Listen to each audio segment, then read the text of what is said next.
Fishman may or may not be around somewhere. I don't know if he got on the boat this morning or not. We'll check and see. A lot of chaos trying to get cameras set up. We had to stop and grab a little breakfast this morning, and we made it on the boat with Captain Johnny. We're on the Dora F, and for those of you that are familiar with my channel and watched our series we had when the Dora F had some leakage problems, and they pulled it up on the railway. We went through the whole process there of them making those repairs. We're on that boat. We are here this morning, and we're going to take you guys shrimping.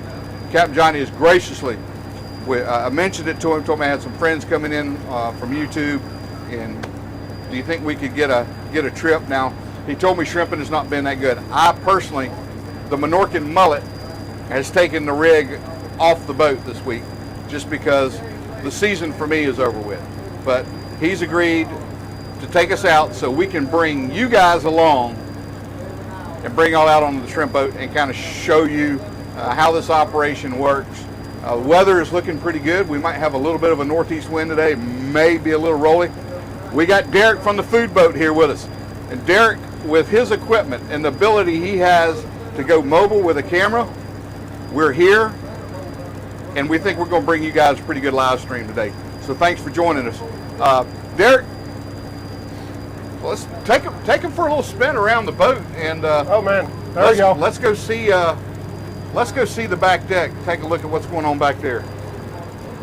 All right, I'm gonna do something that's gonna make all of y'all cringe. I'm gonna have to limbo through some cable. It's either go up or go through. Give me a sec. Ay, ay, ay, ay.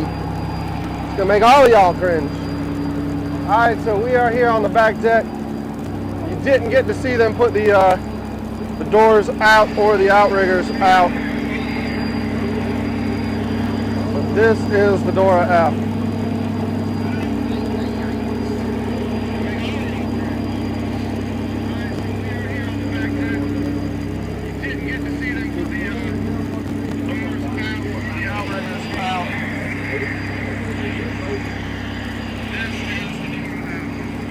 And this nice big ship coming in, huh? Probably should have been focused on that for y'all. Or row. Just to give you an idea of the size of a shrimp boat. Oh, Jesus. What is going on? Battery's not exhausted.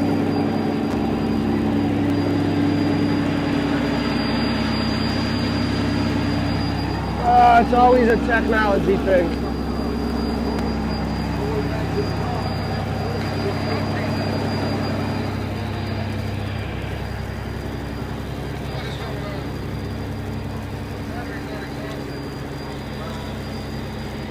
It should be good now. Should be back up. She's back. It's kind of bouncing around. Yeah.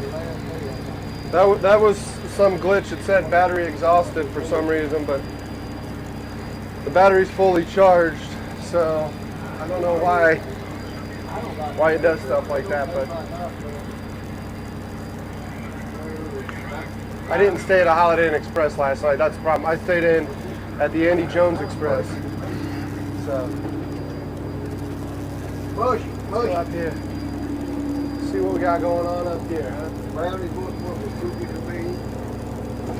I didn't come in. I wasn't ready to buy them. I like it. Well, you put so much goddamn season on it, you ain't gonna know what it tastes like before with. I like to catch mine right off and take it a boat there and put them in that pot and boil. Hey, Derek. Yeah. Scan right here. Let's get a little bit of the water out of the river. While we're dragging, I'd get that out of there. Really like that. You ain't never tried it? He's chatting on the crab. 13, I'm not sure you can see that.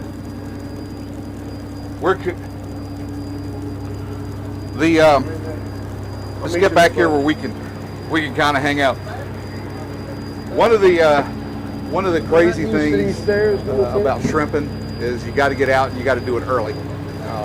So, of course, we're out before the sun's up, and Captain Johnny and Jonathan, they've lowered the outriggers, and they have the nets are out on the end of the outriggers. We are in travel mode right now. The nets are not in the water; they're just above it. I don't know, Derek, did you get a shot of those? How they're kind of whipped up out there? And we're just kind of cruising around. We're going to get out here again. Shrimping has not been that great, but graciously, the guys wanted to do that to be able to bring you guys out on the boat and kind of show you how this operation works, and we're so excited to be here. It's going to be a little dark on here till we get the sun up, but we hope we got enough entertainment to keep you guys engaged with us through the chat, and we'll keep on keeping on. Let me grab a phone right here and kind of see who's in here. Harvey's in here. Main Girl, good morning. Jeff, great to see everybody in here. John SS has made the trip. Good morning, John. And Merry Christmas to everyone. Vern, all the way from Germany. Good morning, Vern. We also got Chris. Chris sent some bears as well.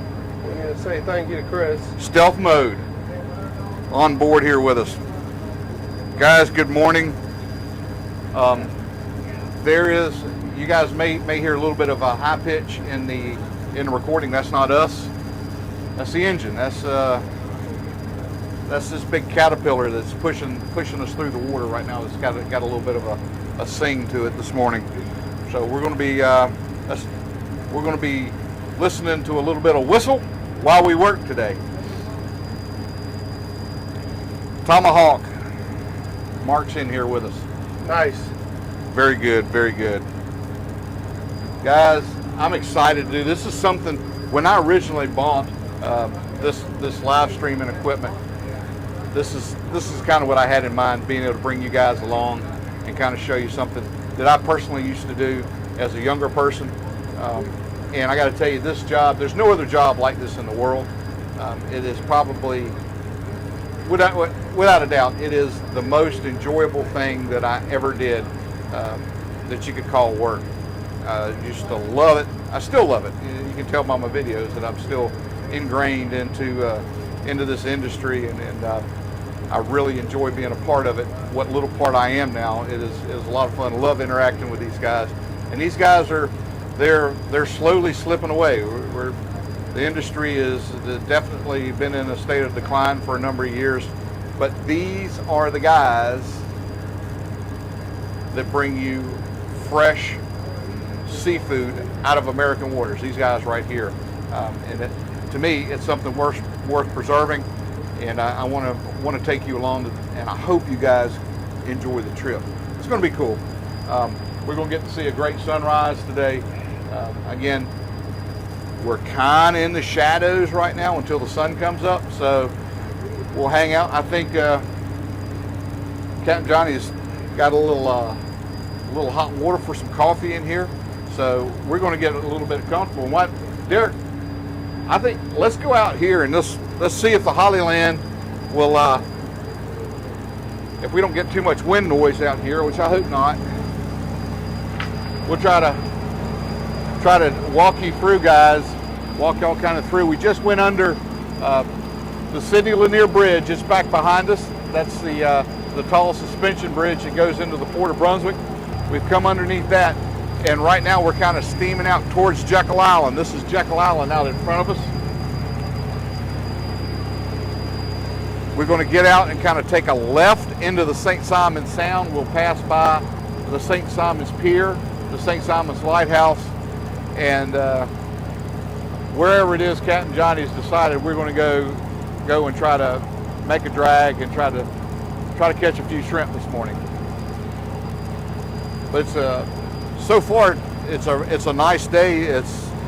We have a little bit of a northeast wind. We're still in a little bit of sheltered waters here. Hopefully it doesn't get too rough, because I'm not sure. Derek brought his sea legs with him today, but we're going to get a test and we're going to find out what he's made of. Now, while we're here, can we get a shot of the doors out there hanging off the end of the outrigger? For those of you guys that are familiar with what we've done with my little boat, you know how those work. Those doors, otter boards, technically what they call, that's what spreads the net. The net's attached to the back end of those, and as they go down into the water, they're set by chains in such a way that they will spread down and out, and they'll open up the mouth of the net.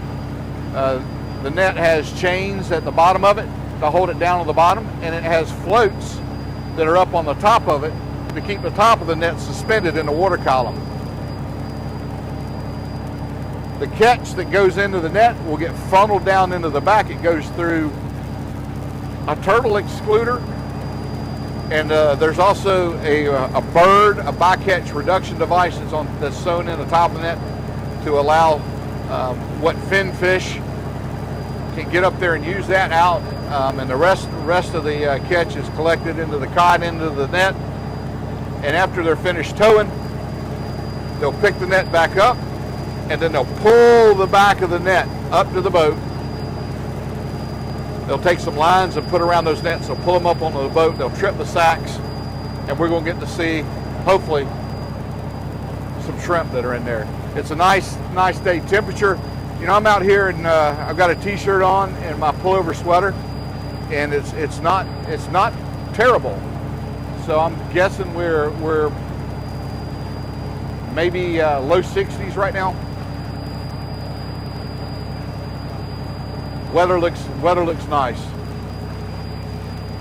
Well, I know we're expecting weather to start actually, hopefully, after the Christmas parade is over on Christmas Eve.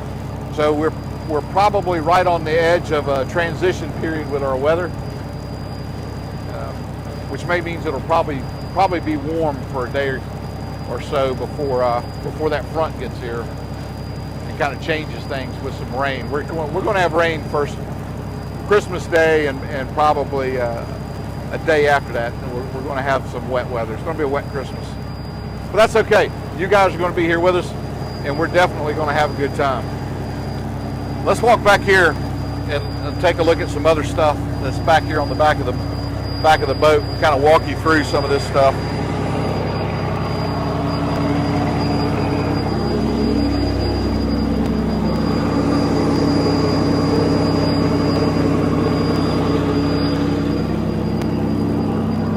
Now, unlike our boat, where we pull the net in by hand, all of this is pulled in mechanically by a winch system. The two outermost drums have the main rigs on them, the big nets. They're the ones that are pulled off the outrigger. And then, or excuse me, the way this boat's, yes, that is correct. And then the center drum here is that center drum has their tri-net. That's a sample net. And they'll put that net down and they'll periodically pull it up to check and see what they're catching. It's called a tri-net because they're trying the water to see what's in there. I don't know if you guys can see, but you can see it's exactly, the net is just a miniature version of what they're pulling off the outrigger, and that's it. It's kind of suspended, and that'll go down right into the middle of the mouth of this main net over here on the starboard side.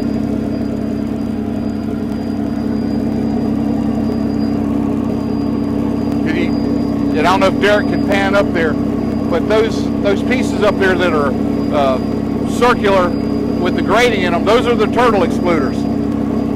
Should we encounter a turtle, it'll make contact with that excluder, and then it's pushed out at the bottom of the net. It comes out, and then this triangular device that is just in front of this elephant ear is the bycatch reduction device. That's that little triangular piece. And finfish find their way out through that device. But you see the boat set up, baskets. We got some stools back here. We're going to show you how all that works, hopefully while we're culling some shrimp. And down in this hatch, this is where they would store their ice, and this is where the catch would go when they're in production and catching a lot. We probably won't do that today. We probably won't even be going down into this thing. But this is the fish hole down here, and this is where after the shrimp are caught, they're iced and they're held here until the guys get back to the dock. This boat, you know, when we did the Dora F repair job when it was on the railway, we did a little research. This boat is actually a Desco built boat, and we did a piece on the Desco Boat Works down in St. Augustine, Florida. This boat was built in 1955. And here we are, still operational today. Testimony to what those guys were able to do down in St. Augustine back in the industry's heyday when they were building these things. They would build, Desco was building probably 8 or 9 of these things a month. Incredible turnout down there of shrimp boats for the commercial fishing fleet. And those boats went all over the world, all over the world. Their slogan was "The sun never sets on a Desco boat," and that's because there were so many of them across the globe. No matter where a Desco boat was, the sun was shining. That's a testimony to what those folks were able to put together down in St. Augustine. We've got the Jekyll Pier coming up. If you guys watched the live stream last night, we were on Jekyll for Christmas lights. This is the fishing pier that is off the north end of Jekyll Island. Jekyll Island, a state park. That entire island is state owned. And there are residents over there. The thing is, you can own a house on Jekyll Island, but you don't own the land. The land that the house sits on is done with a land lease. That way the state of Georgia maintains all control of the property that's over on Jekyll Island, and they're really able to keep a hand on development, and they have a pretty good plan over there. Jekyll Island's a neat place. It's a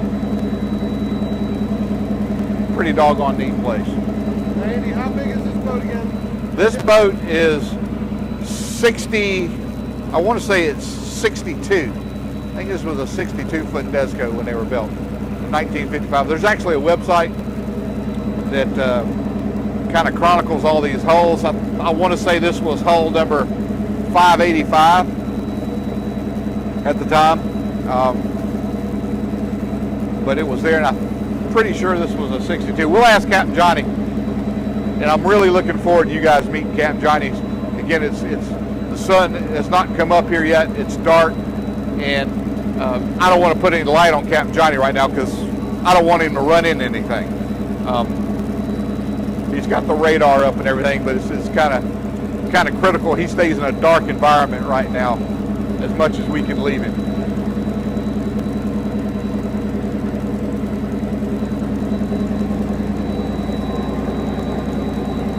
I do want to give a huge shout out today to Derek with the food boat for that beautiful Starlink that is bringing y'all these fantastic images today. So if you haven't subscribed to the food boat, do that. Derek's going to be with us through the entire Christmas event. Alfred Botnier is coming up, and Joe's around here somewhere. He may have been laying. Did he come in and go right, like lay down in the bunk? I think he did go lay down in the bunk. Joe had a lot of traveling to do, and I think he may have been exhausted from the trip. We'll check on him after a little bit. Let's let him get some rest for right now, because he's tired, boy. Is there enough room in there? Take a peek down in there. Let's wait till daylight before we go down there. There's moving pieces and parts down there. They don't do well with squishy things? yeah, especially me.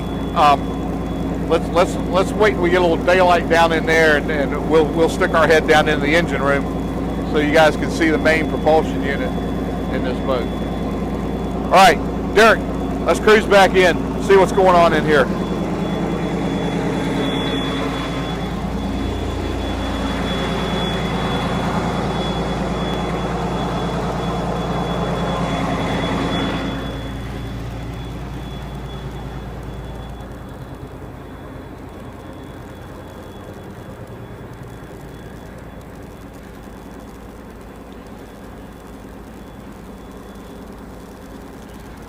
I see we got 12 people in the chat.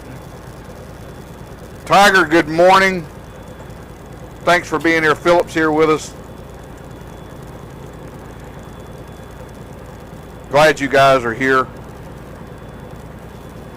I think we're going to have a good show today. I really do, and I think you guys are going to enjoy it. I know I'm looking forward to it.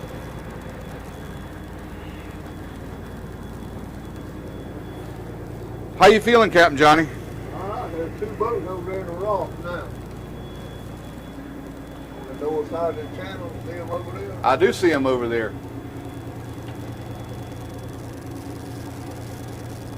Do we know who they are? Probably might be them boys out of there. Or Malone or Crescent or somewhere up there. Do we need to call them and tell them we're coming? No, I don't ever call nobody. Tell them to make room for Daddy? Yeah, we going over there on the north end.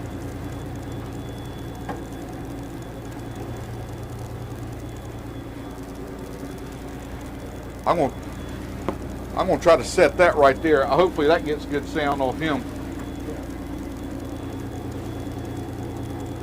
So we're gonna go to we're going. The plan is you're gonna go off to St.simons. No, north end of Jacob. We're gonna go to the north end of Jekyll. Yep, right here, what we call the, let's go around, we call it the dump, that's why we just go around, north end of Jacob. Probably gonna be bouncing right here, where they at. Well, you know, I thought the wind was going to be southwest, but that's what it's you told running, me. it's blowing straight out the northeast. Yep. I think the weatherman may have, he may have gone on Christmas vacation and left it on autopilot a little early. Tell them something. Well, they don't never get it right. They never do. They just like us kids. All we ever do when we go to the dump, we always look at the foot mill over there. See what the smoke's doing. Which way it's blowing, we know which way the wind comes from. That's like that bird island. I don't see how in the hell they kill the shrimp right here. I don't understand it. So we used to get a lot of shrimp right here in St.simons side.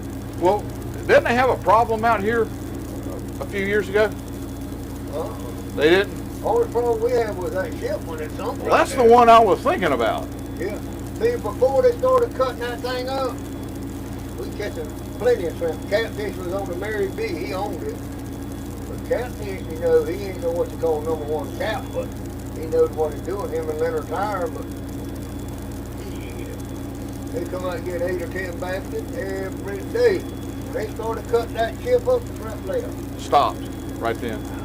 They didn't stop all the way, but they wasn't coming out like they was. Yeah, you know, there's a lot. Right there now, see that right there, what we call TD? Yeah. You have to watch that when you go around there. So that, we're going to cook between them sandbars. These things jumped down home right there, see it? Yep, I see it coming up right there. We're going to cross it now. That's what my granddaddy was born and raised right there. On Jekyll? Yep. I didn't know that. His granddaddy McDowell was. His whole family was. Uncle Fred, John, Howard, all of them. Howard. When was he born? How? 1893. So, all right. So they were over there when the millionaires were John D. Rockefeller and all them. running. We were over there. Derek and I went over there last night to look at the lights. Yeah, but Have you been over there? nah, I don't go to Man, that is something to go see right there, Johnny.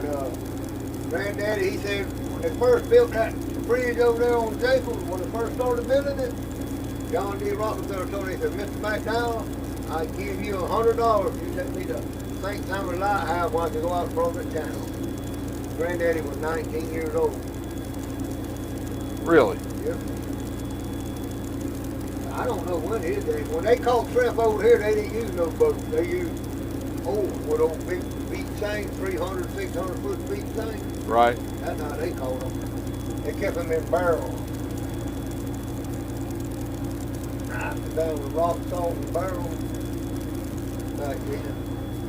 What he told us. Derek, do you know where we are right now? You remember when we came by Jekyll and all the, you see all those trees that were laid over along that? Yeah, the petrified forest? Yeah. That's it Right there. Okay. It's just dark, guys. But that's right where we are. That ship, that sunk there, they made a hell of a big sandbar. I don't know if you paid attention to it. Oh yeah, yeah. It changed all that up out there.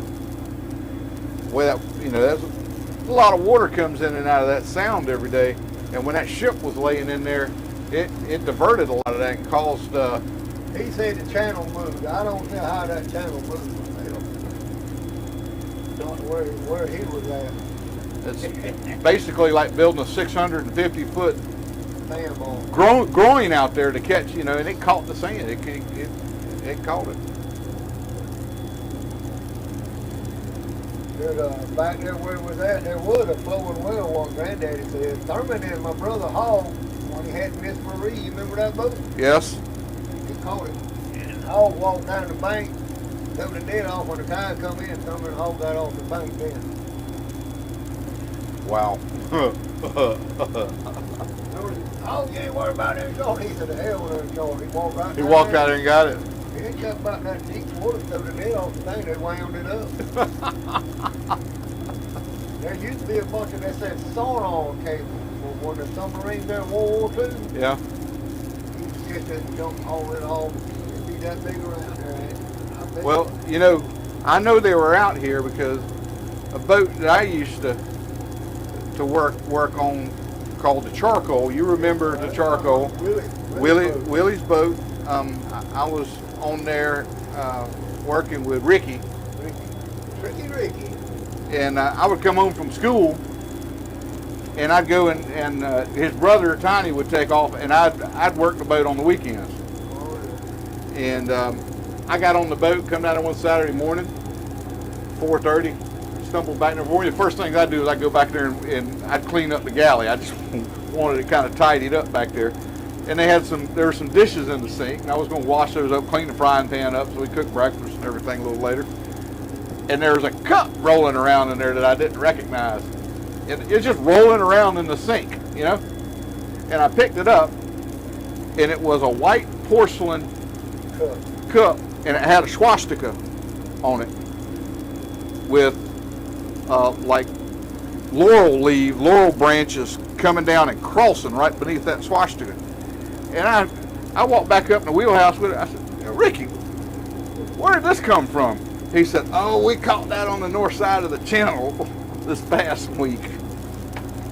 I said, man, this thing came off a German submarine in 1943 probably. Some bricks back over the last 2 years. They about that thick, big old red thing about that long. Out there in the rock. Really? Right there, you know where the lighthouse is? Yeah. You know where the other lighthouse is at, don't you? The sunk one? Well, it's kind of off the beach right there, about 120 yards or so, and just a little bit to the east of it. There's beach water out there. Daddy, Benny Tire, and Uncle George and all them, when they were young, they used to swim off of it. Yeah. That's crazy. That's gone away. Well, Thurman claims right there with his aunt, where St.simons Pier is, she had the deed to it. She owned that land before it was washed away. Well, they did lose, what was it, Hurricane Dora? Yeah. When it Dora? Not talking about you, girl, but I think Hurricane Dora. Yeah. It washed one street completely away over there where. Well, right here where the north end there, what we call the root. Yeah.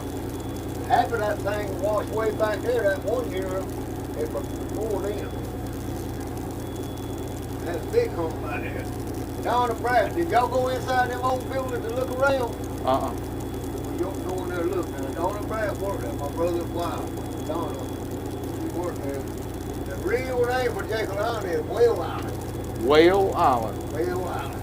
She said you get in that helicopter and fly over, it looks just like a whale. Oh, all I right. didn't know that. I didn't know that either. Until she told us. And she worked there, I think, about 20 years over there. My daddy and granddaddy made town used to go right there to Cumberland with there's a school right there. You can slide that. No, I'm happy standing right here. But they said there was more rattlesnakes you ever seen in your life over there. I can imagine. Well, I know that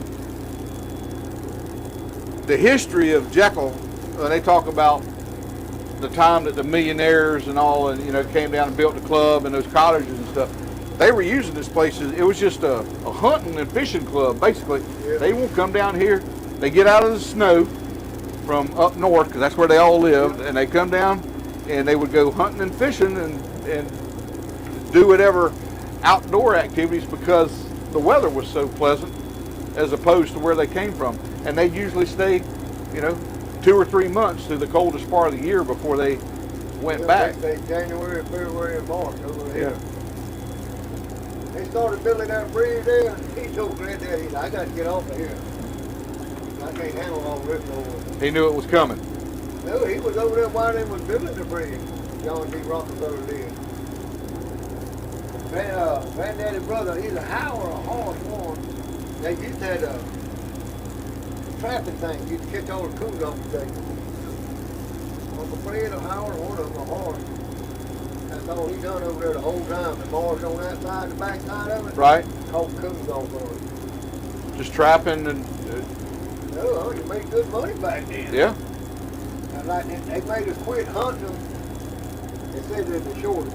There's 10 times as many. Shortage. Everywhere you look, you see the coons nowadays. Yeah, well, Most I made 3 high water, I made $1,800 off of them. $1,800 off of raccoons, Johnny? Yeah. I sold them whole. They good eating. A lot of people don't like them. So, you would wait till high tide, High tide in the winter time. and Spring tide. and they'd come, whatever was in the marsh, they'd come out, They ride on top of the marsh. You go ride by and shoot them. just Throw them in the boat. catch, just do your, and you got $1,800 in one day. Had 105 coons. You know Wendell Harper? Yeah, They used to buy every one of them. really. I went to school with them, wasn't it?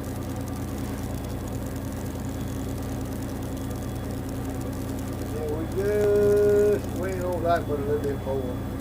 So, y'all didn't go yesterday. So we went Wednesday. Y'all went Wednesday, and things were not spectacular. Yeah, Well, hey, I appreciate you bringing us out here. yeah. 'Cause I know I took my stuff off my little boat this week. I did not see the shrimp this year at all like I saw them last year. For me, working up on the beach, they just weren't here. And I got to tell you, Since that ship been here, the weather for me it's been rough. is we had so many bad weekends with wind. Northeastern. I ain't never seen that. This many northeasters around here. I ain't never seen that many. I ain't. That's all we had for the last 2 months, northeasters, every weekend. Raining, blowing. All right, now we're going to turn this way a little bit here and line up in the middle blue here. See that right there? That's where we just come up on right in there. That's going to be the middle slough.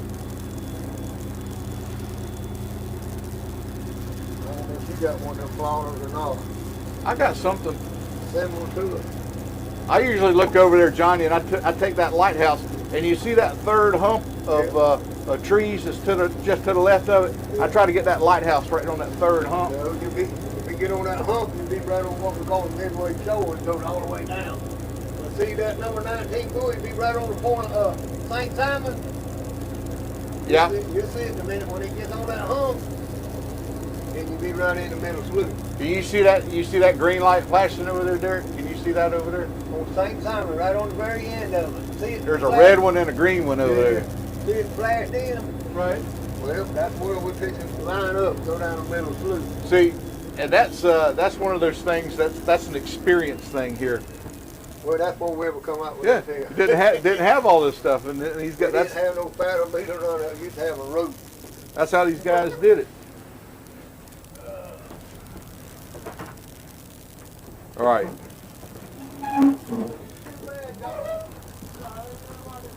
Derek, let's get some of this. All right, guys. We're getting ready to set out.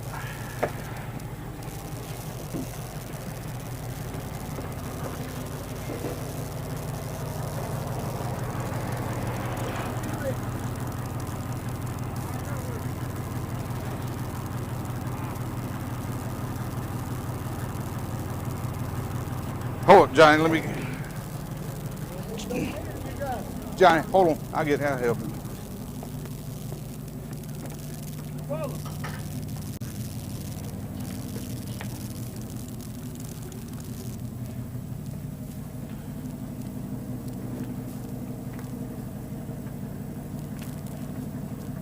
Wherever you're ready, Bob.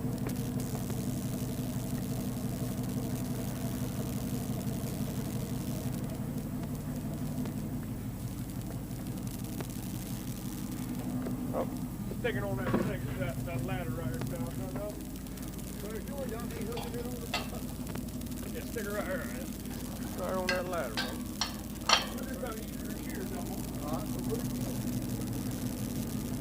Got any specific place you want to go?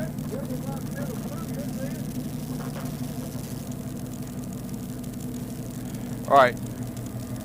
Come on, let's get back up here because the next thing they're going to have to drop these down and then catch these things. Get up here and get out of the way.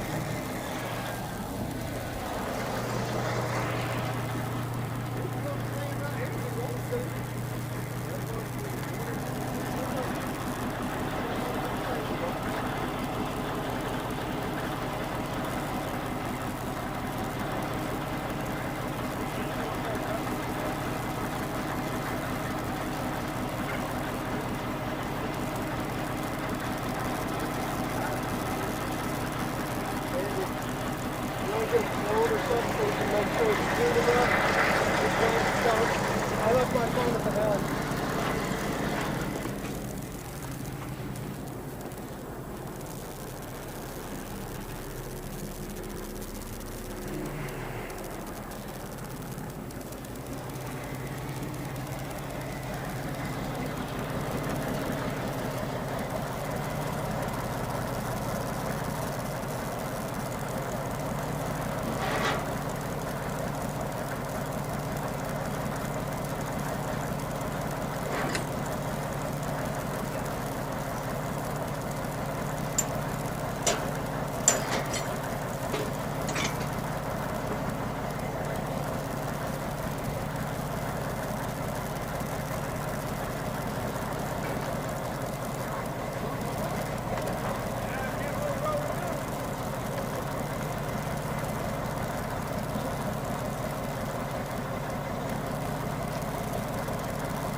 Come on by.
All right, the nets are off the boat now. He's going to engage this winch. They're going to undog them. And they're getting ready to start setting these nets out. There they go. And as he lets that out, he's going to be adding friction to it to allow that net to slowly start to spread. You just can't turn them loose. You got to keep the hydraulic force on that otter board to keep the net spreading open. It's a controlled release.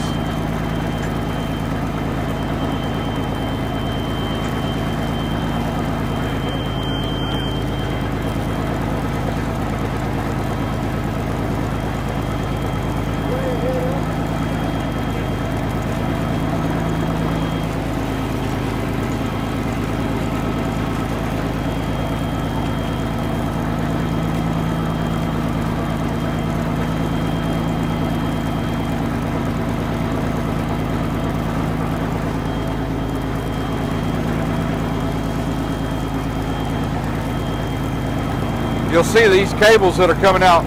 There's three pieces of it. One, the two larger cables go to the doors, and the smaller cable goes to the tongue of this net.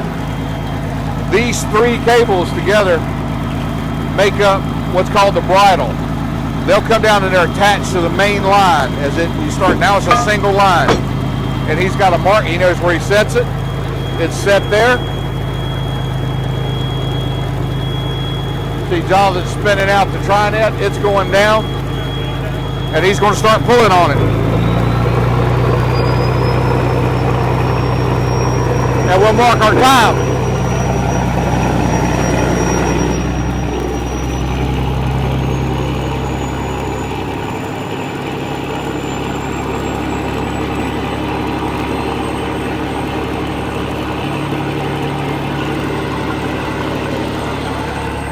Let's see, what time is it right now? 6:10. So we lost it? And we are going to start our own clock. It's ticking away. We just started towing 6:10. You ain't got the app on there no more? Oh, The no, overlay? It doesn't overlay, and I don't really like it because people don't get to see Captain Johnny. It's clearly through the overlay. Gotcha. Speaking of, it's coffee time. He don't drink it, I do.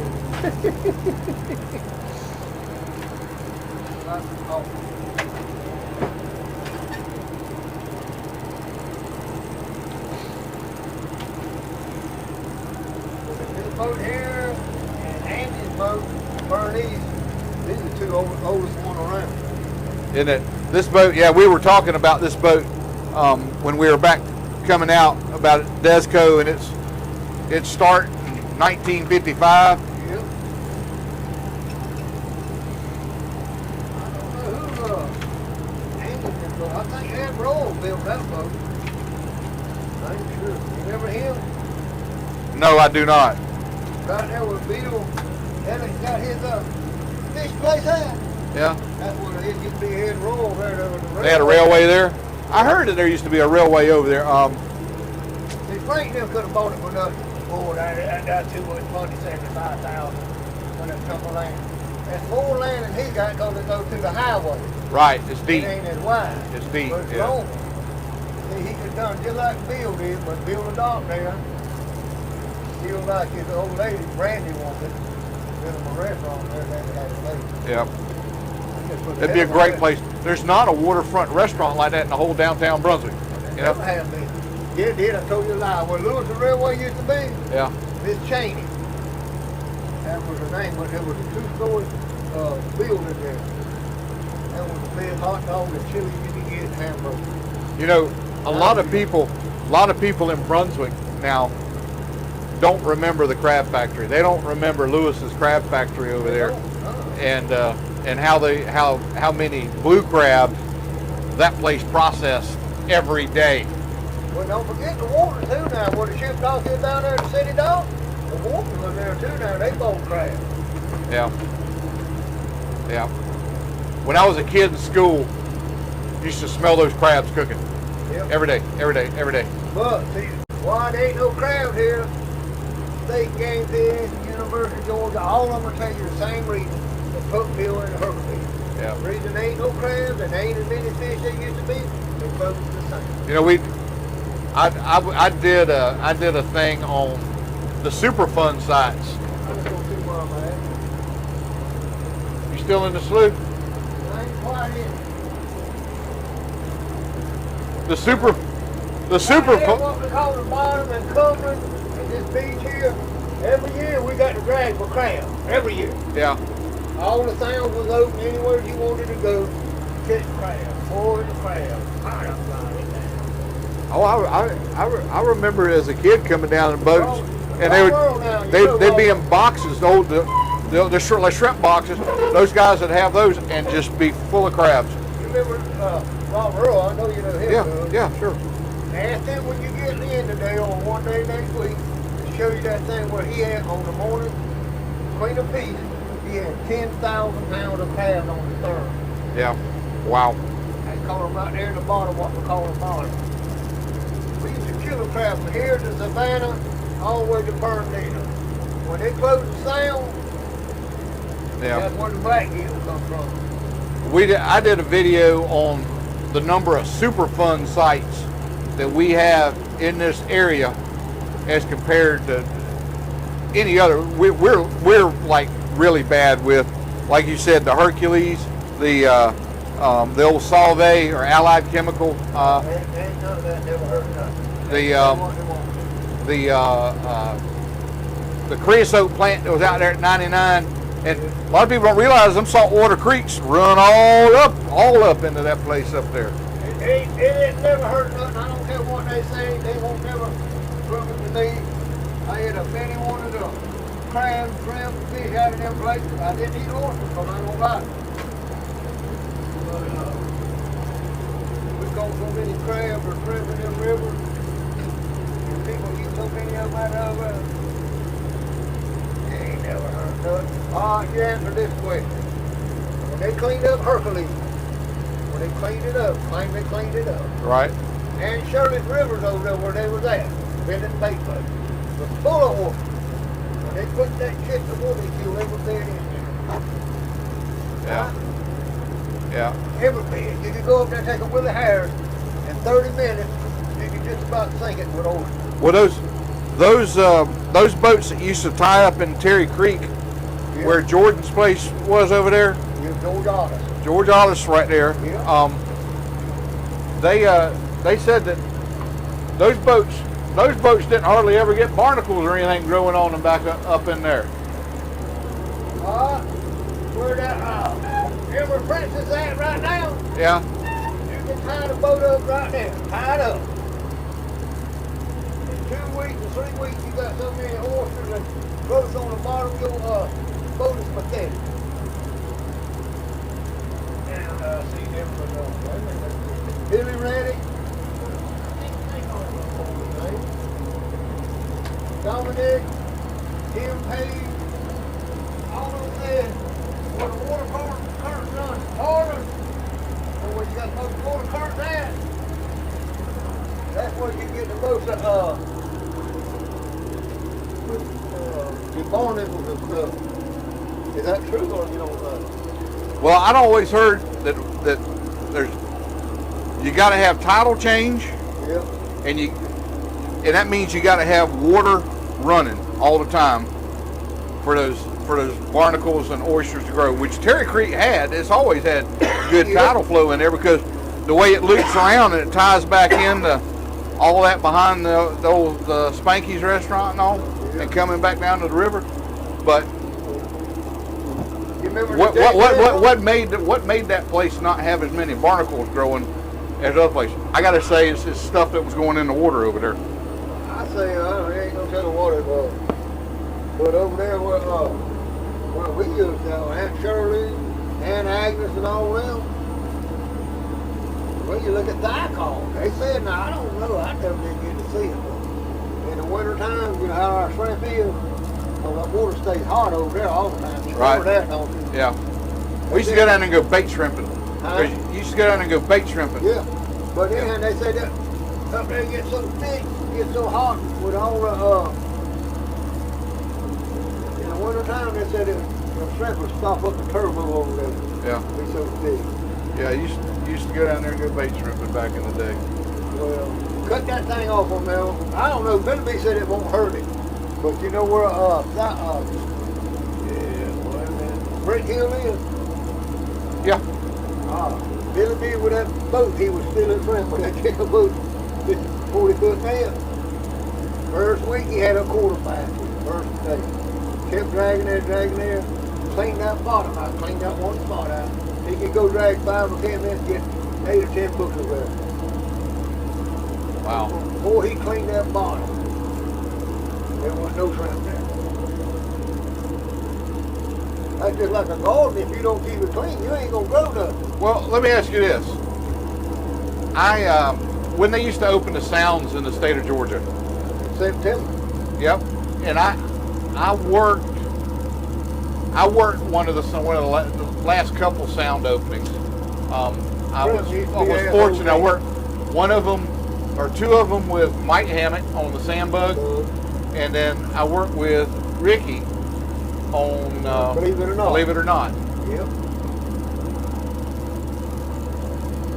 I'd never in my life had ever seen so many shrimp. Yep. We set out, we pulled up to the call on McKay River, almost to the bridge right there.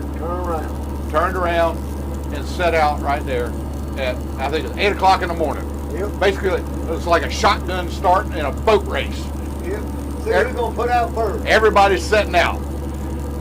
So we started dragging, and I bet we drug for 200 to 300 yards. We'd just come tight on the cables. And there was a boat that was in front of us that was coming back this way that turned. And Ricky jumped up and pulled the boat back, and their outrigger come about 15 feet in front of Ricky's boat. And he was just sitting there just kicking it. And then he's like, we got to get him up. We're going to get into this mess right here. So Tommy Jr. was on the boat with us. Yeah. So me and him run back there and started winding them up.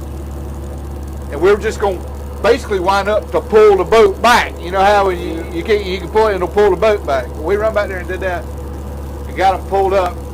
And I looked over there at my rig, and the shrimp were just hanging out of the net. Yeah. And we were just going to wait till they cross and then set back out and start dragging again. Ricky said, let's go ahead, let's dump them. So we wound them up, and when those things hit the deck, they went all the way across. I'm not kidding. We hadn't towed 10 minutes. Yeah. And when those things went across the deck, they spilled over. They went all the way across the back of the deck and spilled over the boards coming up to where the hatch was, over the hatch. I got pictures of it. Oh yeah, I believe there ain't nothing to it, but see, that's what I'm trying to tell Brian at University of Georgia and all them. They used to sell 1,800 licenses, state of Georgia. North Carolina, South Carolina, everywhere. Florida, boats 30 coming in our sound, dragging. They wait on it every year. They made a living there. Ricky them never, and Willie and all of them never fished in this place except for on Brownie. Yeah. They always caught white shrimp. They stayed here. George Otter, George Cradle, all of them. But since they Done all that, they close the sound. They don't sell no license, they ain't but 180. I'm gonna ask you a simple question. If you got 1,800 people eating at a table, 1,800 of you, if they cut, dog, you ain't got but 180, you should get a hell of a lot more to eat, shouldn't you? Yeah. Oh, that's the way shrimping should be, but there ain't no more shrimp. Yeah. They closed the sound, all the boat plug in there, kept the bottom clean, all this here. Marty Hagan is here to tell you the truth, over there in Cumberland, he told me a million times, he said, Johnny, we used to drag, pole fish behind them boats and catch the shit out of trout. But you don't catch the fish you used to do. There was a man and a woman over there, Brent, when he was on St.simons across the river. As soon as you go across the bridge. Yep. Look at the trout they caught back then. They paid for that winter regular home and the chicken boat with trout every winter. Yeah. But ain't nothing like it used to be. Ain't hardly no boat out here. Last 2 times we come out, there wasn't a boat out here. Them's the only 2 we seen in the last 3 days. There's 2. They look like they're probably together. They, like you said, they come from Darien or something over there, and they over there working together. But it used to be like a city out here now. Oh yeah. As a kid, I remember September, October. Yep. You come across that causeway, and there'd be 30 boats anchored up in the sound where they'd run, not coming to the dock, they just run in there and anchor up. Yep. That it would be like a city of shrimp boats out there, Right. just you know. And there's certainly no more. If you don't keep that sound clean, there ain't nothing there gonna grow. Let me ask you this, Johnny, if the state said today, hey, we're going to open the sound up for limited towing, kind of like what they did in the past, how long do you think it'd take to clean that place up? 3 or 4 years. Yeah. You can't do it 1 year. Yeah. That's the reason that when you go in there and pull your trying in now, and it looks like soupy shit mud. The mud is settled there. Ain't nothing to wash it out like it used to, all the boats being there dragging. Yeah, kept it stirred up, outgoing and wash it out. Yeah. Over there by the tower right there on St.simons side. Remember George Ladle? Yeah. And Starling seeing them. Yep. Right there, fish house basket now. 15 minutes, he had 50 baskets in. Wow. That's 2 baskets, regular baskets. I know it's changed because even when I was in high school, and that was back in the 80s, we used to go down there with a seine net and go around them towers, and you could drag it. You go out there with a seine net now, you're stuck. You're not. You can't. You'd be up to your chest in mud right now. Yeah, but see, they don't go by that. You got to have something to help move that silk out of the way. Because all that mud from the highways, where they're building houses and shit back by the beach, all that stuff washes right back in the river. Yeah. And we didn't have all these golf carts we got now. Playing golf, all that stuff washing in the river. There is a lot of stuff that comes off. You know, it takes a lot of chemicals to keep that grass green. Yeah. And it's not just a golf course. I mean, it's houses everywhere. They want to keep that pretty green lawn going over there, and The prettiest water I've seen around here is over in St. Island, over there at the corner. Yeah. That's a pretty green water right there. Yeah. And that creek right there where you tie up that dog with that man. It's nice. The water's nice. You get on up there to Little St.simons right there at Hampton River at Sea Island right there. It's usually nice. It's usually nice looking water in there. I remember we used to catch shit out of something back here. They'll big fat millipede there now. Go ahead, you shrimp thief. You tell him we're just talking about him. Talking to Andy. Yeah, dog boy. Talk about all the friends. I'll tell him about that friend that you used to catch a brick here when you started cleaning it up and the shrimp showed up.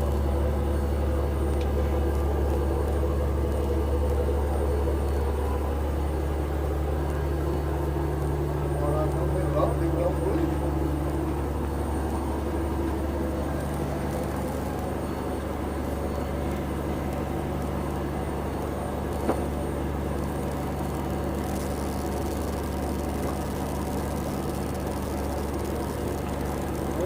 So I just came back here. I'm just kind of thumbing through the chat. 23 of you guys here with us, with me and Derek. I don't know. I hope Joe made it on the boat. I think he's back there laying down. Y'all, he had a rough trip. So maybe we'll get him on here pretty quick.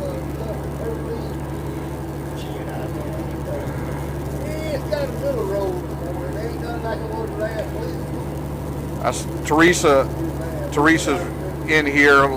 Good to see you this morning.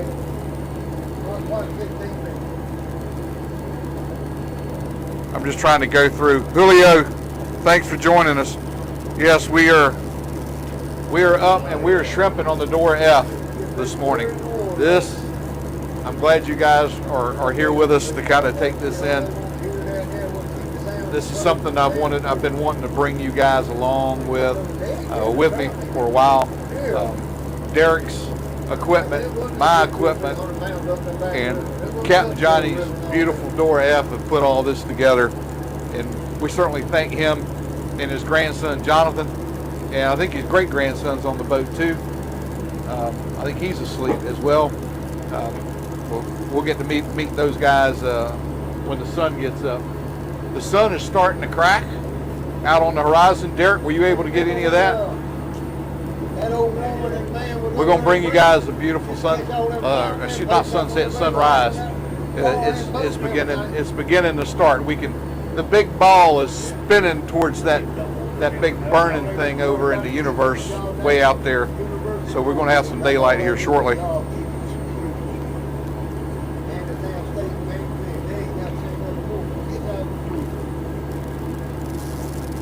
Man, David, good morning. Hey, Harley, thank you so much.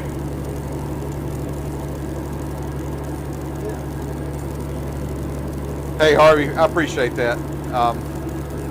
Yeah, and I hope that you guys will stick around and be a part of the Christmas parade. I think you guys are really going to enjoy that. It's a special time for me, and I really enjoy doing that with our local kids. Now, the really neat thing is Santa's probably been doing that for close to 30 years, and some of the kids that used to come see Santa back in the day, Santa sees them now with their children coming up to visit with Santa on Christmas Eve. It's full circle. It's pretty neat and special. I want you guys to be sure to tune in on that. And we're going to start that, and that's going to be over on Alfred Montaner's channel. And we're going to start that 4:30 on Christmas Eve. We're going to we'll let you guys know, and we'll put it up. If you haven't done it yet, enable your notifications for all 4 channels. Minorcan Mullet, Fishman Joe, the Food Boat, and Alfred Montaner. So when something does happen, and you guys know Joe, you never know when he's going to go live. I tried to figure out a schedule with him yesterday, and it didn't happen. That means the Trinet's coming up. Let's go see what they're doing.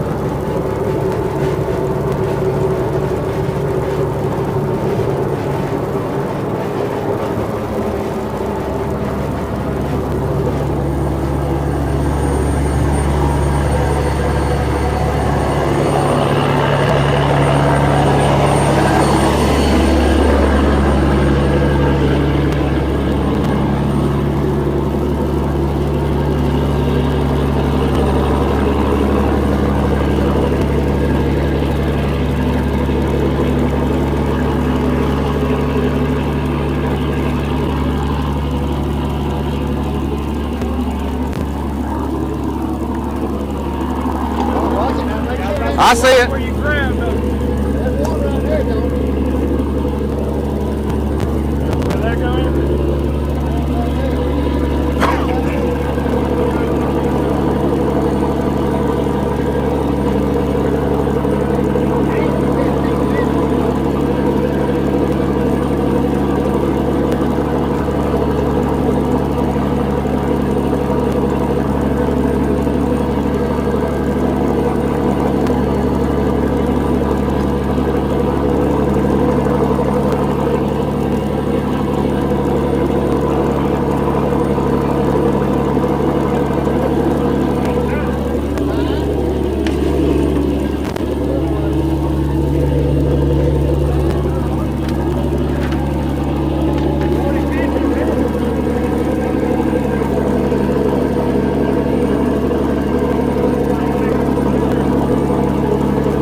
46?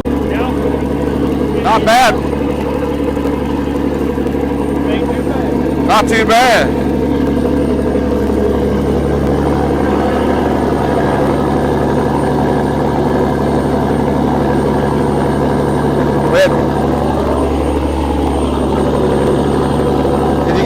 Can you guys see the color? Can you get that color, Derek? I'm trying to get. Quit moving it. They got it. 46 on that first try.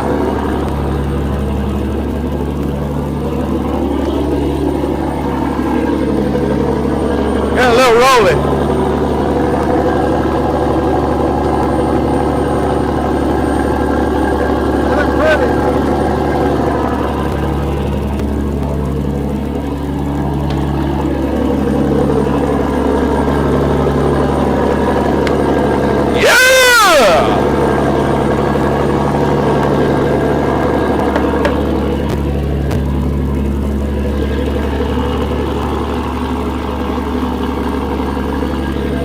We had to come out here this morning and wake the sun up.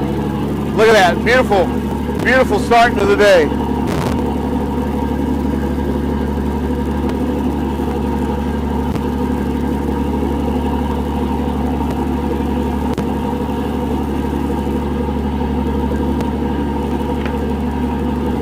I mean, that's humbling right there. That's just, it's a beautiful sight. And you don't know how much you miss it being out on the water and seeing one of those sunrises until you've been away from it for a while and get out here and see it. Pretty cool. Pretty cool. We got a decent start. We're gonna go up and talk to Captain Johnny about that try. I don't know how efficient that try is. I don't know if 46 is a good try or mediocre try, or hey, we might catch some shrimp this drag. We'll go find out. Good morning. For you guys that are just joining us here, early start to the channel. We're bringing you shrimping live from the Dora F.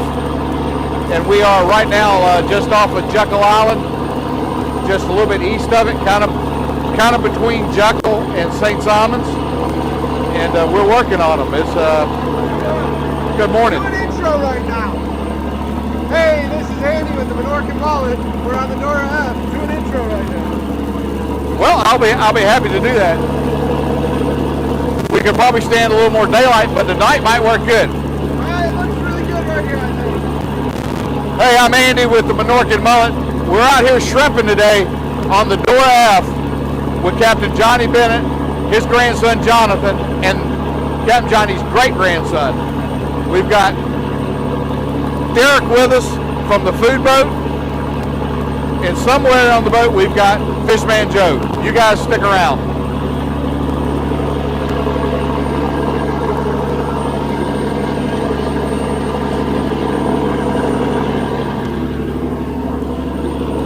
You know, Derek, and I don't know if the camera does it, but as the sun starts to come up, the shadows are starting to give way to shapes.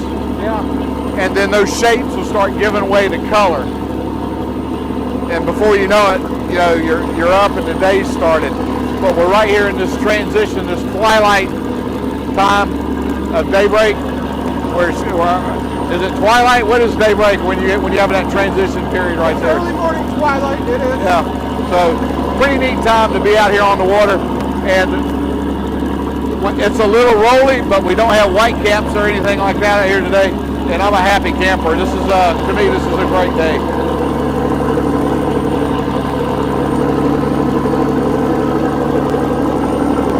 See the big white light over on St.simons. That's the lighthouse. I don't know if you're able to focus in on that. That's the lighthouse, and then just to the left of that is the St.simons Pier. That row of what looks like yellow lights, those are turtle-friendly lights, which most every coastal community has gone to on external lighting near the beach. That's the St. Simons Pier. So just kind of give you guys a little layout of where we are right now. I know it's still dark and you can't see a lot. That's where we are. Look. Guys, that's beautiful. That's beautiful. I'm so excited you guys are here with us. We're going to have a good time today. Let's go in and see Captain Johnny.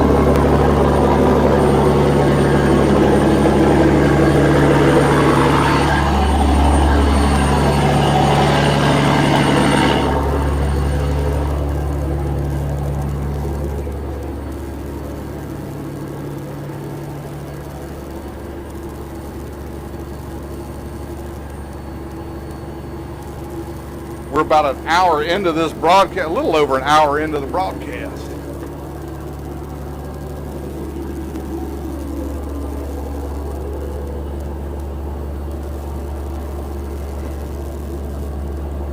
What would he say up there for 15 minutes?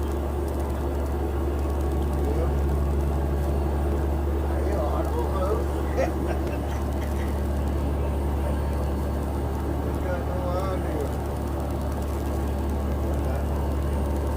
Put up quarter after 6 and pull it.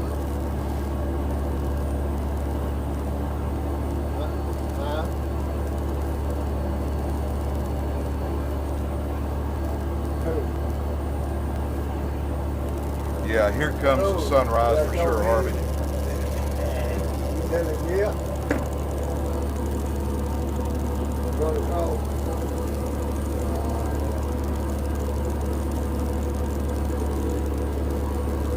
Big Johnny and Little Johnny. Big one. Yeah, that's Big Johnny. Yeah. His daddy, little old Stony, fucker like me.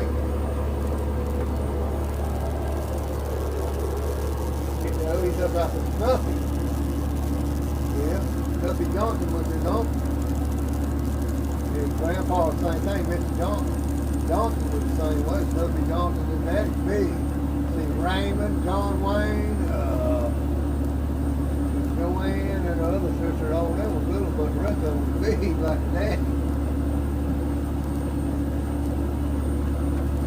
From this point, I can look up the coast. And I'd say, well, we're probably offshore here Tony. a mile and a quarter, mile and a half or so. But I can look up the coast and I can see lights. I can see the lights of Sea Island. That's the barrier island north of St. Simons Island. I can see lights there. And you can't see them now, but if we're a little farther offshore, we could see the lights of Jacksonville. We're a little further offshore.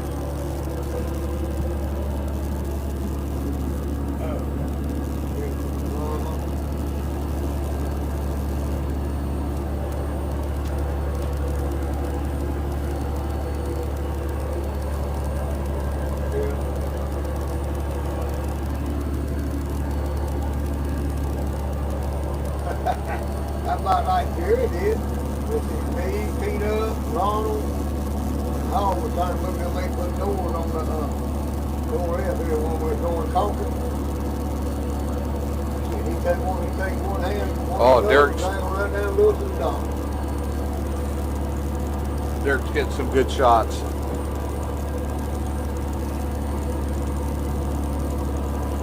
Oh, then I'll arch a little bit to get the dragon.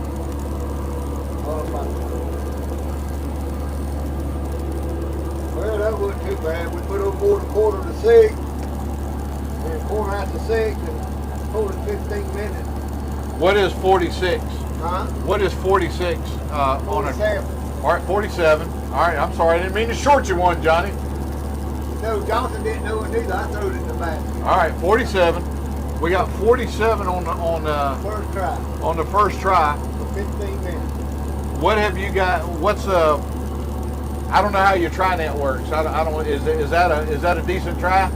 10 pairs, it ain't no big thing. Winter time, you got to catch way more shrimp. Cold. That same trying in right here in front of the channel, me, Jonathan, and Whitney, Whitney Purvis on it. Yeah. son Roy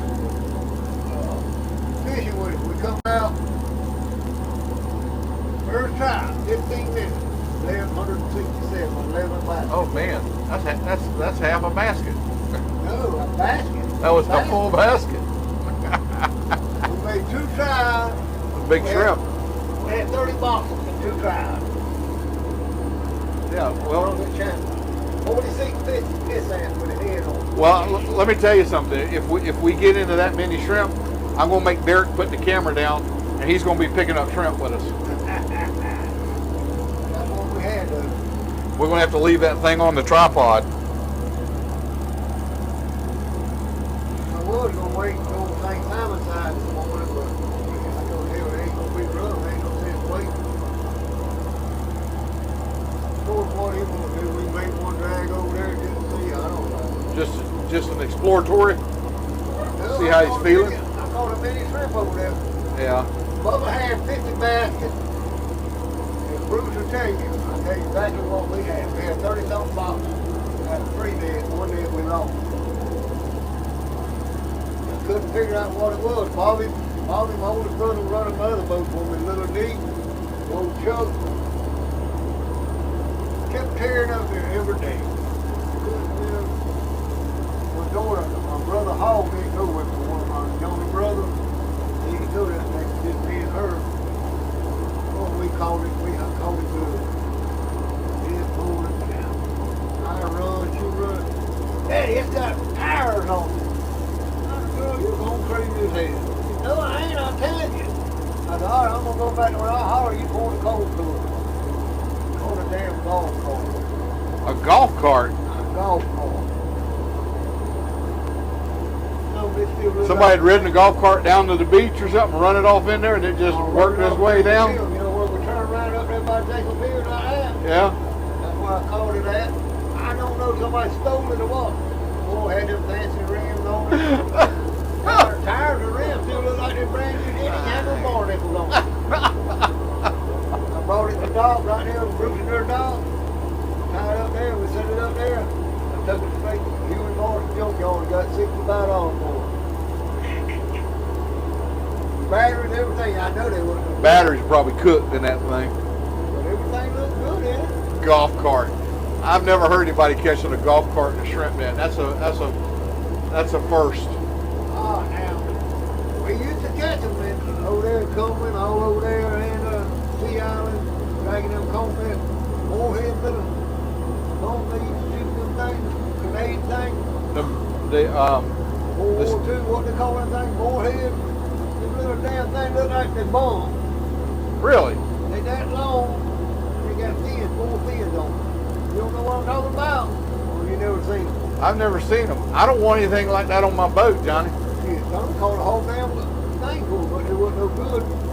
But it had a couple of days or a week. I'm reluctant to put a bomb, put something that looks like a bomb on the boat. I would prefer my boat to be bombless, unless I was in the Navy or something like that. I don't really care to have a bomb on the boat. But That's crazy. on Sea Island, you know they used to make drink bottles and stuff over there, didn't you? I heard something about I that. caught a Pepsi Cola bottle, 1926 Pepsi Cola bottle on Sea Island. Wow. Right there was made at. It is amazing. Huh? It is amazing the stuff that you will find. Yeah. I keep waiting to hear that you drug up a pirate's chest full of treasure with some gold in it or something. I don't know. Benny Mac won't tell me. I know it. He caught a cannon, but he did give it to the University of Georgia. Got a cannon? Caught a cannon. Wow. Wow.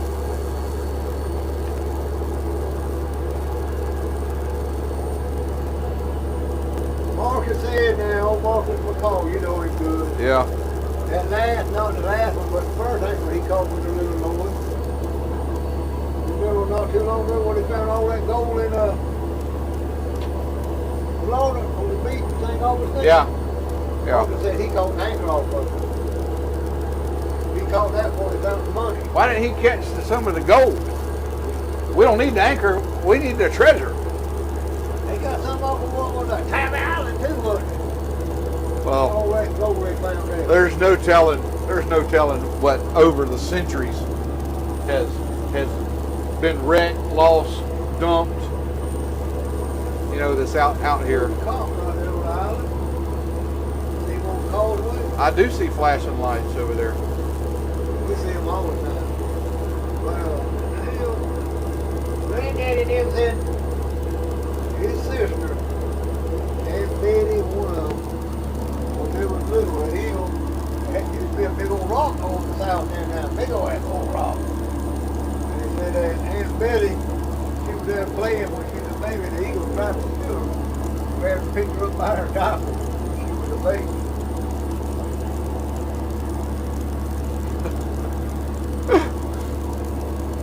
Over there, you know, study cutting grass like we do now.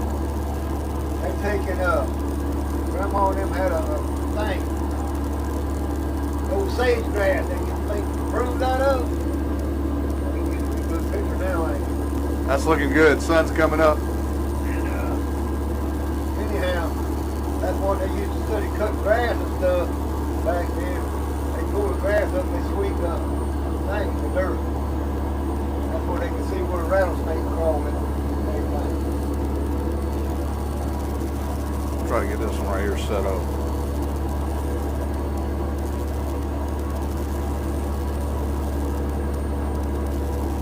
Well, when he had the Elmer leaves out here on what we call a snag hole, he called a moonshine bottle there. Really?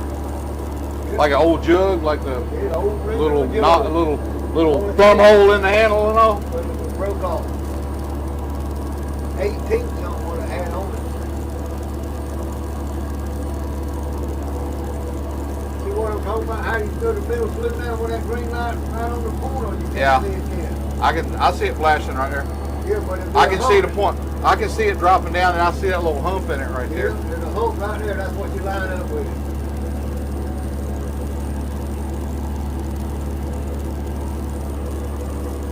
I'm gaining just wealths of knowledge. How much water are you in? 13 foot here? About that, 12, 13 foot. Tide's been going out a while now. I can drive here at low water, but I have to be awful careful. So when you go to turn around up in here, It gets tight, doesn't it? sometimes Yeah. you got to take up and turn around. This slough that we're in that he's talking about, it comes up, and it's like running into a cul-de-sac, if you will, as you get into the sound. Right there. See that buoy right there on that hump? Yep. High water, we used to drag through there or run through there. Just straight.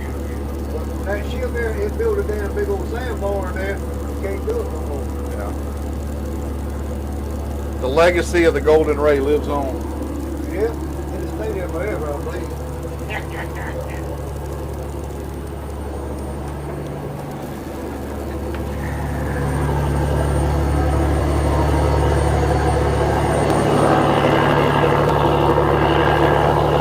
Hey! Look at the sunset. Look at the sunrise.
She said that we made the best stuff for chewing gum in the world. What the stuff that they make over there? Yeah, for chewing gum. That was the best in the world. We had the best stuff that they made in the world for chewing gum. That's some shit, ain't it? I know that when they made all kinds of different products, all different. The only reason they're tearing it down is because of the colored people. Well, I've heard that when after they had the fire, that I don't know. You know, it's a shame. A lot of people lost their jobs over there. Oh yeah. A lot of people lost their jobs. How many years you think that thing was about? They said it was built in 1928. Yeah, I mean, 100 years. I mean, 100 years they've been doing. And the foot mill. Yeah. Place is changing, Johnny. Huh? Place is changing. All over there. Places Yeah. do it. It's gonna. I mean. It ain't nothing like it was when I grew up here. Yeah. Yeah. It's different. Huh? It's different. All the boats back then, this here was a super hall. Yeah. This boat was built. Yeah. It was Oh a yeah. super hall. Yeah. You see them now 105, 107, 110 feet long. Yeah. You can float. You can float this boat inside of a hull of one of those boats.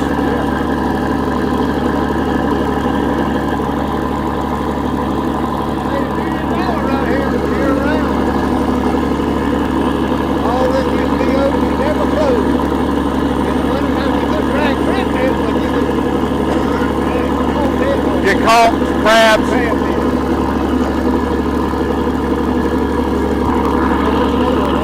It's on the dash. We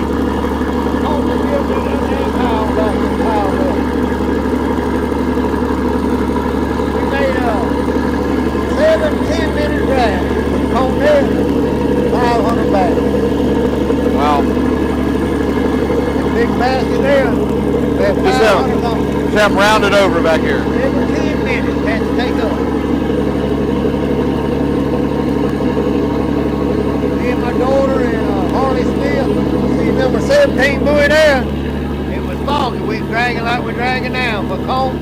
I said, well, I'm going to help them clean up. Combed up like a dumbass. I forgot to go over there and straighten the wheel up. Going round and round when the tide was coming in, we was almost to that buoy. That green mast line out of it hit the bottom so hard. Ow! That's when I first had it powered down. It beat the damn green mast out. Ow! That hurts my back thinking about it. No! You remember PA Diamond? When you had the trailer? I remember the boat. But anyhow, the son done the same thing with the shaft on it. I had to pull him off of it. He was up in there. I like to never got him off of the sandbar. The motor ain't been overhauled 30-something years. Sounds great. About 4 hours. That thing sounds great.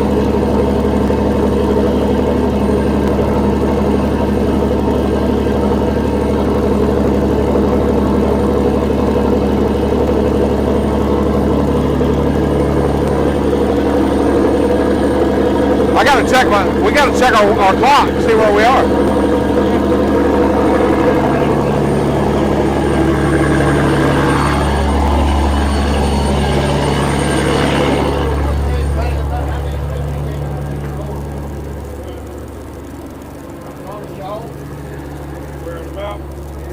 It's on Facebook. Doing the prep he's coming out. I ain't seen none. Huh? I ain't seen none. Yeah.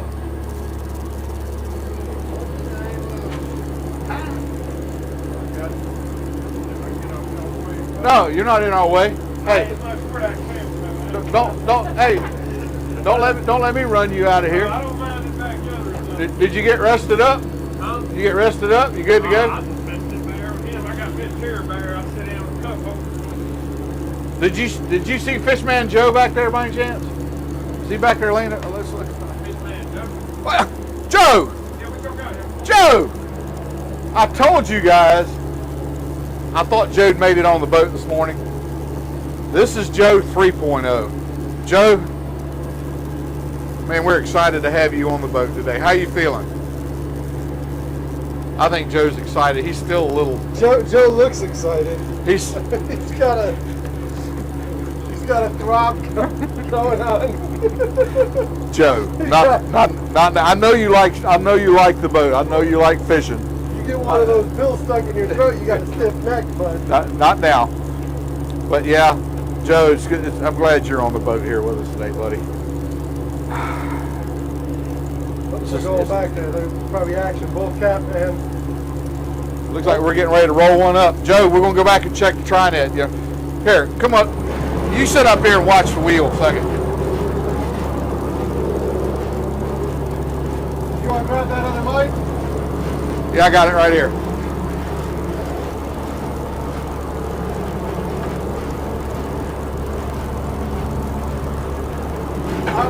Let's go without it.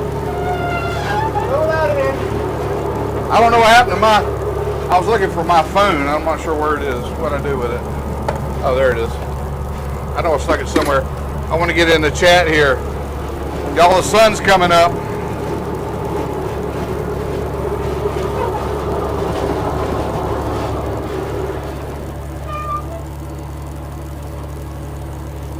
Let's get back here and check out this try. So, and 47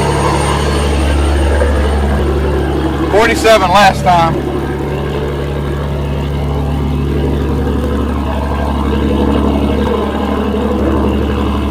Oh, it may even be better. Got a blue crab too.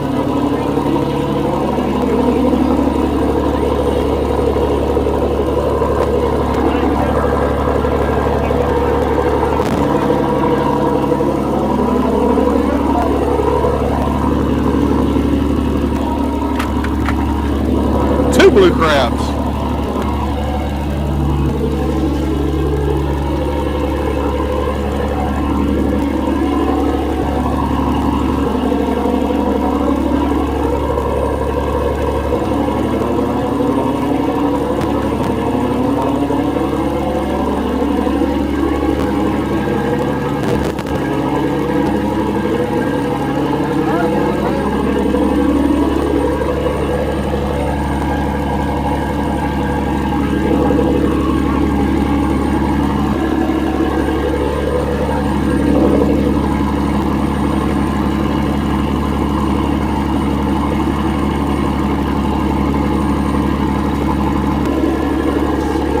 Shot 3.0 losses of sunglasses.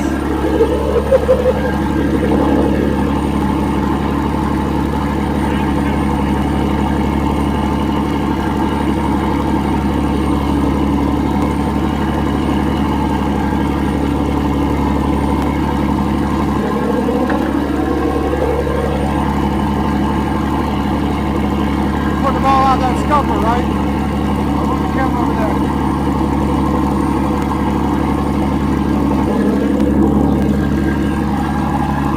What'd you have that time, John? 72.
starting to get some sunlight out here.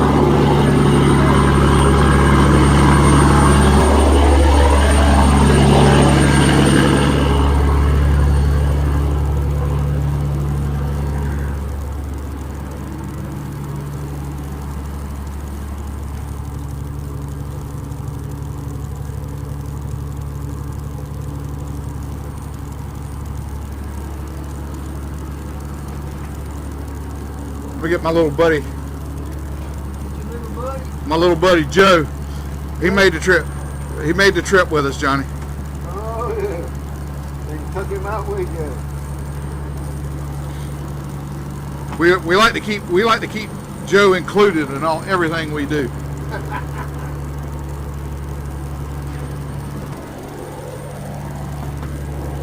See that damn stool right over there on the other side? Yeah. That's where my daughter stood on there when she was 16 months old. Really? I raised her and her brother on this boat.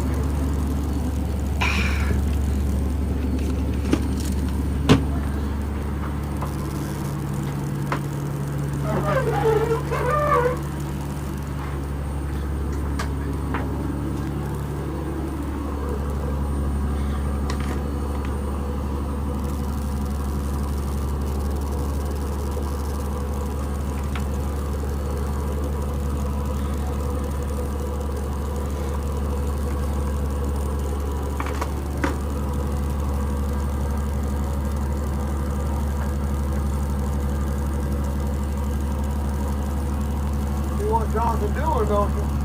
He's cleaning up that deck back there. He does that every damn day, every morning.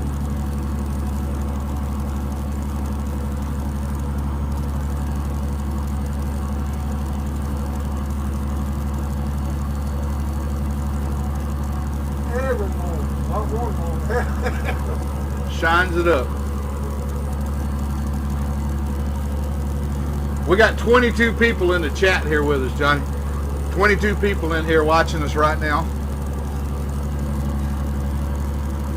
And everybody is looking.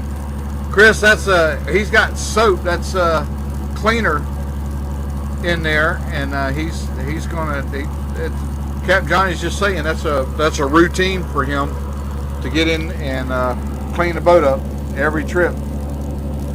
Every day. No, he don't miss a day. He gets in and cleans it up. Here, come here. Let me stick this on you right here. Nah, I want that there. I'll drop it in the river. You might. I doubt it. We'll get that microphone on you. Man, look at how that sky right over there is starting to turn. It's starting to turn kind of pinkish. Thinking. That sun starts to hit those higher clouds over there. You know what a sun dog is, don't you? I do. Well, I saw one 2 or 3 days ago. I saw one. Should be another one getting ready to come up, pop up.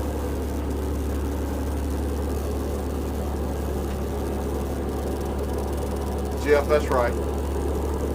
If you don't keep them clean, and he does, these guys take pride in what they do, and it's obvious. He does every day. Obvious that you got to keep in mind this boat was built in 1955 and still operational today because somebody takes care of it.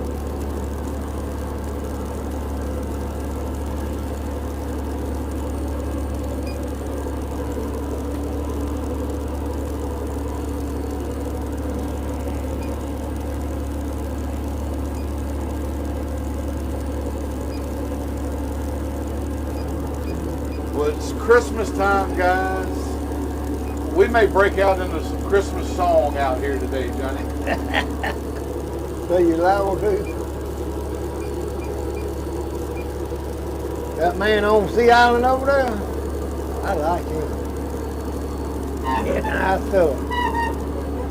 So that's Him and all those people works over there. yeah, nice guy.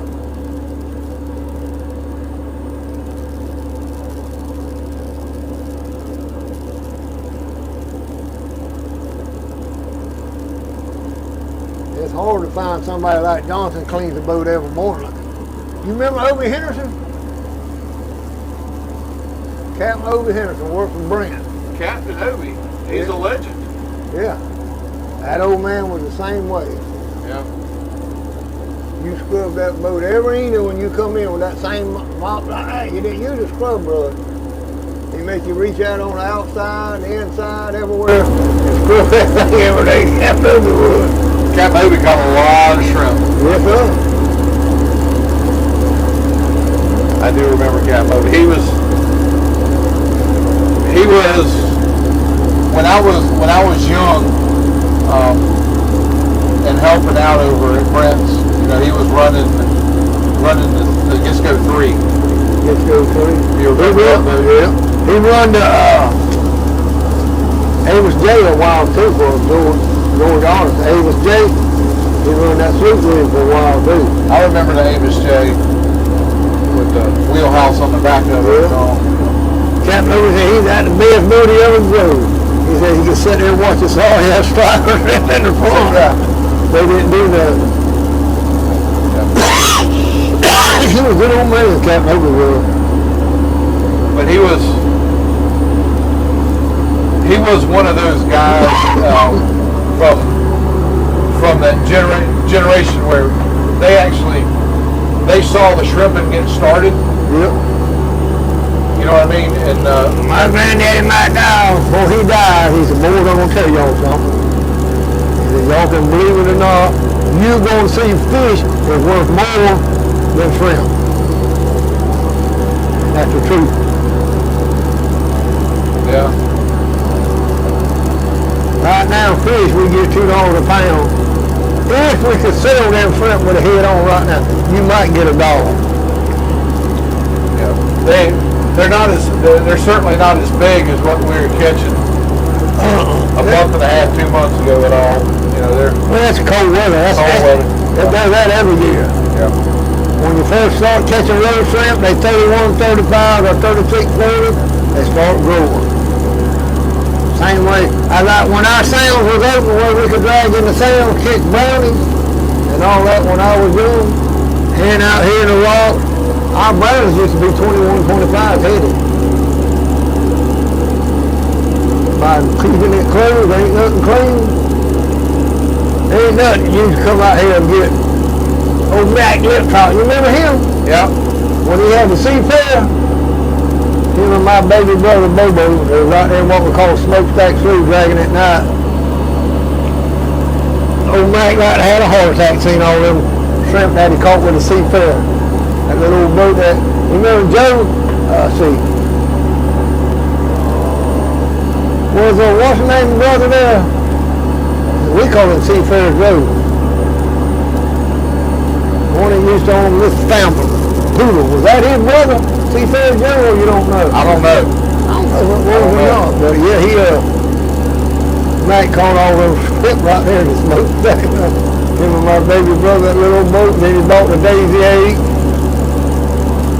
Then he bought Miss Rhonda, then the Rhonda 2 he built. Yeah. Man, he had an incredible mind, and still does, for fabrication and welding. And Then he built that Mullet tugboat. yeah. Then he had that place out there. He still, unless he's gonna build a race car. Yep, I see him from time to time out at the racetrack. Yeah, Mac. We call him Mac Flick Trot.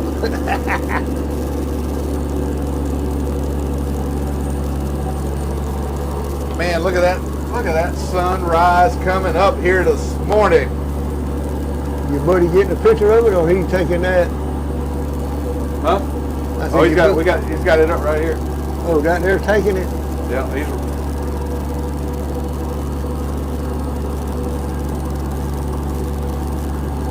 We cutting across here now. I'm gonna go over there to the bell buoy. That's where Poodle used to go to drag. That, as those shrimp start to get smaller, we got a question in here. The guy's asking 36, 40 count. What's that mean? That's As 36. far as the season means. Oh. And for us, that kind of means the season's tapering off. It's No, they'll be thicker, but they just get so many of them. They stay out there and they go out in the ocean and grow. yeah. But that's what, they're moving out of here though. Yeah. They're leaving out of here. That means that No, they're leaving out of the sound. right. But they say I that's say the here, roast. I'm talking about the marsh and that up there. That's Yeah. what they do. That's the life cycle of them. They grow up. They grow up in the small creeks and rivers. The shrimp grow in these little finger creeks and little gutters that go into the salt marsh here. Yeah. And then usually as the water temperature starts to cool, they're flushed out and they'll move on. Now they'll return, I don't know, end of April, 1st of May is roast shrimp, Yep. and they'll be fat. Those shrimp will be fat. The biggest shrimp, the sea like we catch the whole season, are right there, those roast shrimp. They're nice and fat, and usually... Only year too now you get big fat shrimp. Yeah. Big old white shrimp, 21, 25, 26, 30 Yeah, headed. those are like little lobster. They're just nice size shrimp. But for me, yeah, my season is over. Like I said, I've taken the rig and the net and everything off the Minorcan mullet. I'm through playing for the year, and my license, you know, I get a state license, and that allows me to pull up on the beach, which is where the water's shallow and it works better for me. After the 31st of December, the beaches are typically closed unless there's an order from the Department of Natural Resources or something to say they'll extend it. And the reason they'll extend it is they do sample trawls. If the numbers of shrimp are still there, they'll allow the guys to keep working on them. But once they get to one point, they stop it. No more shrimp in the state waters, and you have to move off 3 miles offshore if you're going to shrimp at all. You got to be at least 3 miles offshore to try to catch them out there.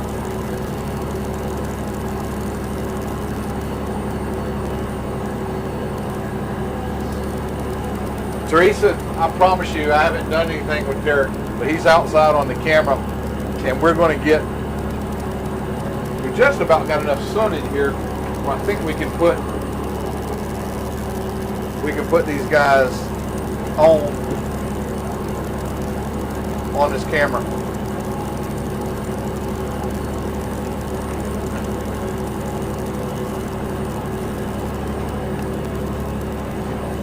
Let's try it. Let me go back and take a look at command and see what it looks like.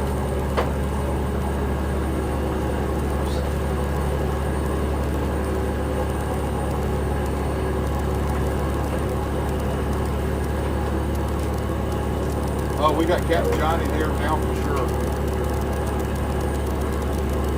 I think we'll go up and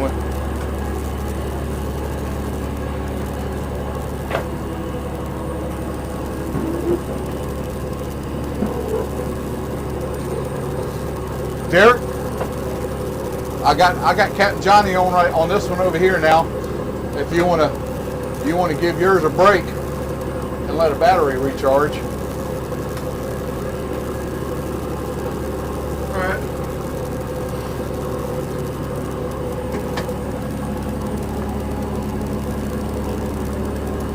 How long we dragging that for? Oh shoot, 2 hours, 3 hours, who knows? Hold on, we can. Hey, put that microphone on him right there. I know. I turned it off. I think you'll put me another shirt on. Are you cold? I want to talk to you. I want folks to be able to hear you. Hey, it's good. It's good right here. Yeah, just stay right there. Yeah. I ain't going nowhere. Jai, do you remember the first time you went shrimping? Yeah, I remember the first good paycheck I made. How old are you when you remember that? I mean, What, my good first check? yeah, that was, Rollo Overnight paid it to me. My daddy had same thing I got, tobacco. Is that how you say it, where you swallow? Well, anyhow, he had the same thing, but he had bleeding ulcers, so he had to go to Augusta, Georgia, him and my mama. Dad said, well, I ain't going shrimping there, Duke. You got to go. He called me Duke. Everybody did. I ain't going with him. I ain't working for another man free. I have to work for you. That's bad enough. Right. Roller said, now, Johnny, I'll pay you. I'll give you 10% off the top. We had $1,500 worth of shrimp that day. Me and him and Joe Hale. Joe Hale was on the Queen of Peace. I made $150. I was 13 years old. So you were 13 years old, first time you made a paycheck, and I'm going to guess that when you were 13 years old, it had to be in the 60s. that was a lot of money. Yeah, it was. I mean, you're talking about a time when a brand new automobile was less than $2,000 in some places. You remember you don't remember J and Field when they built that? No. That's right on Alabama. That's when they first built it years ago. Old boy we got grown up with. His name was Javan Stevens, Kirby and all them. But me and Bird, we went to J and Field. Yeah, I went and bought my own school clothes. They had wedding bands back then. Hell, I didn't know what it was. Me and Bird, hell, we bought a couple of them. I bought him some clothes too. We put on there and went to school. Miss Staples said, Johnny, I didn't know you got married while you was summer vacation. I said, I ain't getting married. She said, you must have had, you got wedding bands on. I bought 6 of them, I think. I said, no, she said, let me see that thing. I ain't giving but $1 a piece for them now. I didn't know what they was. She asked her, I said, hell no, I give one to my mama, my grandma, my dog. Who all I give them? I give them all away. I wasn't wearing no damn wedding. That's awesome. But yeah. Now, Daddy used to make me and Bobby go all the time. That's my oldest brother. We got our ass whipped. We had friends. Yeah. What was the first boat you ran? You got on there and took the boat fishing. What was that? What was the first boat? I think it was a fairboard. How old were you when the first time you took it? I think about 16. Bobby, I think he brought Captain Joe back from Robert when Daddy got caught in Mayport for drinking. Walking down the street in Mayport there, they gave him 90 days on the blue jerry farm. In Mayport. For drinking. 90 days. Wow. Bobby had to bring the boat home to Captain Joe, Robert's boat. He was 13 or 14 years old then. See, them old motors back then ain't like you mash a button. Had pony motors on it.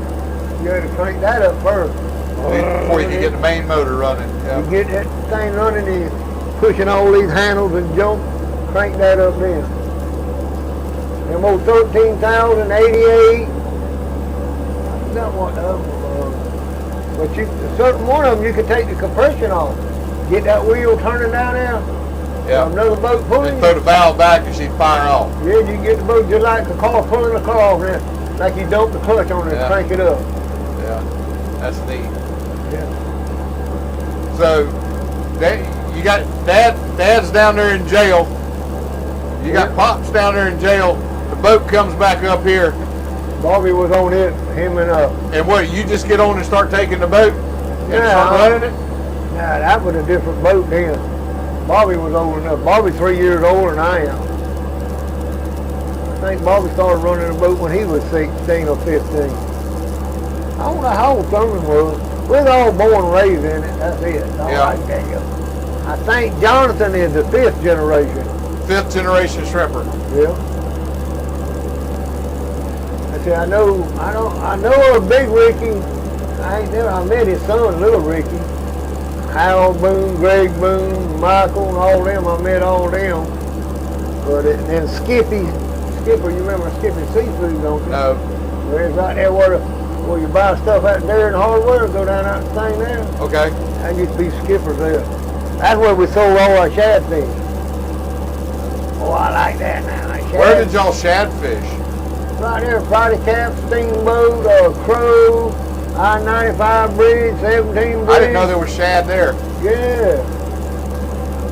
All them other I thought boys, you had to go down into Florida to get down there in the St. John's or something like that to get the shad. You go all the way up to Clark's Bluff, Pico, All that up there, all the way up there, what they call, I don't know what they call that other place up there. Well, Ronnie Shaw and all them go way up river, they do. They start from way up by Jessup catching shad. Yeah. Yeah, wow. Yeah, you can make good money shad fishing in the wintertime. But ain't nowhere to buy them now, so we don't mess with them hard. You got to take them over there to, I think, the Pelican Point. I don't like that. You got whale, go there, weigh them up yourself, stack them in the thing. Hell with that. If you had to say the best period of time shrimping, what was it? What was that? What years were the best for you? I would say all the way in the 80s, all the way to 2000 or later. Yeah, 2000. Made money every year. No problems, just steady clockwork. Shrimping was good. Shrimping was good. You got good money. Fuel prices were decent. Huh? Fuel prices were decent. I remember when we bought this boat, Ed Wallace bought this boat when we first bought it. Fuel was 14 cents a gallon. Yeah, that's unbelievable. And now, gee whiz, it's... Well, when fuel was $1 and something, $2 a gallon, it wasn't bad. But then, what's the name, that president bought all them shrimp. That's what hurt us. He dumped all them damn pond shrimp on top of it. People don't know what they eat when they eat them pond shrimp. Yeah, there's a lot of different schools of thought on those pond raised shrimp. You ever seen them where they shoot the silicone in them? Yes, sir. Shrimp be that little like that thing. Just swell it up. Yeah. It's like a woman's booby. That same stuff, silicone. Doesn't sound very good to eat, though, that's for sure. John, you can't find that thing now, can you? About the silicone putting on there with it. Yeah, you put on YouTube silicone. YouTube, you can find it. Yeah. I'll be looking for that myself. I'll tell you something. My baby brother worked at CPAC. I know he worked there 30 years. I don't know if he lined up, but he said shrimp they had in CPAC back then would be 10 years old. Really? Yeah. Just frozen, just kept them frozen, and then they process them. That's what I like to know. How in the hell they call them fresh shrimp? Here you go, Ed. Check them out right here. They got literally bigger lines that sit there with these women. That's the shrimp. Oh, I see it. That's the silicone, Dr. Well, I mean, I do like the ladies when they got That doesn't look very appetizing. No,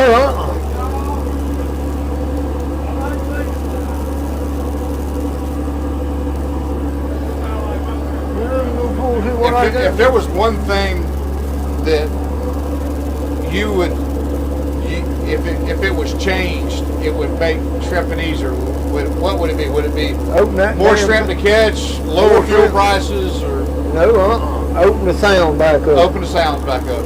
That'd be the number one thing. Me and Brian get in arguments every time about it. I'd rather have the sound open than anything. The crabs will come back, the shrimp would, and the fish. If you don't clean your yard or garden, you don't grow no grass, or you don't grow nothing if you don't keep it clean. Makes sense. You go out there and don't never cut your grass, you ain't gonna have no pretty yard. Weed, same thing grows in the bottom of that ocean out here is weed.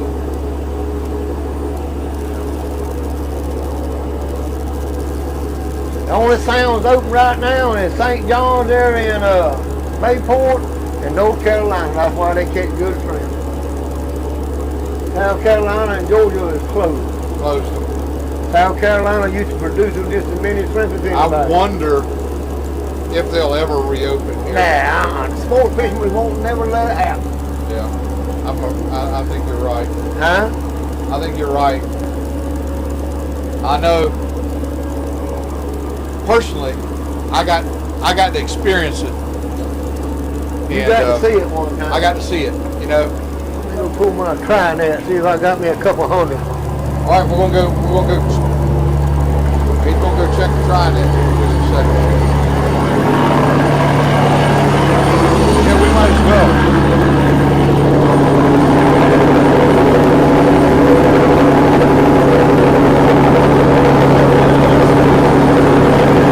All right.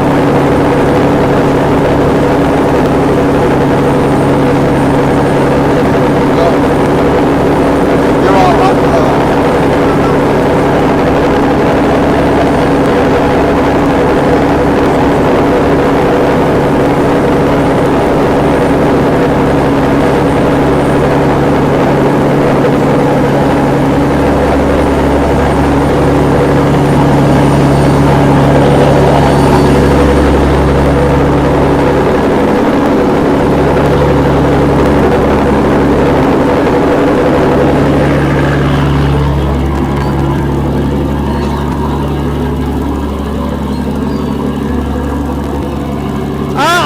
Catch it way up here, Andy. Way up there? Yeah, that's why I can hold on to it. Put you a bunch of slack out now. There you go, right in there.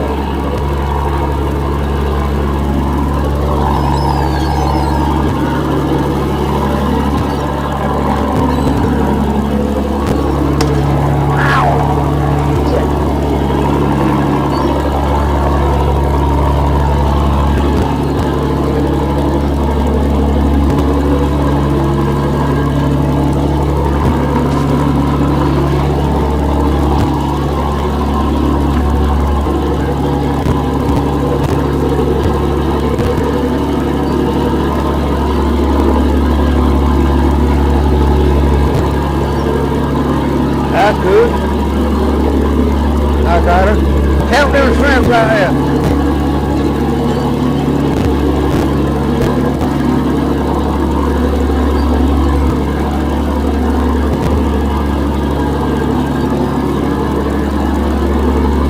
I'm sorry, Johnny.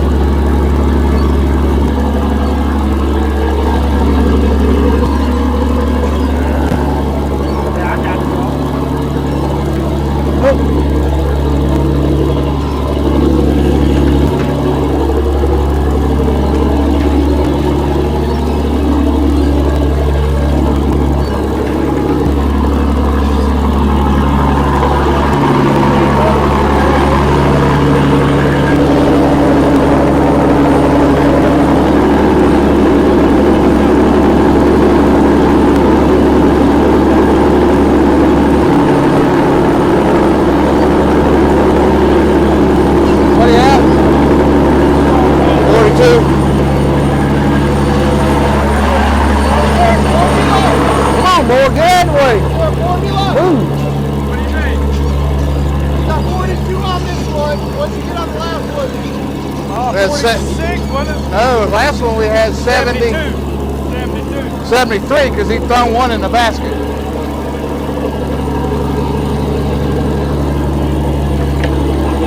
We've been catching shrimp in the drum end, but we've been catching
Again, Wayne Backwood, I've had it on his boat. That's been a while.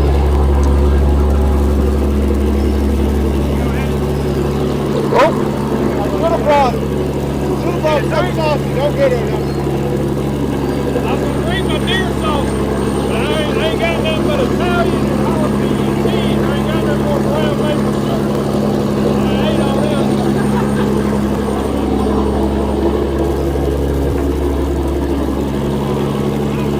Yeah. Hey, I don't know who's eaten fresh shrimp before. These are pretty fresh. Huh?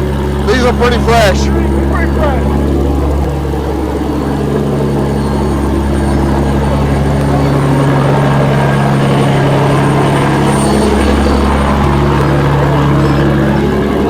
Should have put more salt in it. Yeah, probably get burned.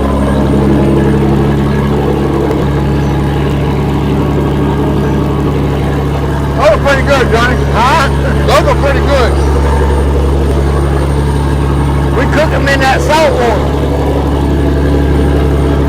Need a little bit more salt.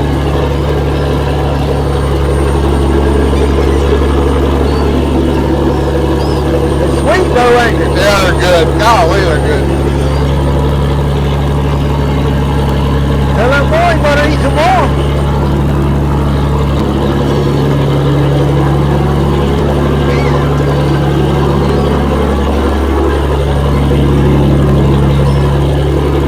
You ain't through eating shrimp, are you? You done through? I gotta get some food. Huh? No, he's doing that shrimp. Hey, they're taking up over there. They probably drove all night.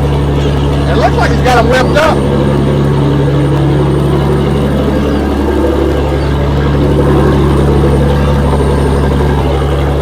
Just about tastes like sugar, don't it? I said it just about like tasting sugar. Hey, good.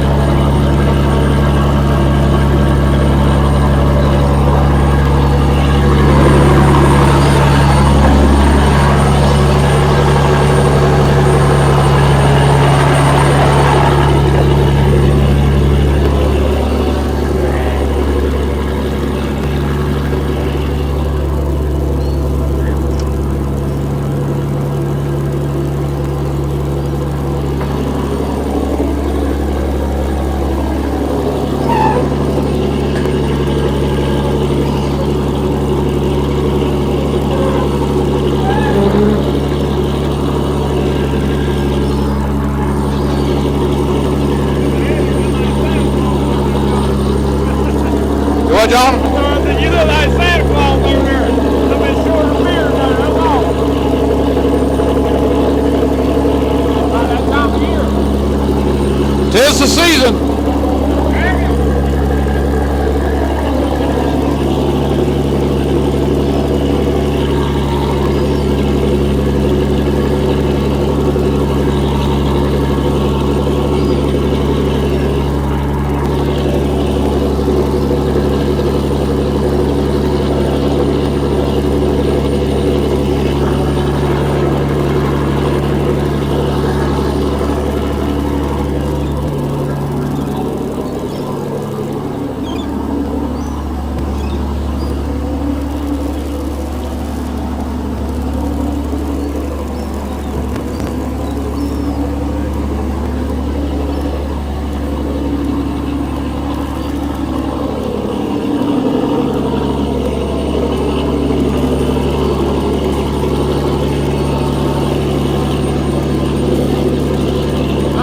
Uncle. You don't want to work?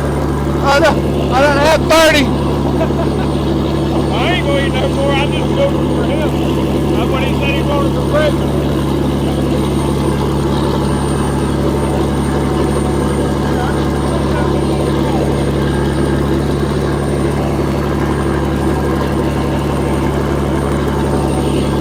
Golly, those are good.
you right now, though. Water right there if you want some. There's some soap somewhere. Get some dish soap.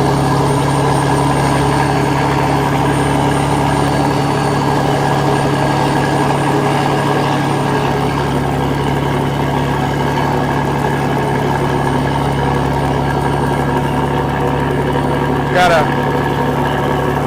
sailboat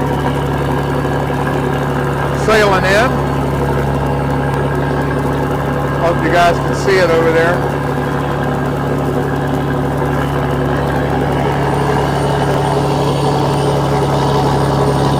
Want to get on camera? Can I get your hands steady? Why don't you stay down? I don't get my hands turned that up.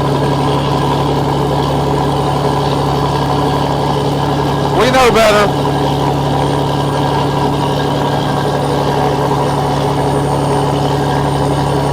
Let's see. Inspection. Nice. All right.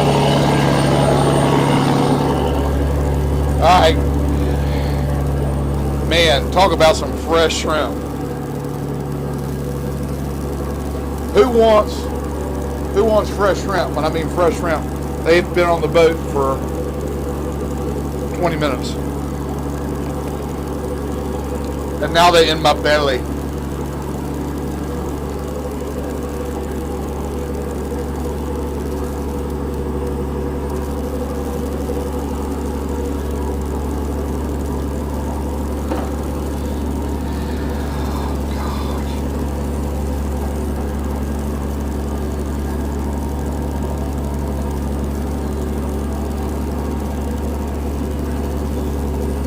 No, they were not raw. Those were cooked back in the galley in seawater, salt with seawater. Those shrimp were cooked in that.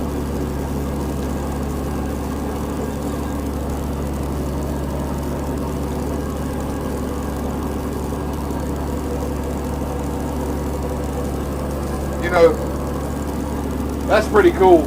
That's your that's your great grandson right there. Yeah. On the boat with you. Yeah. That's pretty. Very cool. That's pretty neat. That's very cool. All right, Andy, I'm on you. Come on. It's on that camera.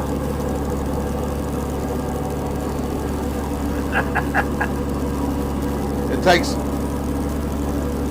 a lot of I don't know, this to have the opportunity that young man has got right now. I mean, it doesn't happen. And I know one day he's going to look back at this and go, man, I had an awesome time, you know, being able to go and do that kind of thing.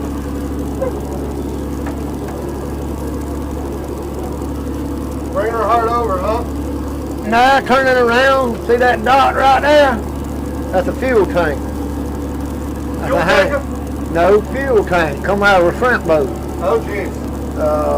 Papa Angel, I'm going to say in the 90s. It was in the 90s. You don't want to pick it up? Oh my God. Tear up your net all the hell. We would never get off this boat. No, I done caught one, moved it. I moved it up there by Jacob Pier. You know, sometimes you catch some hangs like that. Sometimes them hangs catch you. Yeah. It ain't like a hang that Joe catches when he dives down and picks the net up either. Well, some of them things you can't, there's some stuff in that water you can't move. No, you can't move that down there, the boiler, all that, the wreck. But anyhow, old Bud Carter coming up for him down right there. Emerald Princess, you remember when he lost his anchor? Yeah. Everybody's trying to catch it. I talked with Bud. I done caught one of them, the same kind of anchor, 10,000. That weighs 1,000 pounds. Big old damper anchor. Yeah. I tell him, Bud, I said, yeah, I caught that anchor, done moved it already. Yeah, I wasn't thinking nothing of it. Drove right over the same spot where that dot was at. I done caught that anchor.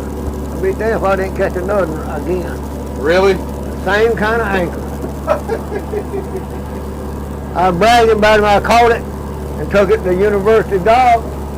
I caught two of them anchors in the same spot. See, when it was dredged to the south side of Brunswick Channel, Was it hung in the tickler? yeah.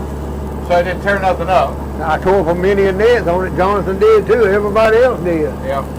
What's the strangest thing you ever caught here? I told him a golf cart Golf cart? Yeah, we were talking about that earlier.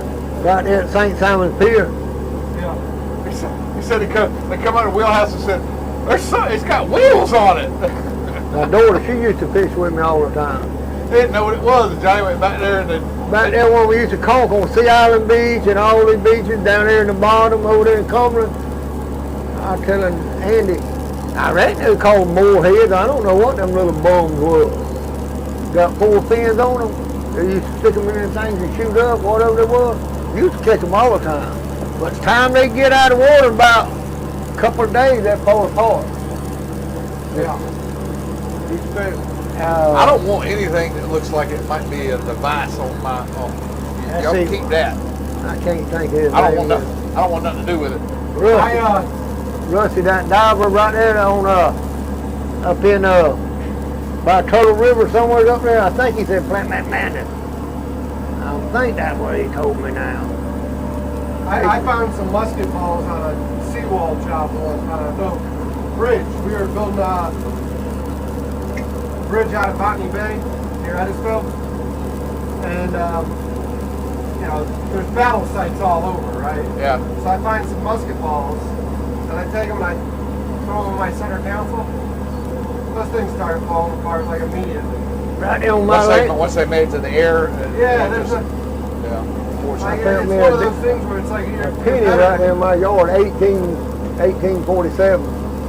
1847. Looks just like a dime. You know how the old Mercury dime used to look? Yeah.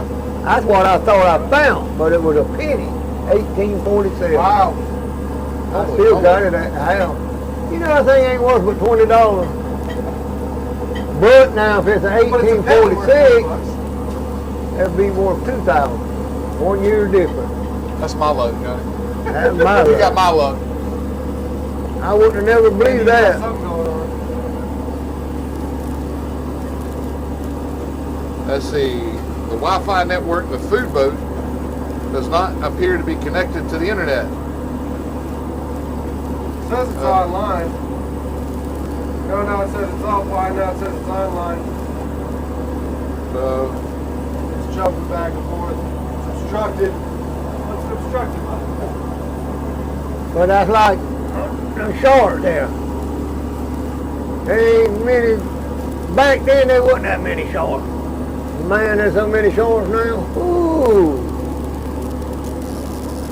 Mark wants to know if you've cut that mullet off for charity. Donated the locks of love. I gotta grow it out like 8 to 10 inches, right? To donate it? What? The hair? Oh, They're all mad. I started growing the hair since July. And they're all giving me hell. Thanks, Julio, for being here. I think we might be hung up.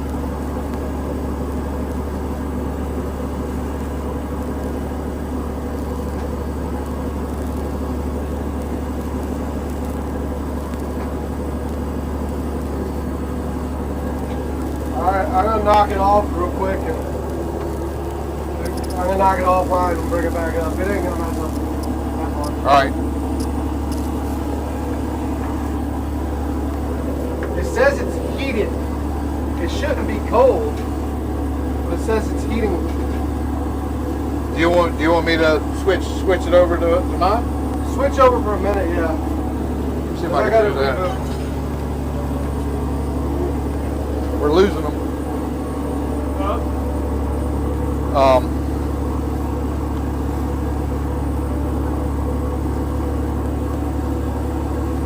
Let's see.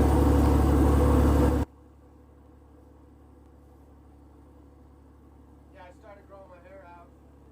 I did a 31-day live stream, spent the whole month of July on the boat. So I didn't get a haircut for the whole month. And then I had a college reunion. I went to the Citadel for military college. yeah. So I was like, you know what? I'm going to grow a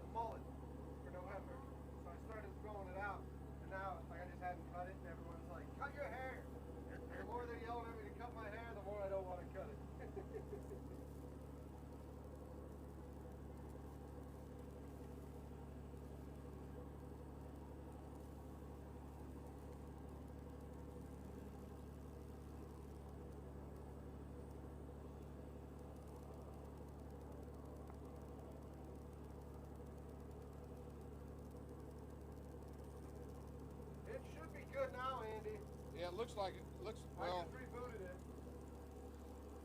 I think I got to close out the stream to No, change. no. I do. It's fine. It's just rebooted. All right.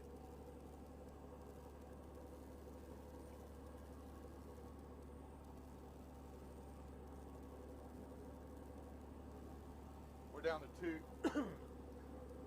and I think that's me and you. Alfred's in here.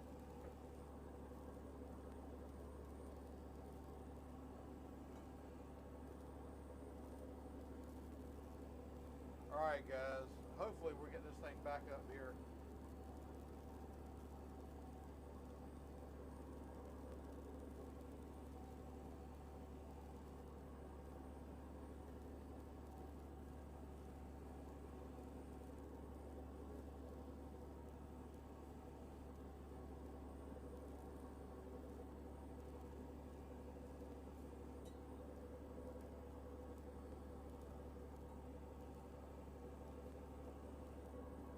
Let me try to restart it.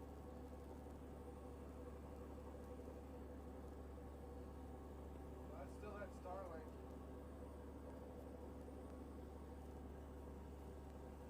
It's having heating issues, it's saying. Must have got too cold out there before the sun came up. I don't know. I ain't never had that happen. I don't know how to change this thing back here. Just change your Wi-Fi, right? Yeah, I don't know how to get to that page because usually have to restart it.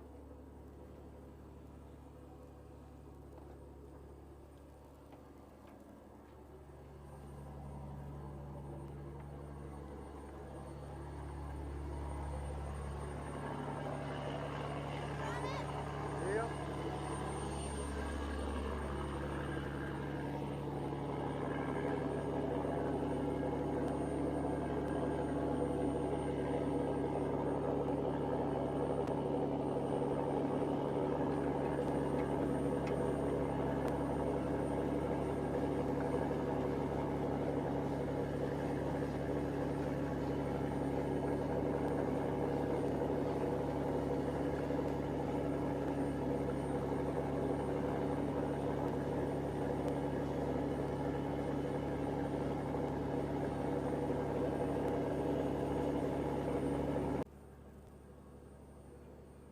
All right, hopefully.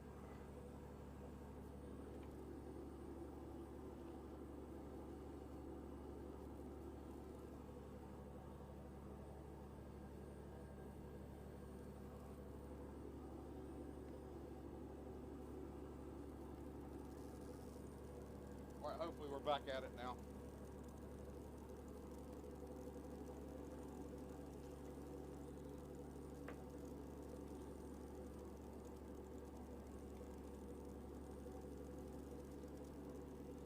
We had some technical errors there, Captain Johnny.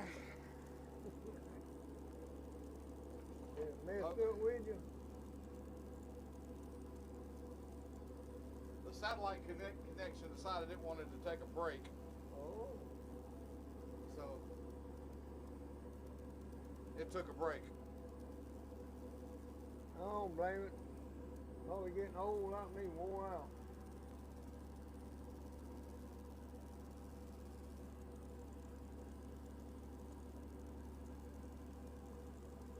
Who was Yeah, that? Tiger, we're back. Sorry.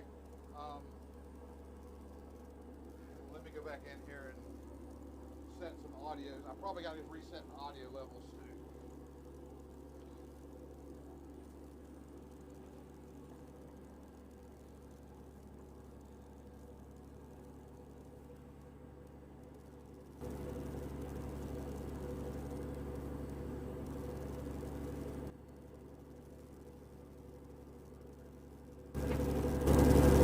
All right, hopefully that did it.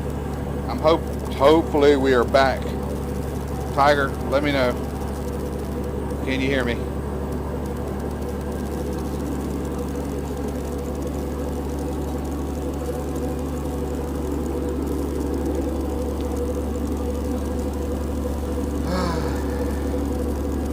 Ash, good morning.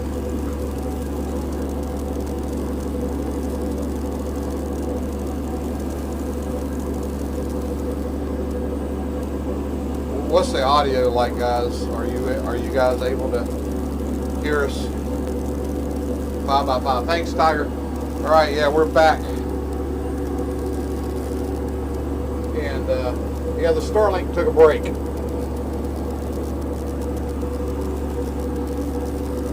Sorry. It happens. It's technology.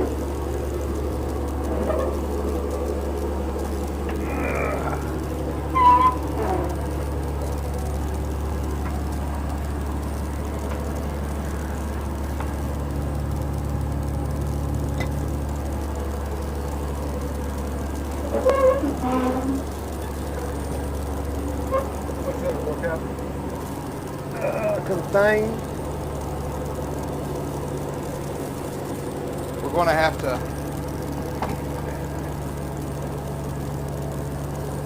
We missed the last try. What do we have on the last try, Johnny? 10 minutes and we had 20. 10 minutes, we had 20. 2 a minute. But I don't know how those are going to pay off. Don't know how that number pays off. We'll find out. I'm excited because, you know, last time I went shrimping, we've caught more of the tri-net than we did, I think, the last time I went. I'm having a great day. I'm glad you guys are here with us. Sorry for the little technical hiccup. The Starlink, which is, we're using Derek's Starlink today, and it was working flawlessly up until the point it decided it had to have an update. And maybe that's all behind us. Glad it happened now.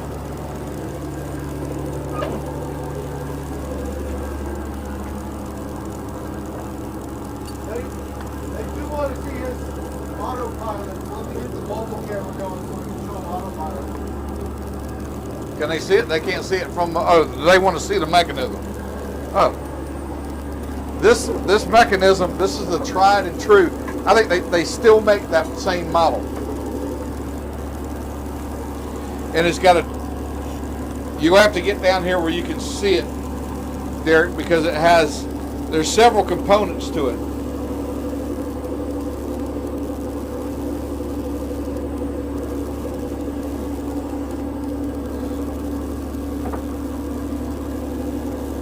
This is the clutch, the engagement process, the drive motor, the reduction, and then can you see on the back side, can you get that compass? There's the compass there, and there's the automatic thing right there at the bottom. It's got mercury switches in it. That's the old style. New style is the non-serpentine. It just sits there, boom. It moves. And that goes all the way down to the drive shaft right here, right with that chain. That Yeah, chain, it goes there's all the a way rod down that to- goes all the way back, and there's a rudder. there's probably Yeah. back in the back of this boat is probably about a 19. It's probably been changed. I'm going to guess. Oh, yeah, I changed about a it. 1980 Chevrolet GMC some steering box off of a Now car. we got what you call a quadrant back there. And then that thing's It's made kinda, like a half moon. You got chain on each side of it. You have to get Johnson to open it up. He can show it to you. to do that, but it turns that rotation into It's got a arm. long shaft, goes all the way back there, a round shaft, 1 inch, or 1.25 inches. It's got chain, it's got sprocket here, universal joints, it's got 4 of them. It's got a sprocket here and a sprocket there, and a sprocket up here. They love this though. They love your helm lock. Oh, Matt, that rope. Your helm lock, yeah, they love that. That's old timey. Did you get the engine controls there? That right there, that's the engine control. That's the original one that come with the boat. It's 68 years old. You don't see too many more of them. All of them the new style. 68-year-olds? Yeah, Oh, that. that. I just see plenty of 68-year-olds. Yeah, that's 60. No, I'm 70 years old. I'm 2 years older than the boat. Brass, That's huh? brass, all of it. It's got, see them 2 rods right there? Them steel rod there. That's for your gas and your reverse and forward. That's throttle and gear. It's got little old levers like, see how them things is right there? It's made on the rod the same way. You just tighten that bolt right there, squeezes it down. Johnny, when do you think you'll retire? When I'm dead, When you're dead. when I can't get up and walk. Shit, John, you I ever met a guy named Eddie Richards up out of Georgetown? probably have. He's the guy who builds a lot of the reefs. The what? Builds a lot of the reefs, takes stuff offshore. Oh no, I ain't never met him.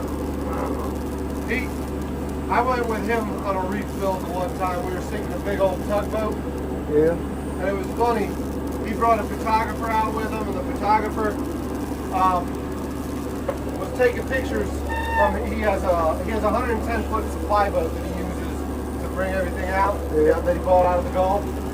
And the photographer's taking pictures, and I'm like, "Come here, give me that camera." And I hop over on the tugboat as we're prepping it to sink, and like it was so funny because the guy was like so nervous, and it's like we got like 40 minutes before this thing goes down. It takes that long. Yeah. So we're climbing around. He's getting some good pictures and everything. But Eddie, I want to say is in his mid to late 80s now. And this was probably 6 years ago when he was just turned. I think he turned like 81, 82. And it was funny. He's like, you ask him that question when he's retiring, and he says, "Well, McAllister comes and gets me." He's like, "But I ain't talking about McAllister towing. Because you got Jimmy McAllister, who's one of the mortuaries in Charleston." Yeah. He's like, "When Jimmy McAllister comes and gets me," he said, "I will be on this boat." That's pretty good. But Tammy Keller, he's still shrimping, and he's 83, I think. Yeah, I think him and Dad are pretty close to the same age. Tammy's about the oldest one that's still shrimping, right far as I know right now. And Bobby Water, he helps John Tyre and them over there on that thing that takes them. What's that boat takes people out? So, Lady Jane. Lady Jane. I think he's on there, ain't he? He was. Sounds about right, yeah. That's Bobby Cradle's Water. old operation. Yeah. HL Cradle. His son's got it now. Him and John mostly runs it. John Tyre. They got he's talking about, they got over behind one of the restaurants right there. Marside. They've got the shrimp excursion trip. You can go in and they've got a boat. It's a steel hull. It's probably about the size of this boat. No, it ain't quite as big. I It's think set up with a little stern rig, Yeah. and they pull like a 25-foot net. 20. 20. That's all they allow. And they've got a permit that allows them to do those Eco Right. tours. yeah Same thing. education trip. Yeah. And Same thing Jimmy Bill does. Yeah. Jimmy, I talked to him last night. He is in the process. He's building another boat. Yep. Yeah. It's gonna have twin 150 outboards on it. Yeah, I know Jimmy a long time. He's a good old man. I like him. Jimmy's probably on here watching the channel. I like right now Smoke, Bill Smoke, one that got that boat. The one I'll tell you about that boat. Let me You go see. look at it now, you'll like it. I put the back on the one on the window. I'm back up. The back on that one. All right. I done been all over that boat. That's a nice boat. Yep. You know what turns that Trinette wings, don't you? What's that? The golf cart motor. Really? Yep. But she's about as clean as a boat as you want to find. She is the cleanest damn shrimp boat I ever seen, except for a brand new one. Look at that. Motor. I've been all over. I went in there and searched. I like the boat, but I ain't saying no more. I'll be got in trouble. Everything on it's nice. Inside, outside. The boat has obviously been well maintained. Yeah, Bill takes care of it.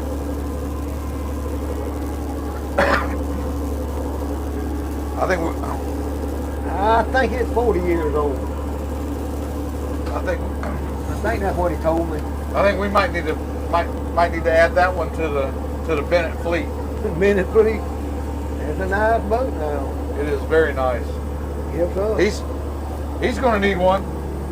He wants one. Right here. Oh, little man. But old Bill's a pretty good fella. Man, ain't made for your buddy back there now. He be butted his head. Yeah, they say it's a short man's boat. Yep. That's what Jimmy said.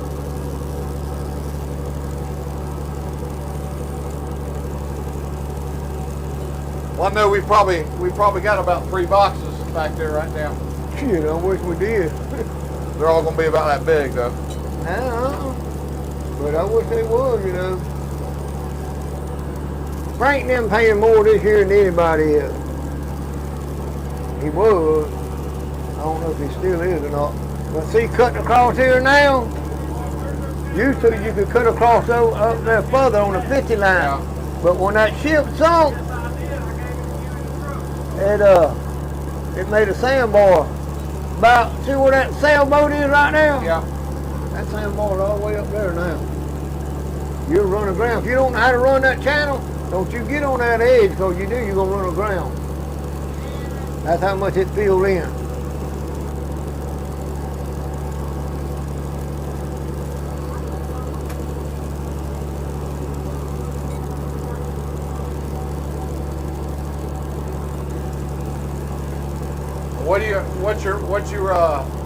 What are you thinking now? You going to ease over this way and I just we'll make go out in the channel, or what are we going to do? Go down here and turn around. It's what you call a slop hole.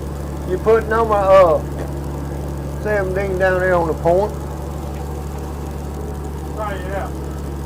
Banana bread Pop Tart. Banana bread? I've never heard of a banana bread Pop Right Tart. there, it's pretty good.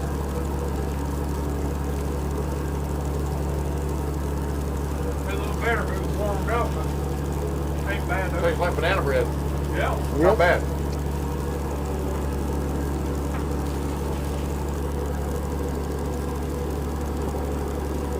Pretty good. This is the closest thing I want to eat to a banana on a boat. I don't bring bananas on the boat. No. No, sir. Why is that? You believe in the hard luck? Let me tell you something. 2 things happen when you bring them. 1 or 2 things, if not both of them, happen. Somebody gets hurt, or something gets broke. That might have been what was wrong with ours. I always took bananas. That was one of my things. I like a banana now. Every time. You leave them bananas in a truck. Not me. We took 2 or 3 damn things piled full of with us. They give you energy, son. They give me a damn headache on the boat. I can tell you that. Did it? There's somebody gonna get hurt, or something gonna get broke. One of those 2 things is gonna happen. When you eat one.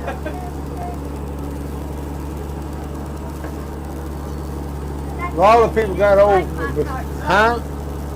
That Pop-Tart. I thought you said you didn't like them. I ain't crazy about Pop-Tart. I like them hot, like your daddy said. I don't like them cold. You got it hot. No. But you can go put it down on top of that motor and it'll get hot. Yeah, find that packet. Hey, That's what we used to do now. do you know what's gonna happen in a couple days? What? I was just curious if you knew.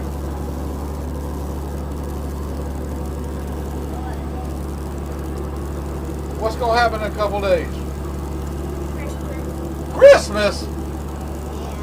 You got something lined up? Is somebody bringing you something for Christmas? You think so? Have you been good? All right. Oh, hell. Some nut balls at the bottom of the ocean down there. Okay, yeah. If you've been good and you're on that good list, Boy, is that yours? That is yours there. either or, I don't Yeah, care. it's brand new. What'd you do with yours?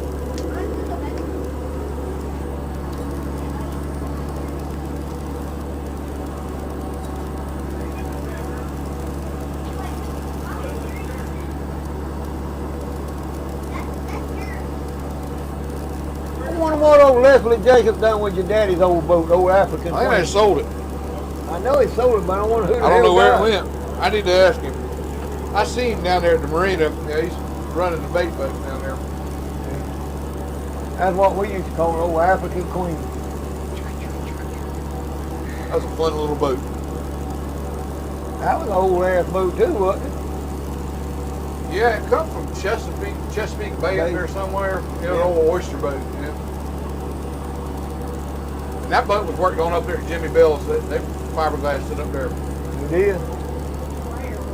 Up at Jimmy Bell's Railway. That's where that was done. You see that sky right there? You see them clouds? Yeah. It's going to be raining in 24 hours. Tonight? Probably tomorrow night.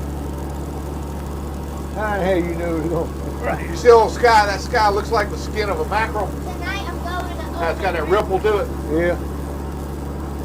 Old guy told me one time, you see that sky? He says it's going to be raining in 24 hours.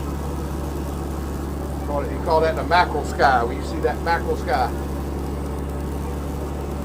Especially that orange one. That's going to be bad weather. I know one thing, can't hardly see them, but see them little baby ripples in the water? Yeah, yeah. We're fixing to be bad weather. And when you see a seagull taking a bath, you better hold on your ass because it's going to get rough. Seagull taking, that's the first I've ever heard of that. The seagull taking a bath.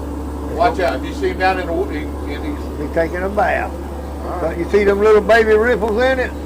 Boy, if it gets real slick calm and all you see is them baby ripples, you're going to get rough. Well, we got 20 minutes on. We'll see what we got this time. Oh, boy, get out of my way. all right, Derek. I don't know where the Holly Land is.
I see a damn brown mule.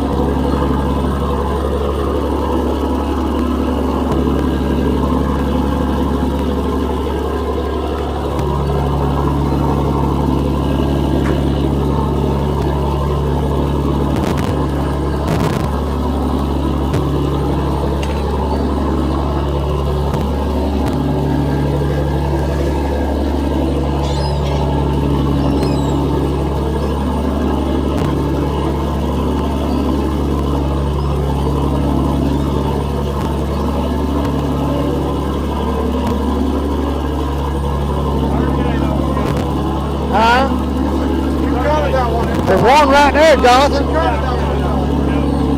Hey, there's one right there.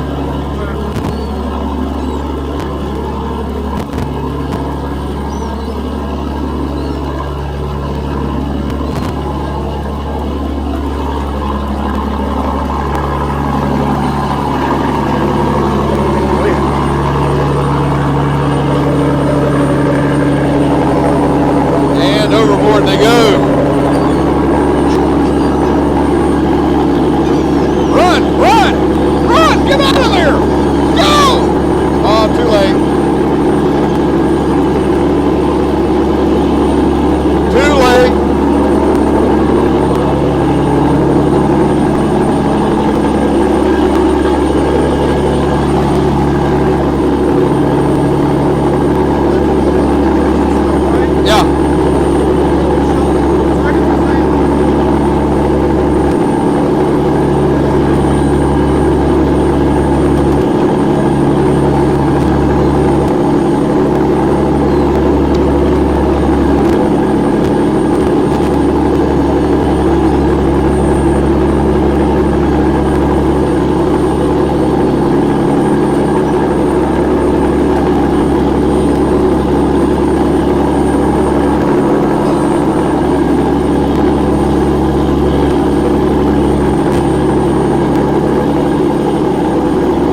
into the lazarette.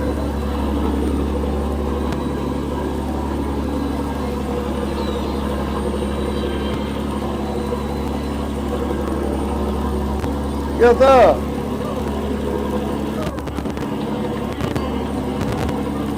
Oh, you're that damn stupid shit on my phone.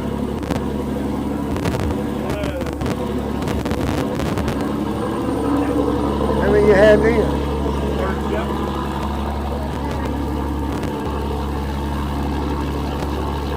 37, that's it. Huh? No, I just told you I had 37 on that try, that's it.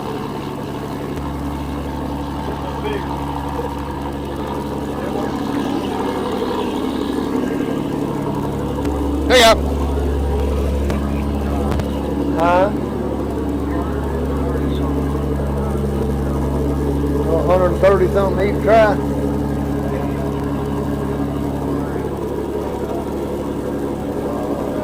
Yeah. Ain't much going on here. I see two boats over there in the rock. Tight That's fit. it. I don't see them no more. They must be going back toward the north. All right. But we ain't found nothing yet. I don't know what to see them. About all I can tell you. They quit? Oh.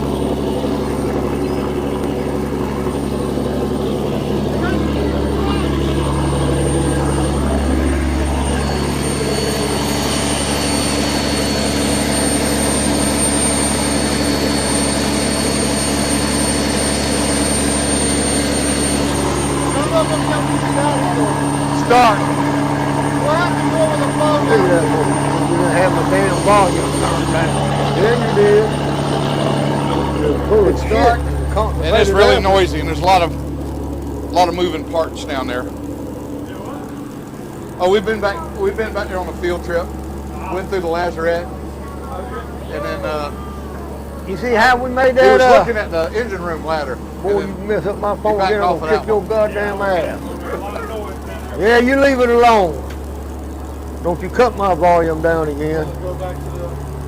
You see I'll how do we it. made that tunnel in the back of that boat? Yeah, we went to the back. I don't know how well the signal did though, because these rabbit ears gotta like get back to those rabbit ears. I think we lost the I think we signal. lost the signal. Yeah, but that tunnel I made it. You see how we made it? Yeah. We made that. The boats ain't got that nothing but a fiberglass boat or a steel boat. Yeah. But we made that. Me, Thurman, Mr. Frankie, and Uncle Ben. We made that. Nice. Yeah, it was clever. That's about that thick fiberglass. Okay. Most boats ain't got that.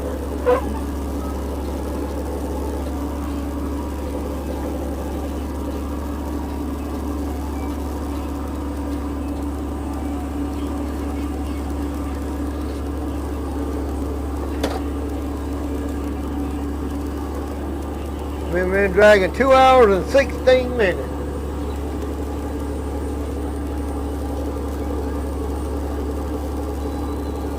Quarter after 6. I beg to differ. 2 hours and 21 minutes. 21 minutes.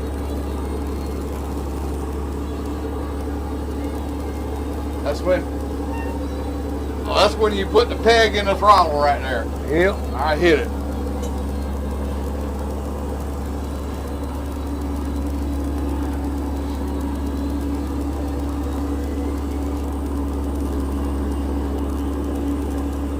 Johnny, I know a lot of people don't care for it, but I like it when it cools down a little bit. I like this weather. Not me. I don't know more. I used to now. I was crazy about cold weather. Well, it's not cold yet. It's just cool. When you get older, That's some 70 plus years you done put on over there. It's Yeah. just cool. that's all them damn accidents I had. One of them so bad as when that car fell on me. Oh yeah. You told me Pushed my about little that. bony ass.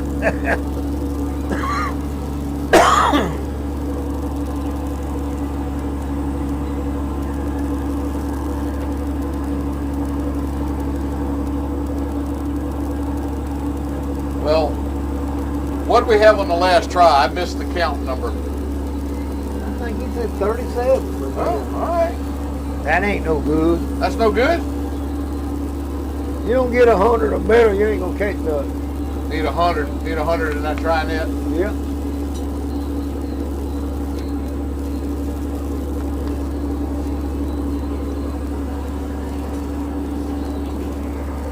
When you get cold weather, you got to kill a shrimp, just like a brownie. Got to load them up. Huh? Yes, sir.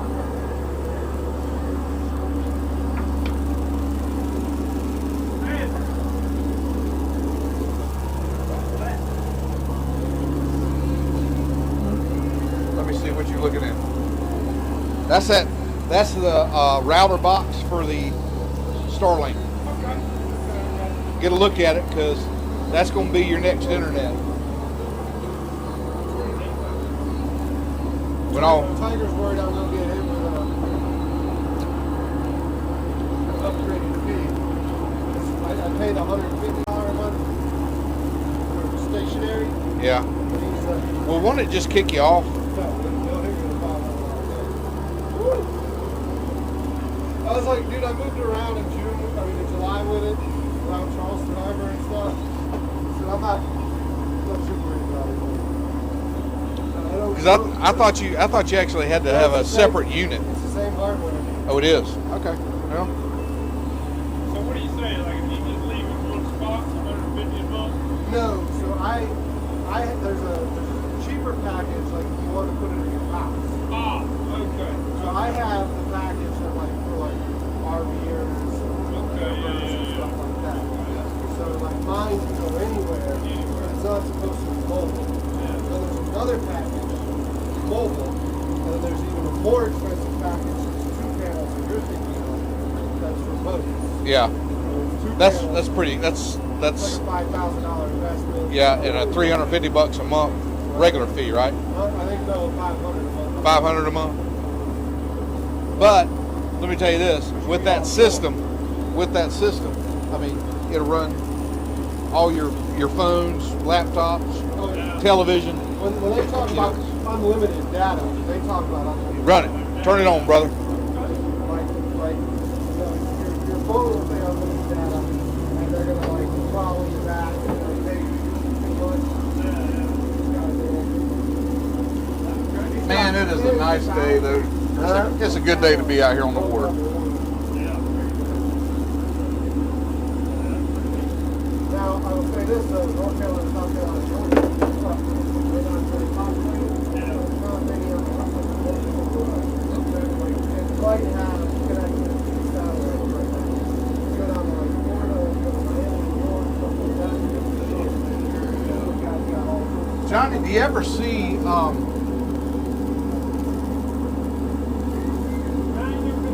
Wesley Dickey's son out here dragging with his little boat? Huh? Wesley Dickey's son out here with his little boat. You ever Oh, Wesley. see? Yeah. He stays down in South Down End. south end. I tell you what we seen one time in my life now. They said it on the phone. You can look it up.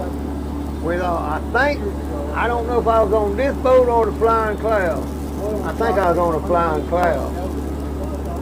But the sun was on that side of Jekyll Island coming up in the morning. One time in a million you'll see it in your lifetime. You said, what now? The sun was on that side of the island. Now wasn't no sun. Damn sure was. You know what that was? Space shuttle. There wasn't no space shuttle. I've seen it too.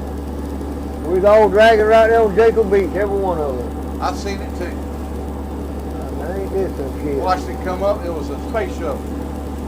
Let me tell you who was on the boat with us. I was on the boat with Ricky. Old Ozzy. No, this here. Ozzy started hollering. I was laying down in the bunk, and Ozzy started hollering. No, this here happened in the 2000.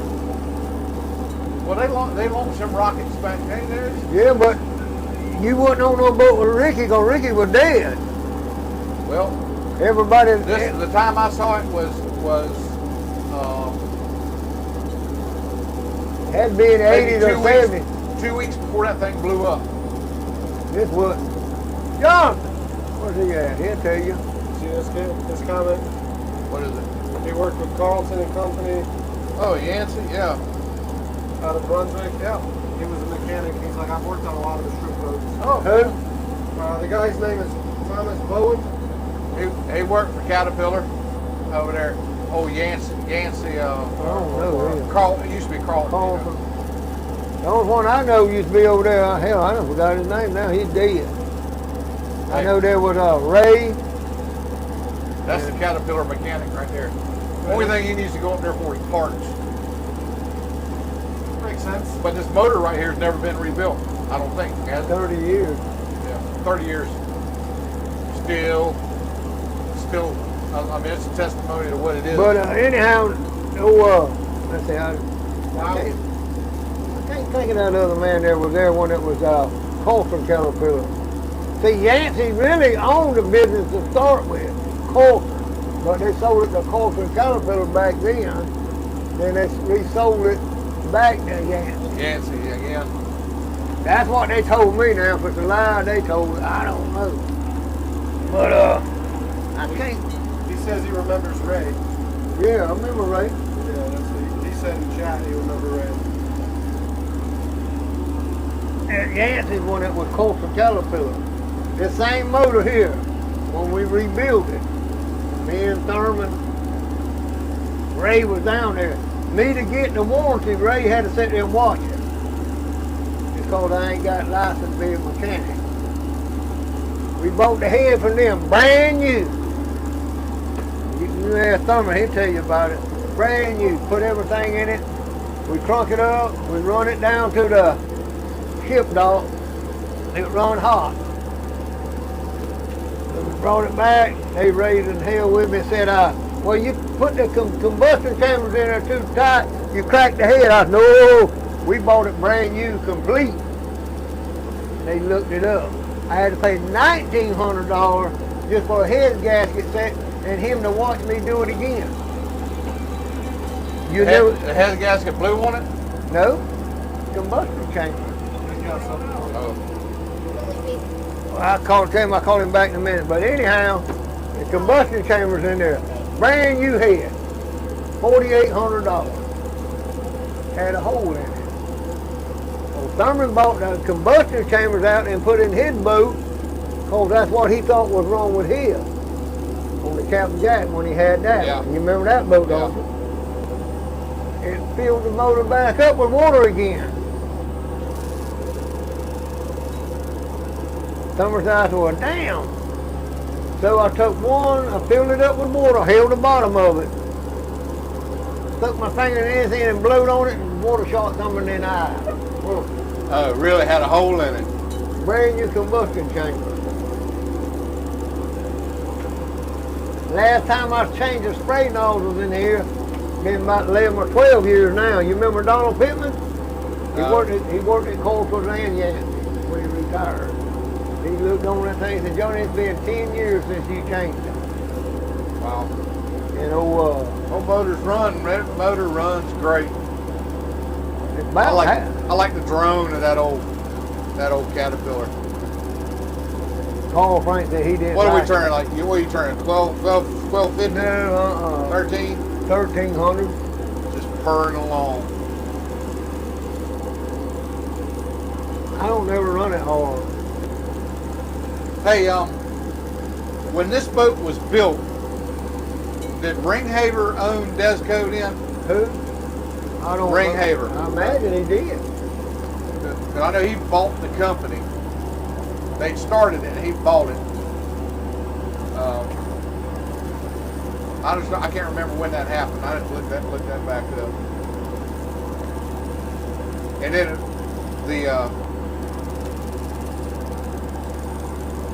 the Desco, I think what it originally was something. It had a different name. I don't know. And then when he got it, was Diesel Engine Sales Company. Yeah. He was build shrimp boats to sell motors. Oh, he did? But anyhow, there's a whole bunch of them did. Yuki Lewis used to own a bunch of diesel sailboats. They said that and if you go down that list that was on that website that has this boat listed on it, you see the name Singleton. And that guy that was I interviewed down there that lived right there next to where the old boatyard used to be. Said that guy, he'd have a young guy come to him, and because he had boats, and he would be running a boat for him, and he'd get to the point where he'd say, "Well, I want to own my own boat." And he said, "Well, you trip for me, I'll buy you a boat, and you pay me back on the boat, whatever." And he'd charge whatever, and that'd work out for a couple of years. So the guy got off the boat, and then he'd get the boat. Singleton would get the boat back, and the payments would have been made on it for about 2 years. I don't know. There used to be what they call a Singleton fleet back then. Yeah, they had a lot. He had a lot of boats. Yeah. They worked. Geez, they worked the whole state of Florida over, and then over into the Gulf. Yep. They had a bunch of them over South America one time. Yeah. Singleton fleet they did.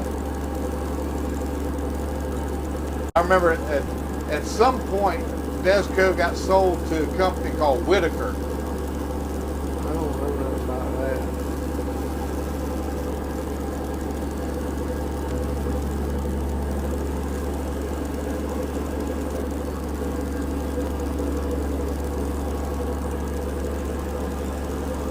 I don't see your boats no more was over there in the rock. They gone. They might have had to go do some Christmas shopping. Can't, Johnny? Get on in there. Damn, I know. Probably some boats out of there to Florida. Ain't no telling. South Carolina. Ain't no telling where they were from. Get on back. Might have to go do a little Christmas shopping. So we've been on this drag for 2 hours and 34 minutes. We get up there, we'll take up, see what we got. I ain't looking for nothing. That's for damn sure. You sound so optimistic. It's always your bright, cheery disposition. I just go by that Trinidad. You're just looking at that tail bag back there. I know what you're looking at. Yes, sir. If there ain't nothing in that Trinidad, you ain't gonna get nothing on the drag.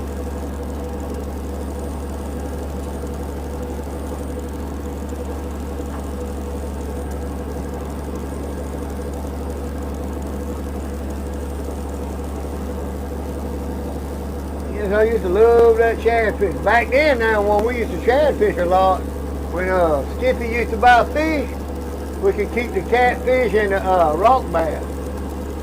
But you can't do it no more. Some morning go pull them two set nets. I get 50 pounds or 100 pounds of catfish out of them. For yourself. No, I sell them to Skippy. I know, but you get those for yourself. Yeah. Yeah. But now you got to throw them back in the river. No Yeah. matter if they're dead or alive. Rockfish, all that. Speckled trout, bass. You know where you come out of Friday Cap right there? Well, I had a net there. We used to call it Big Mama. Catch all kinds of You fish. can't do that anymore, can you? What? Run them nets across the river like that anymore. Well, we don't run them all the way across. You allow just 99 foot, that's it. Okay. And if you kind of what you call, you ain't supposed to, put them gill nets out now and stop up for the Yeah. trout and bass. Yeah, I think they frown on them gill nets now, don't they? Yeah. They'll take your boat if they catch you with a gill net. Take your damn, charge you a jail fine too. Boat, net, and everything. Well, see, Tiger is asking me about the tri-net on the boat, and he wants me to explain that tri-net that you got back there, the small net. Well, that tri-net is it's a smaller version of the big nets that he's pulling off of each side of the boat, off the end of the outrigger. And it's a sample net. So they'll put that out, and they'll tow it for a specified amount of time, 10 minutes, 20 minutes, whatever. And then they'll pull it up, and they'll look. You're able to see what the boat's going over, what kind of shrimp that the boat is going over, what it's catching. And you can kind of judge by what you catch in the tri-net, what you can expect to see in the larger rigs. Don't forget now the fish and the jelly balls, they'll let you know about all that junk. Yeah, if you start catching a lot of bycatch, that can cause, and a lot of bycatch can cause problems on the boat. And that's just another way of monitoring the bycatch to see if if you're going to have it. Sometimes if the jelly balls are thick, you can actually you sit up here in the wheelhouse and you can just see them. They're just floating around in there like almost like lily pads out in the water. And they can be real troublesome because they add so much weight to the net when you're starting to pick it up. Tons and tons of weight. You know, they say shrimping ain't easy. No. And it's not, is it, Captain Johnny? There's nothing easy. There's nothing easy about this. The rock last year, I think it was last year or year before last, 7 minutes with the big boat, Flying Cloud. I told Johnson, I said, pull that try net. I said, I can't turn it, won't do nothing. What? I said, pull the try net. There were so many fish, they were running out of that 12-foot mouth of that try net. 7 minutes. His buddy had to go aboard and cut the bag. We dumped one bag at a time. You've been on that boat. On the ice box, they run out the back of it. Each bag. Wow. 7 minutes. Ain't no telling how many we broke. I don't know how many ropes trying to pick it up. Trying to get it up. There's tons and tons of weight. So yeah, that's what the tri-net's used for. It lets you know where the shrimp is and where the shrimp ain't at. That's the biggest thing. If they little or big shrimp, you can judge by that. Yeah. I like Willis on that Miss Kirk. You remember that boat? Yep. I think they said, I forgot what he had on the drag, but he had either 2 or 2.5 baskets in the tri-net for 10 minutes. Up north when they was catching all them cold water shrimp up there. I forgot how many shrimp they said he had. Oh wow. We busted the bag. I've never heard. That's a lot of shrimp. That's over 100 pounds of shrimp out of the tri-net. Yeah, 10 minutes. Wow. Joe Williams them, I think he said, now I might be lying, I think he said that first year when he went up there, either 300 and something baskets in one drag or 2 or 3 drags. When these guys are talking about a box of shrimp, that's 100 pounds. There's 100 pounds of shrimp in a box. So, That hat on? 10 box. How many Joe had? Was that Jonathan? Or was that other 100 one? pounds of head on. No, headed. Headed. Yeah. That's a lot of shrimp. That's a lot of shrimp. And you hear these guys talking about, 10 box drag. That's 1,000 pounds. That's 1,000 pounds of shrimp. Oh, we done that right there on St.simons when, let's see, Jimmy Bell was there, Denny, I can't think of all them boys from South Carolina right there, Georgetown. You remember all them, don't you? Yeah. Captain Andrew and all them? Yeah. All them boys used to come over there and drag Captain with us. Jack from Frogmore. Yep, all of them. Yeah.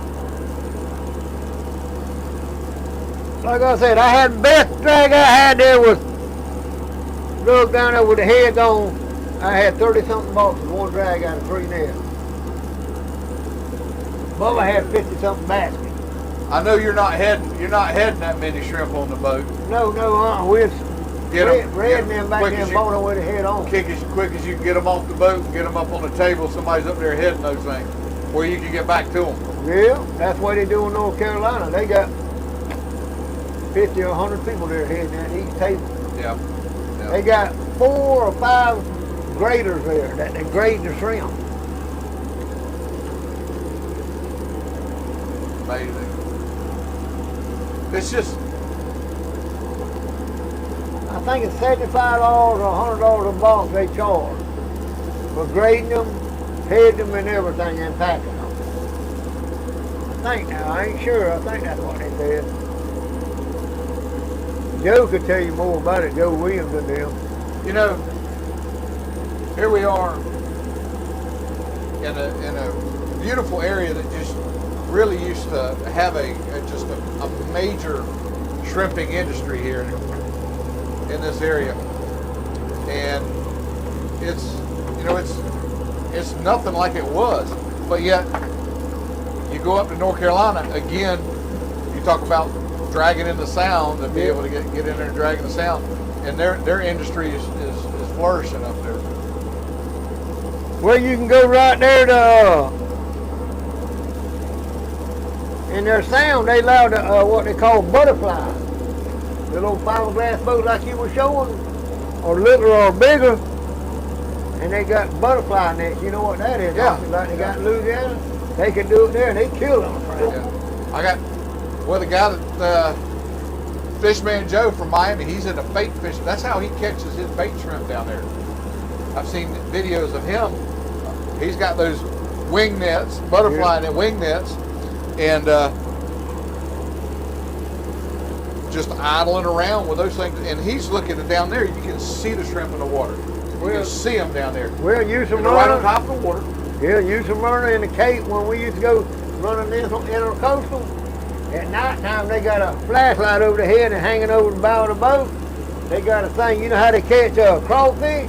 That wire box net? Yeah. That's where they catch shrimp down there. Just scooping them up. Scooping them up. Right there in Mayport, they allowed to drag. You got to be grandfathered in. Somehow they got it set up. But anyhow, they catch the devil out of shrimp right there. See that hole right there? Right here, yeah. Thurman run into me right there a long time ago with the Captain Jack. Dear heavens. Yeah, they're on there. Somebody run in the other side of me over there where the rail, that's where the water's coming from. It's right at the final house. They run in the top of the rail. Frankie called himself fixing it. Frankie Gill did it, but it ain't. It leaks water like hell. When it rains, then it sloshes around up there.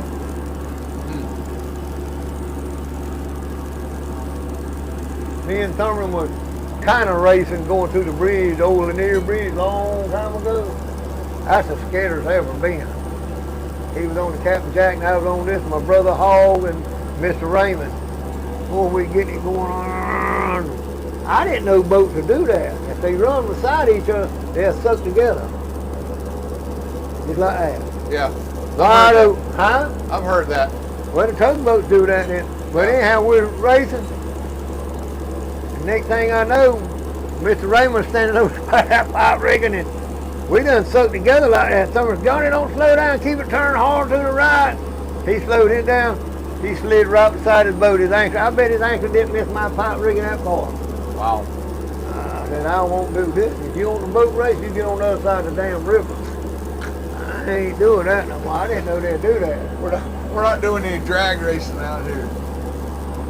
Well, see, they used to do that in Fernandina every Mother's Day. All boats. They go down and turn all them caterpillars loose and drag race. I see we got 35 folks in the chat this morning. Good morning. We're shrimping on the Dora F right here in coastal Georgia. South side of the channel. We're right here, right here at just off Jekyll Island, just to the north of us, St.simons Island. We got Johnny Ray Bennett and his grandson John. And I hear that the winch has started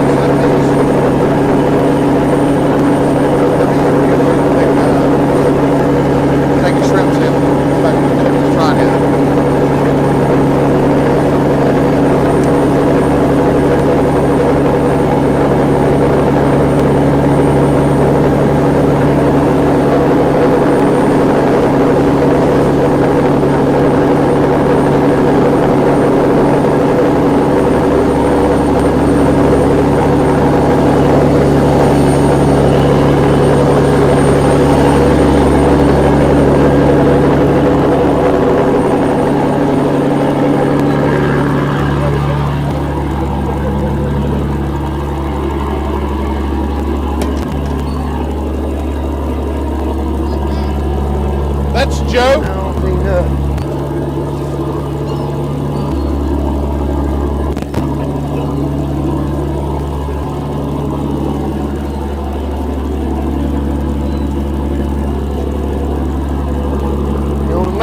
rather go home or go to St.simons and make one. Don't make a pookie to me. I'd rather make one here than over there.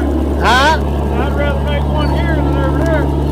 All right, we'll put her back out. Drag around. We gonna drag it 4 hours?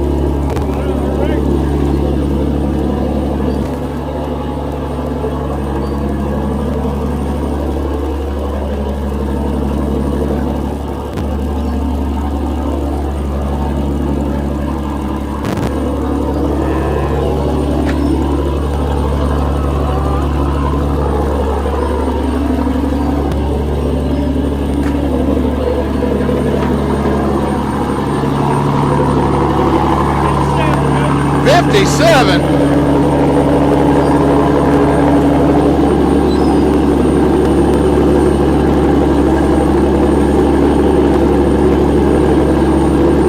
Joe, what do you think about it? I know, man. That's a lot of shrimp. Looking pretty good.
All right, Joe, you got fired. I'm on this one up here.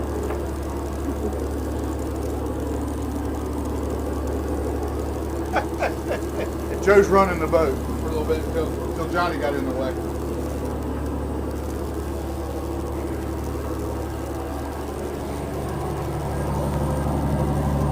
Joe, I mean, are you enjoying your day out here shrimping? I'm glad we're able to set this up and shoot out here. I know it's a special day for me too. And I know the insight that you brought today. We're really enjoying it. Great job.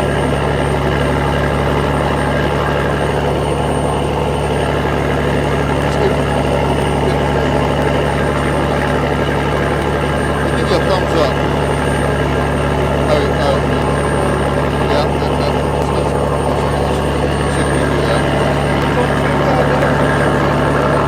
that's all I can do right there. That's all I can do. There we go. Joe loves everybody.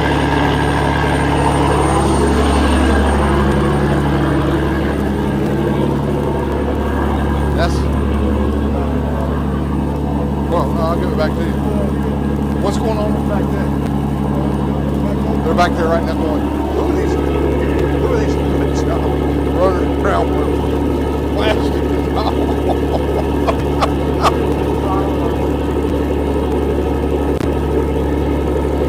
Well, if Joe was here, there'd be two. Dang it. Because Joe is a child. Joe is a child at heart.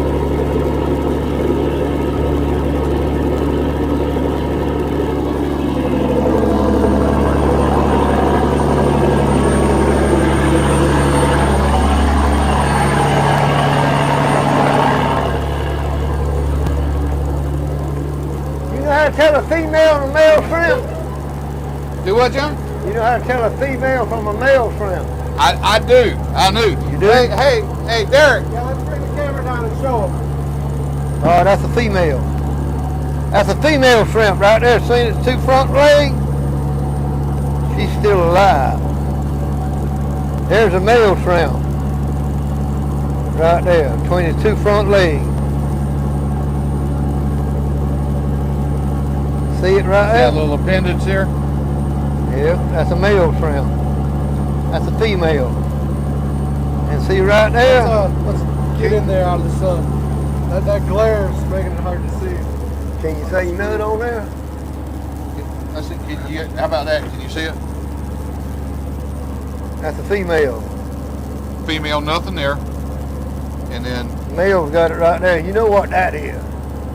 Same thing you got between your legs. Same thing that Dow's got in his pants too. Nut. That's a nut. Did you see what See them Andy? two white things? yeah, That's what they call them, the nut. yeah. Did you see what Andy got? Oh, yeah. That's my buddy. This is our buddy Joe. Joe. Joe, this is the representation of our buddy Joe. It's got a nub in it. Look at that ball. Yeah. Let me watch, make sure I'm turning around. Male and female. And you learned it here today on the channel.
Looking at seagulls. Look at. Yeah, I'm trying to get him on the line.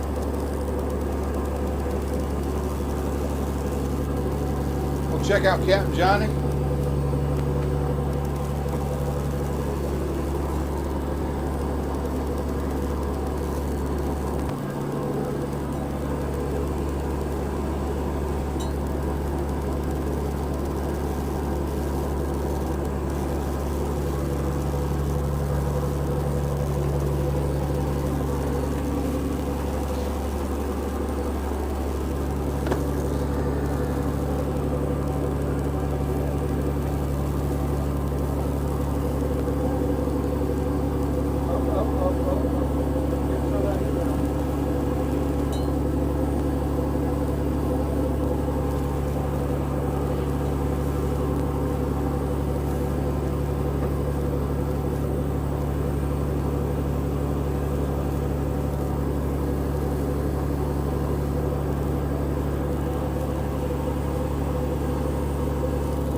Hey, thanks Thomas for checking us out.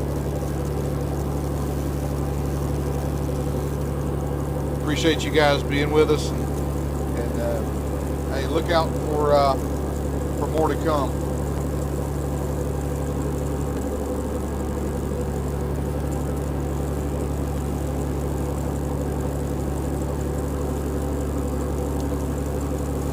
You know, one of the neatest things to me about shrimping is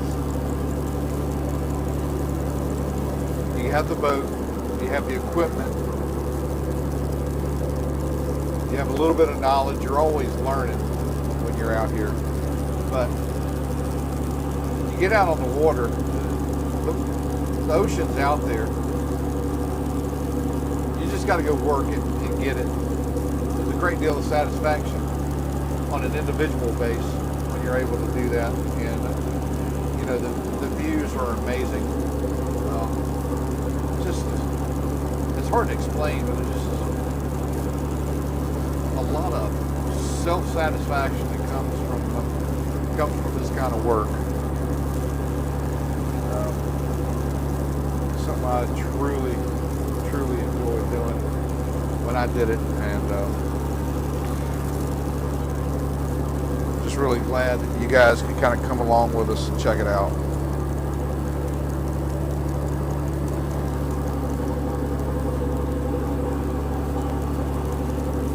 Well, this is all part of the Christmas special. We're going to have Alfred up. Hopefully those guys are getting ready out, and we're hoping that our good buddy Fishman Joe is part of that caravan and gets on up here. Really hoping to see him soon.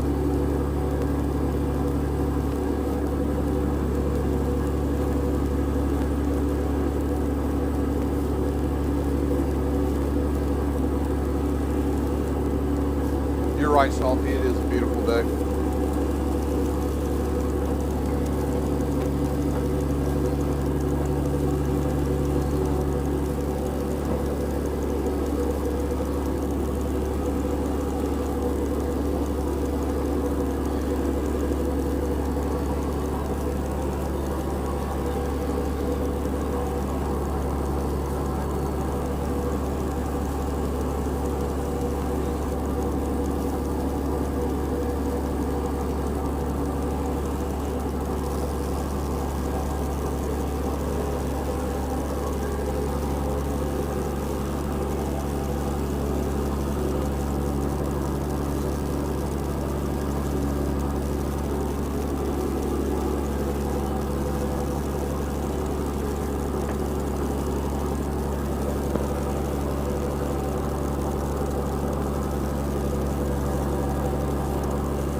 All right.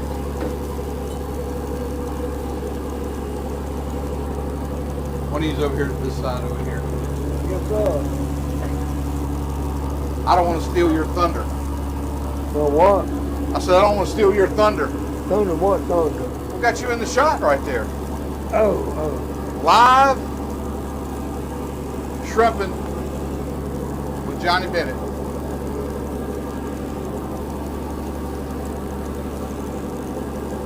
Those shrimp looked a little bigger that try. Yeah. They look a little better.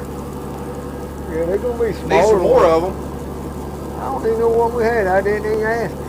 I didn't either. I wasn't paying attention.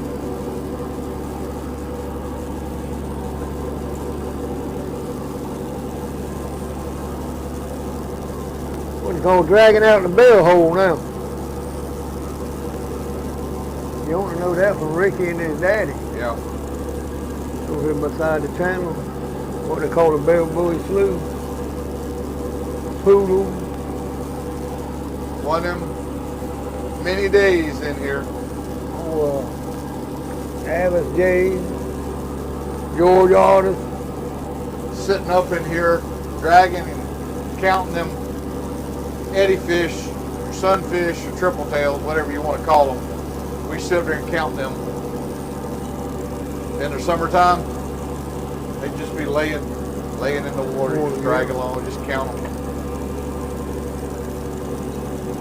That was before anybody really ever caught them, Johnny. Now it's people just get out there and can't stand it. Got to go catch those triple tails. Oh, they raise hell if we catch one. Boy, they get mad.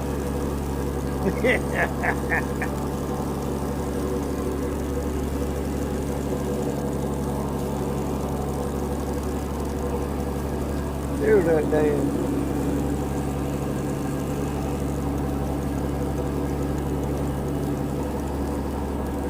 See that boat over there in the rocks now? I see. Well, there's two of them. There's two of them over there. Uh-huh.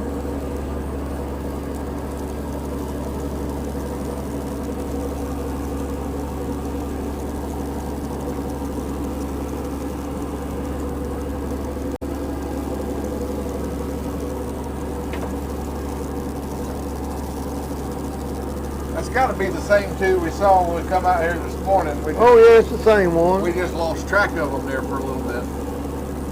But I definitely see them now.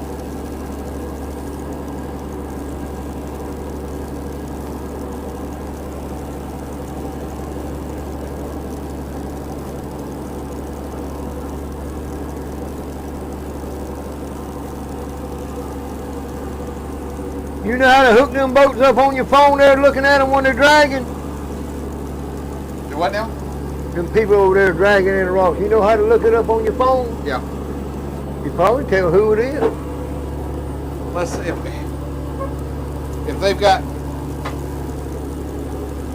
We'll take a look. They're supposed to have that track in the back. If they've got it on there, we'll.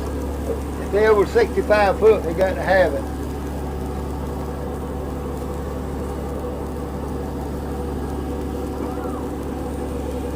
Let's see. What you looking up, Andy? Huh? Trying to figure out who's over there. Oh, you got AIS on your phone? Yeah.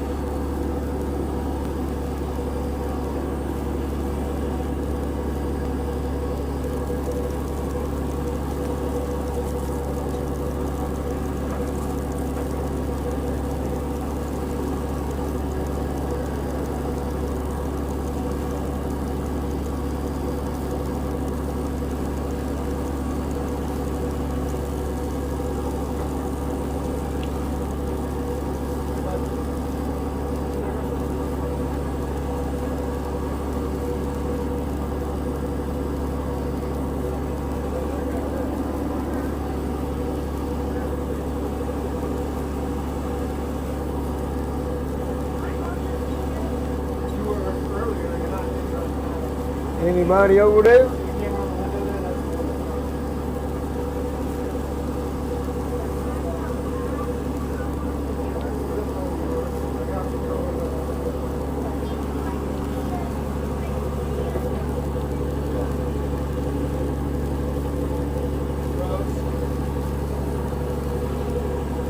It is.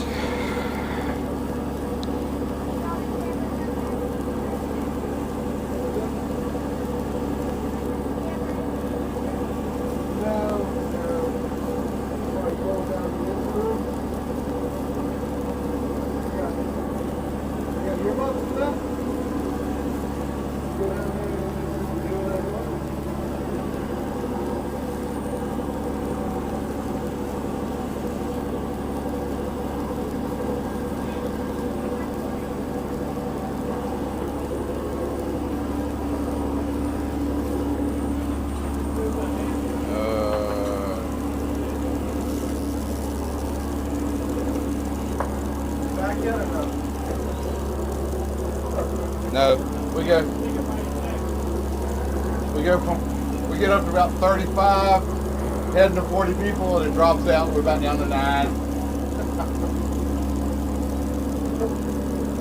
Now we got about 11 foot on us, that's it. The only thing I see out there, Johnny, is 2 sailboats. 2 sailboats. ship out there. Yep. Looks like 2 ships out there. Probably anchored up where he can get ready to come in. You want a chicken biscuit? One of them's heading this way. He's inbound. I'm good. Ocean Innovation.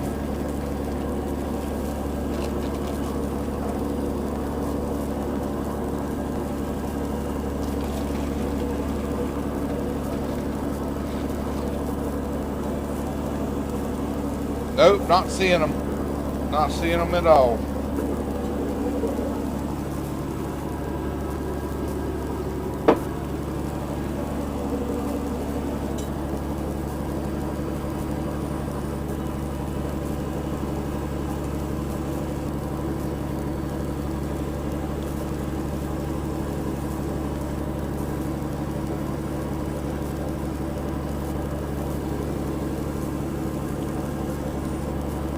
You came back and it started working for a second. Now it's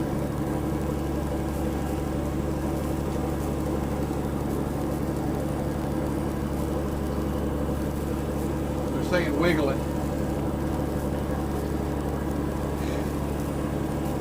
Yeah, it shows me up here at least now. Yeah. Yeah, that cut off now. Yeah, your iPad went off. Did we lose the stream altogether now, or what? No, I mean,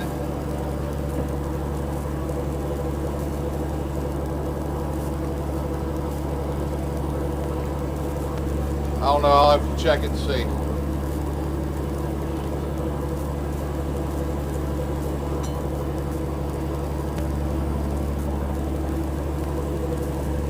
It's still showing it's up. Oh, it might be working again.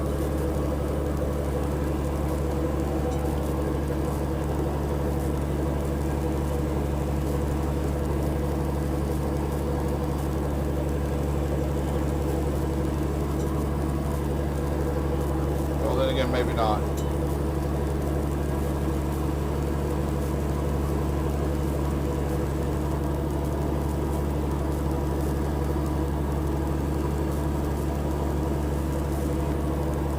Oh, let's find out what the hell's going on with that thing. Again.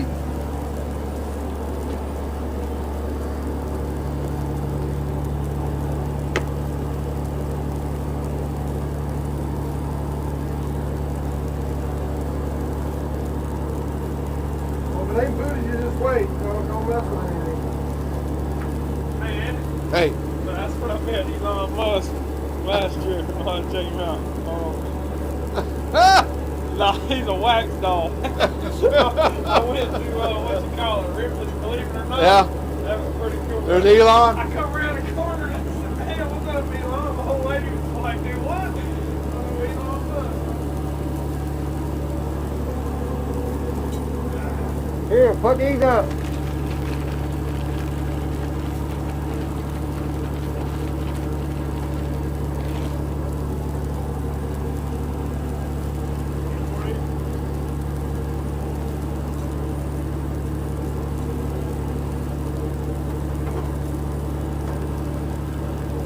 Andy, I gotta end it. can you I'm getting an error message. unplug the Starlink and plug it back in since you're ending it? No, the other one. Starlink's This one? yeah. So I count to 10 before you plug it back in. Let's just reset it.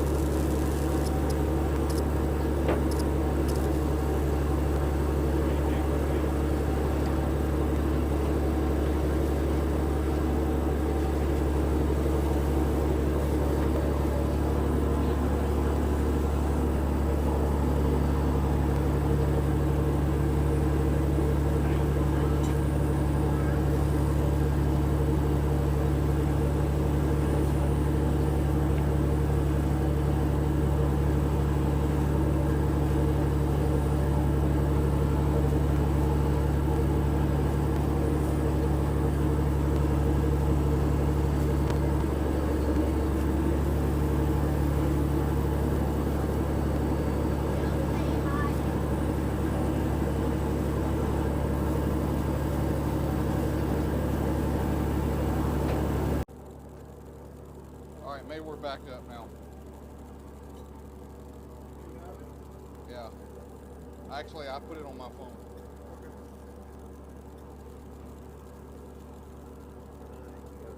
All right, guys. Sorry about that. We're back. We're having some issues.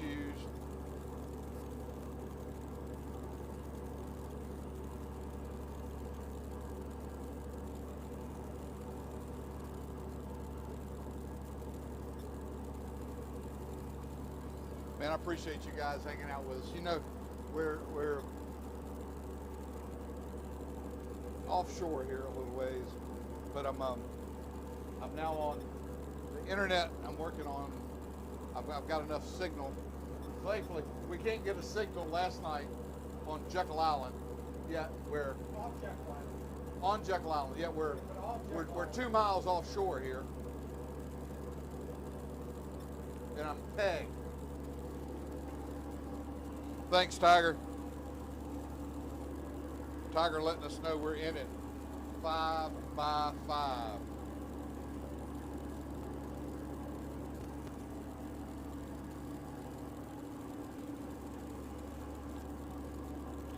What are we into right here, Derek? 3 hours and 16 minutes.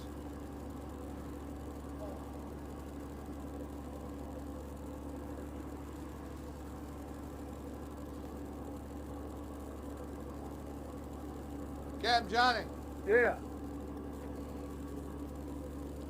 how long you want to pull them nets? After this try. Get them up after this one? 3 hours and 15 minutes. Yep. As soon as we get I mean, back. I wish we'd had 200 to try. Ooh, Lord. You know what we'd be mad about then? Huh? I said, you know what we'd be mad about then? What? We didn't put enough ice on the boat. We ain't putting none on there. Huh? I said, we ain't putting none. Very rare in the wintertime I get any ice, because it's cold.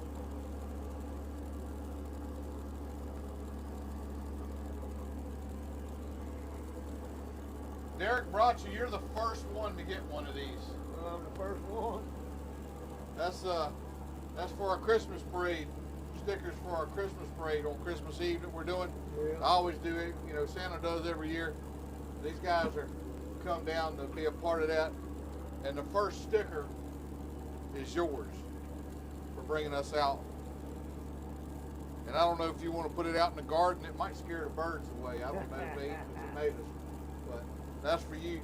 And I think we got some for That's a some for sticker, Charlie ain't too. it? That's a sticker. Yeah, it's a sticker. Yeah.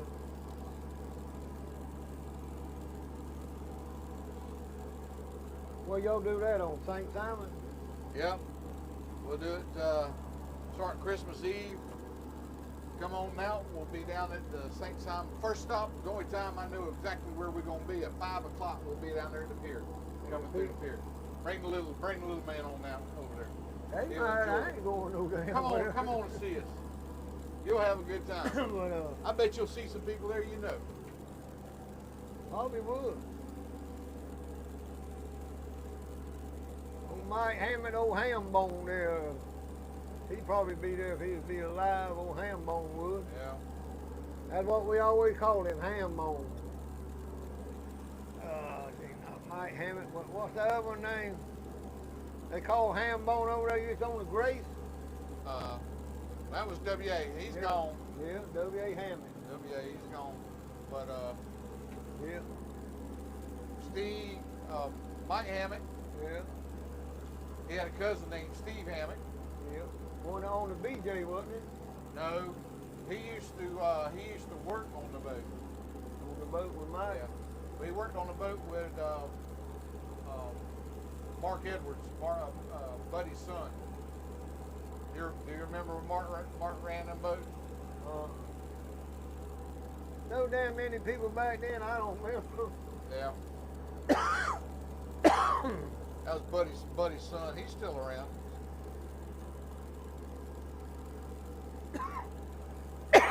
But there was a pile of people. Like I said, right here, right now, be 20, 25 boats dragging right here where it used to be. Oh yeah.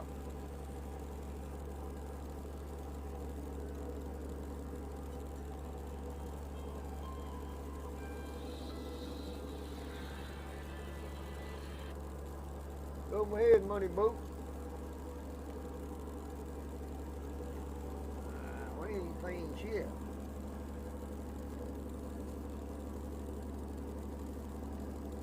Yeah, we're Andy's talking about. I said, they ain't shrimp like they used to be. we're on the Ever Dora since they F. closed the sound, We're I don't care shrimping. what nobody said. We've been attempting a live stream since about 5:30 this morning, and for the most part we've been successful. Yeah. But yeah, I told you Mike- before you catch anything in the wintertime, you got to have 200 or 300 to try on half a basket. Mike's a commercial fisherman from Ain't the nothing like it other used to side be. of the pond. He and I have a little correspondence. He sends me I say pictures it's of the his same. boat. He's just got it reworked Yeah. and looking I good. I'm like gonna it. try to get. I've got some pictures saved. I might do that on one of my Oh, posts. yeah. We got Show it you done. pictures of Mike's boat. He sends me a little Put video it clips further every here, now pull and it, then. check it out, and go home. Yeah, he's Roy. he's from across the pond over there on the other side of the globe. Oh yeah, hunting stuff. But we've been pulling on this drag for a little over Now I'm talking about Roy hunting. 3 out hours, there something. coming up on three Going and a for half. sale. And Captain Johnny's just said we're going to finish up this next Yep. try, and then we're going to pick the rigs up and probably head in. We just really haven't seen them in the small net, in the try I net. don't know what the hell I was doing yesterday. Yeah, eye doctor. I ain't never heard of it. I reckon when I picked up that 5-gallon bucket of oil, wrong or right or something, it busted the blood veins in my eye. Sore. I ain't never heard of that. Hey JR, good morning to you. Merry Christmas to you too. Yeah, I heard that. But I ain't never heard of that, picking up something heavy and bust the eye vein. Things are going to pick up here Huh? momentarily, guys. You ever heard of that? We get ready to start working on this, picking up these rigs. Might be time to Yeah. get ourselves prepared for that, because that's coming.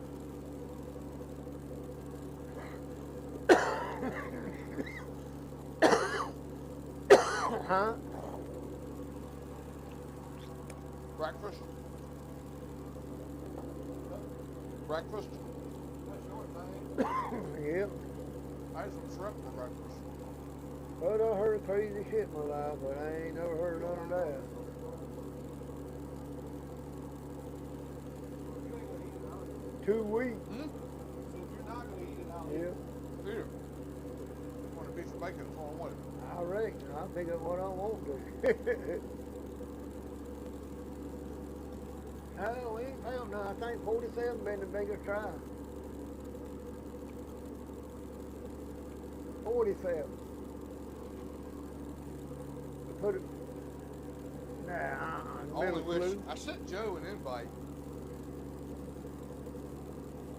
Went I'm not back sure. up in there, didn't have a shitting thing. I've never Bunch of actually damn connected brown with mules anybody. with 'em. So we fixing to take up here in a little bit. We Yeah. going to the house. Who did we connect with? Oh, Alfred. Was it Yep. Joe? All right. Well, I stand corrected. About it. Huh? Oh yeah, they want a bunch of 2630s we can catch them, but there ain't no 2630s out here no more.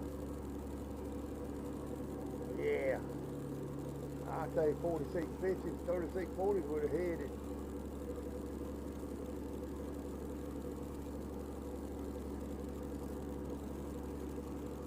Yep. Yes, sir. Always. Ever since I've been a young. Coming up on 3.5 hours on this tow. Yeah. You got to get at least 400 or 500 to try to catch anything. Well, he don't want to go there. I said, all right, then we'll take up and go home. No, he don't want to go over there. He don't like it. Yeah, he can't stand that place. Hell yeah, I do just make them big drags.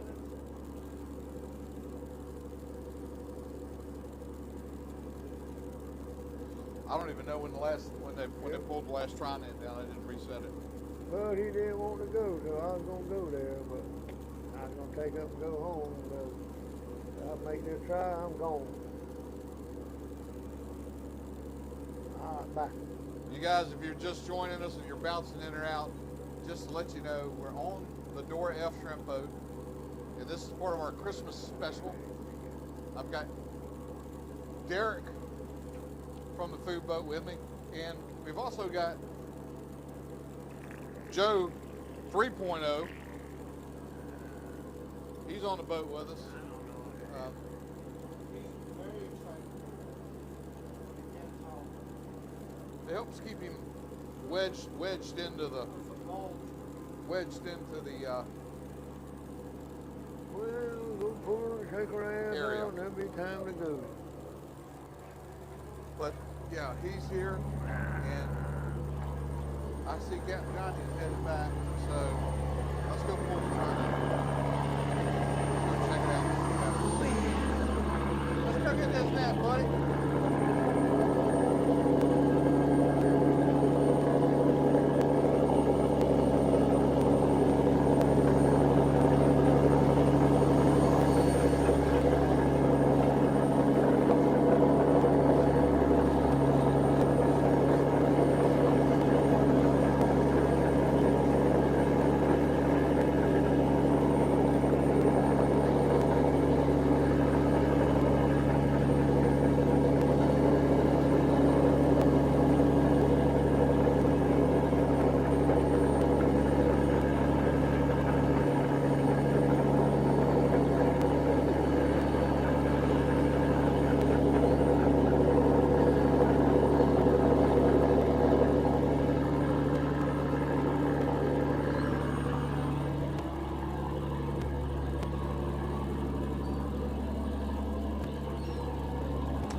What now?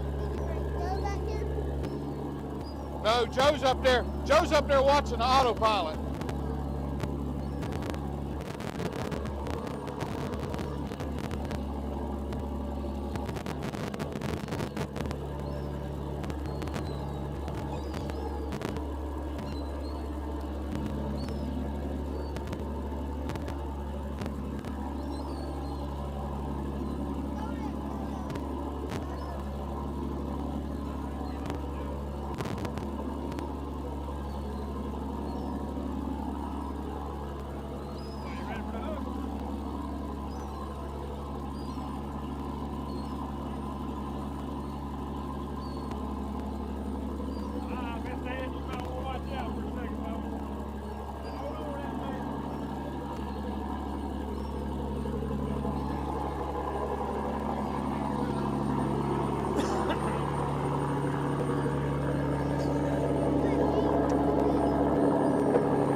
thank you for looking out for me. I thank you for looking out for me.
We're getting ready to pick these nets up.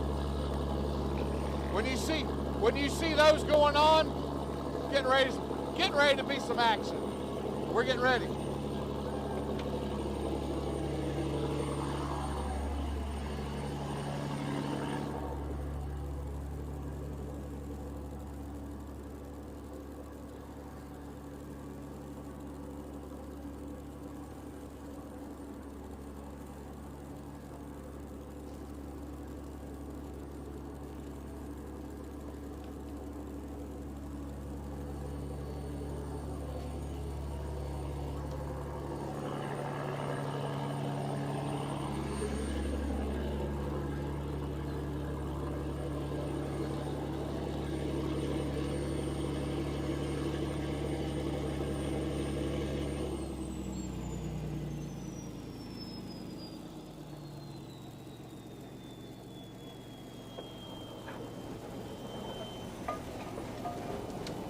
Come on, y'all move. Watch it. All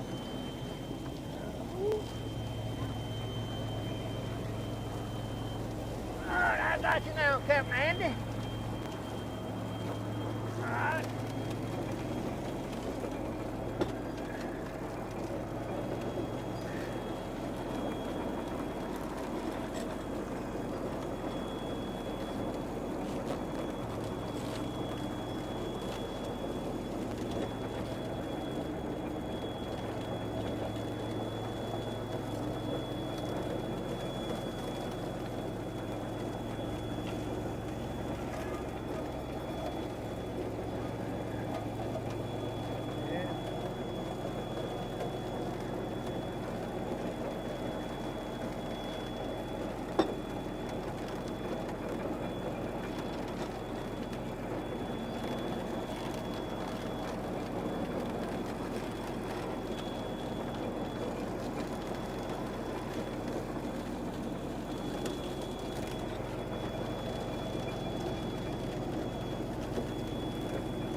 See how they wind those cables up. He's working those guides back and forth so that cable is wound up evenly across those drums. If you don't do that, you'll have buildup on one side of the drum and it'll throw the rig off.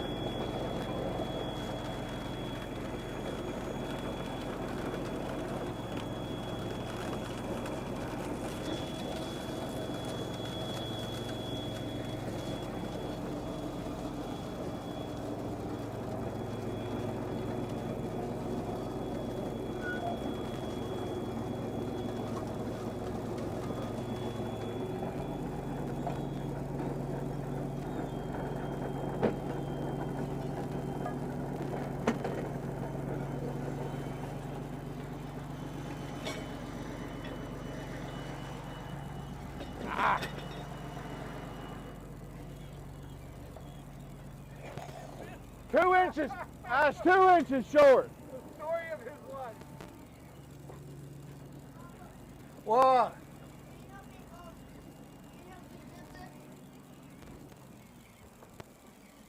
Whose is that?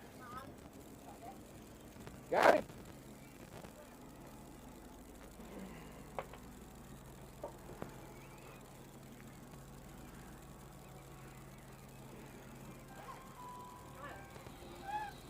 Tell him I'm taking up. That's Billy B.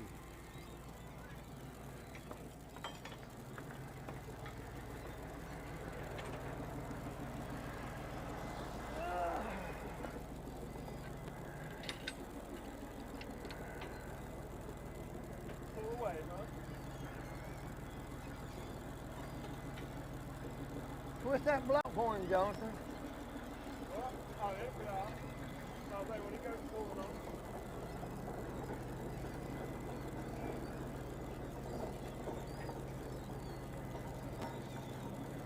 Got him? Yep.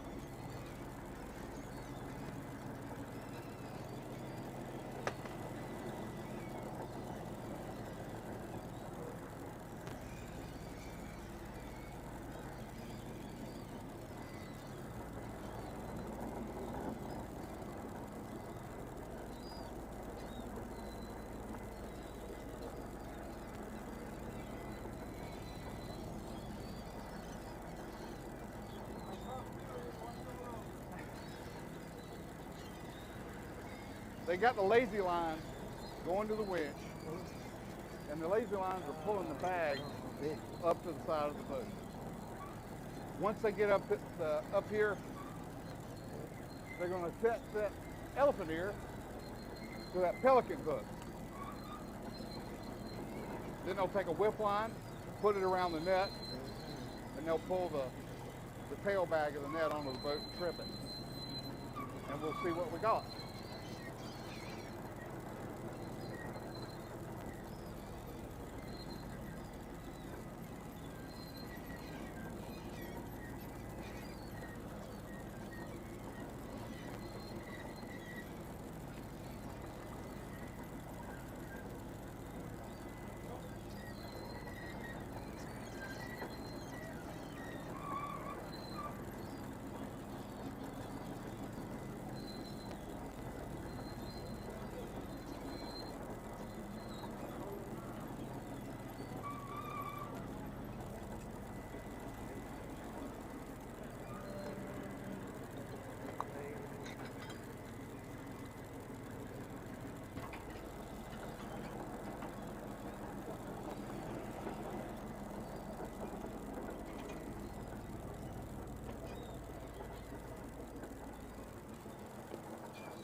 Huh?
What do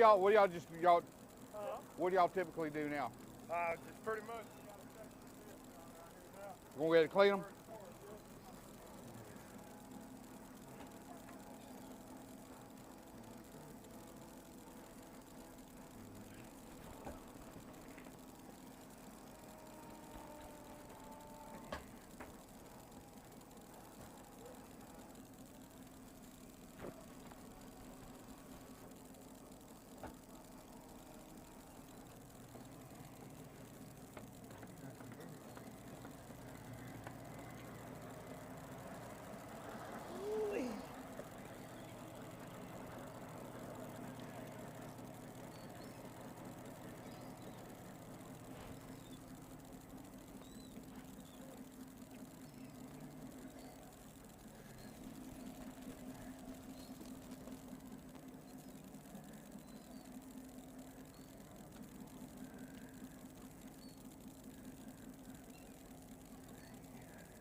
Little fat one right there, you don't want to come out the right way. You know, that's a hog choker. That hog choker is choked. I always pull them out backward.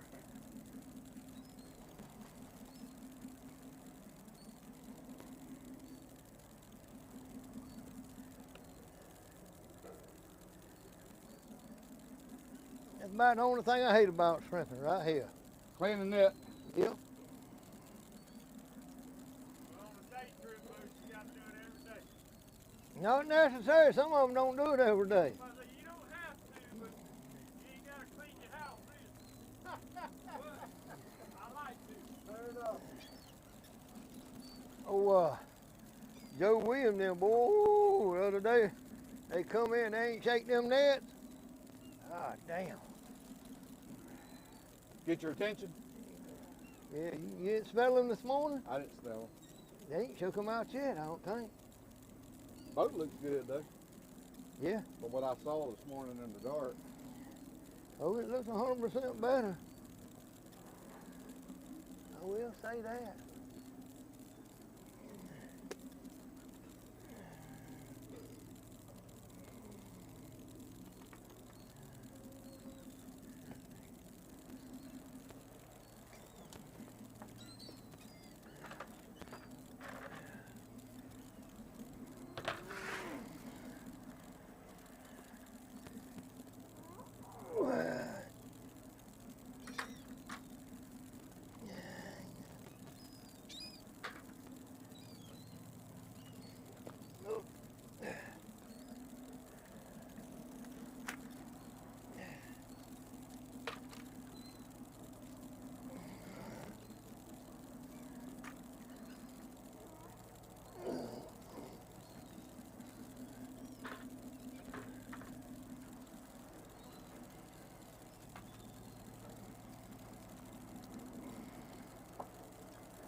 Got crab in there.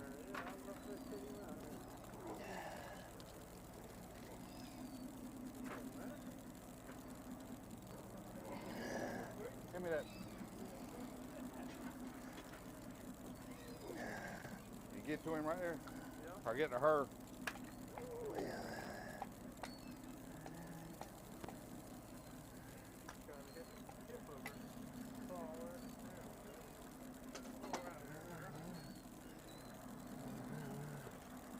I heard something hit the deck.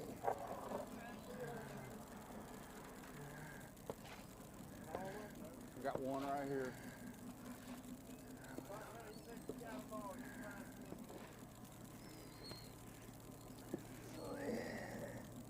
I'm going to knock her out, huh? Waiting on you. You want to pick the crabs up first? Well, we can.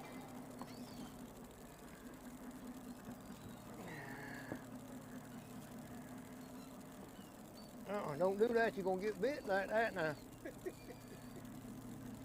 Grab him by his back leg.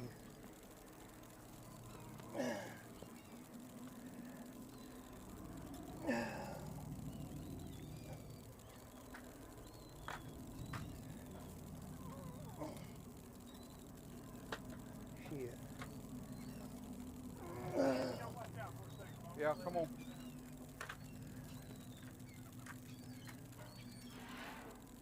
Whoa! I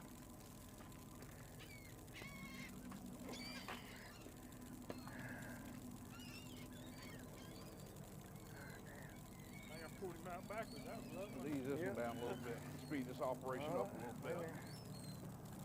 Go ahead. Come on. Let her down. Really down? Down! How you gonna grab it like that? Huh? How you expect to pull it in by hand? No, I ain't gonna pull it in by hand. We ain't never hooked them nowhere but here. Yeah, but we always got it something up higher. Come on up.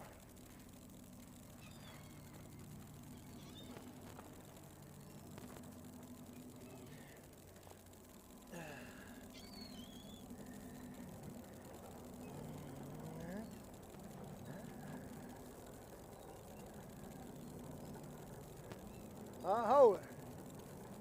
Maybe it'll come in, son.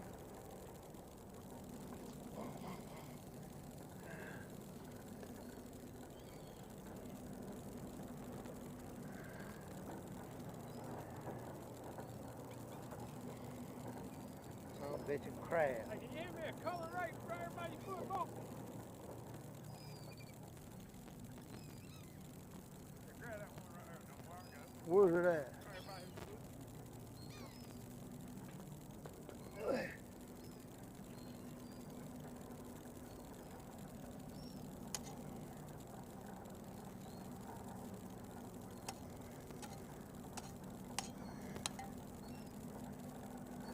Ah, son of a bitch.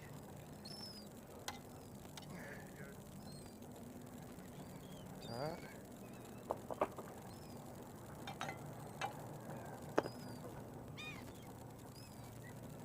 Let her down. Alright, come on up.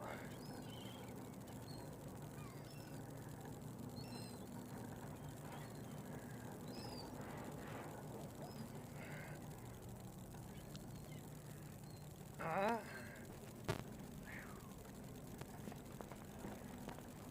Waiting on you. Just shaking net out. Cleaning tonguefish out of the net.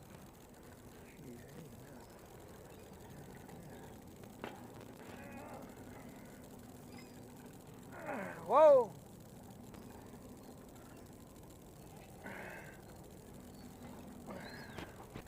There you go. Grab that yellow rope over there.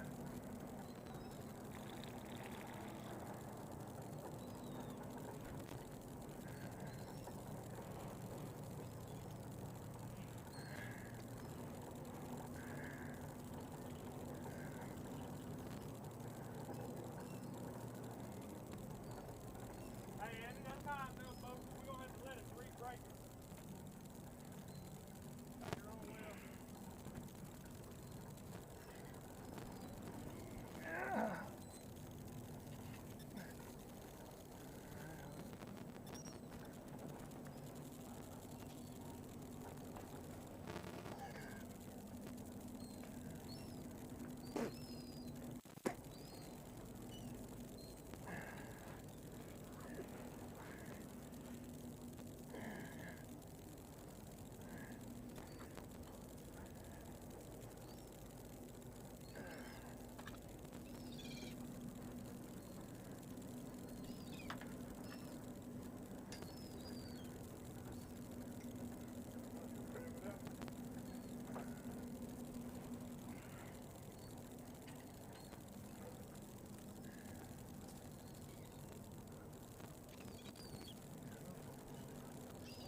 Alright. Huh? Oh, jacking up the wing of the net. What you call the wing. That was the bag while it.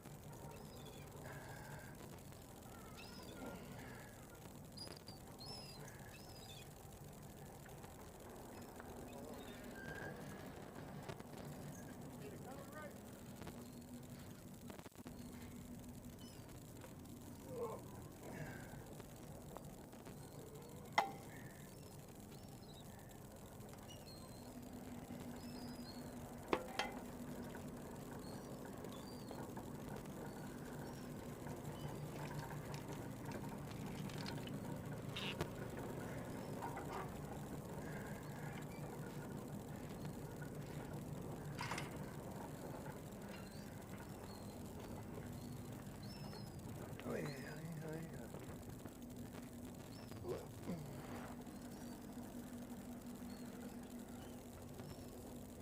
Ah, come on down. Come on.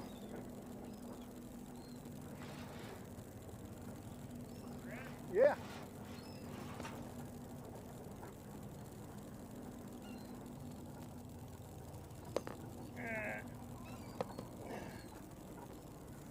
All right.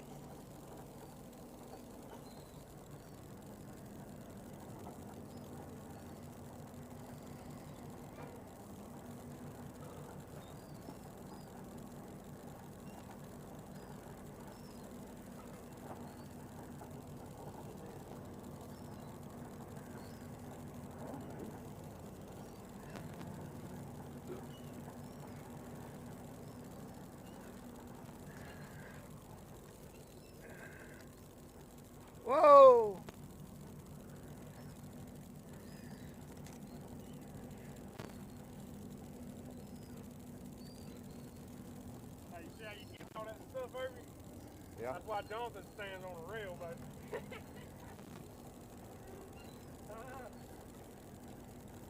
John won't be wearing that stuff on. I don't get it on me.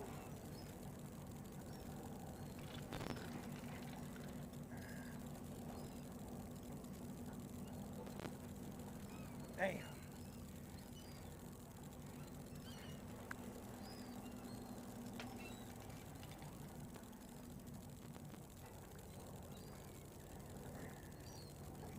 I'll hold it right there for a minute, Oh. Andy. He's got. I'm gonna try to get that yellow rope on the other side. Which yellow rope are you talking about? That's the door line? I have to just hold on to it till we jank the net up some.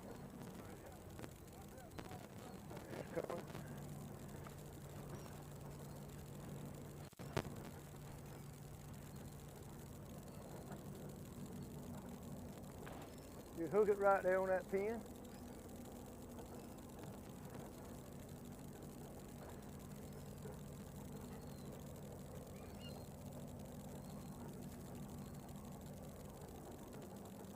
Waiting on you to get that hook for me. I can't let go of the net. If I do, it's going to go way out there.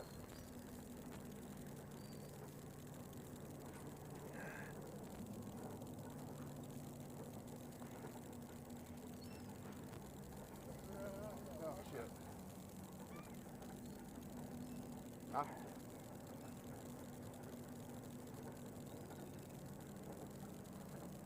Wait a minute. Yeah. Yeah, go ahead. Yep.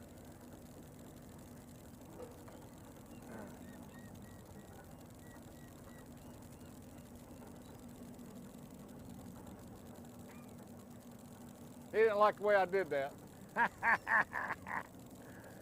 Is that what that was? Yeah. All right, hold it.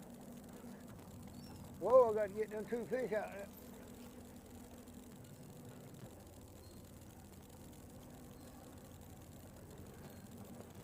Oh, I got it. Hold it right there for a minute, Andy.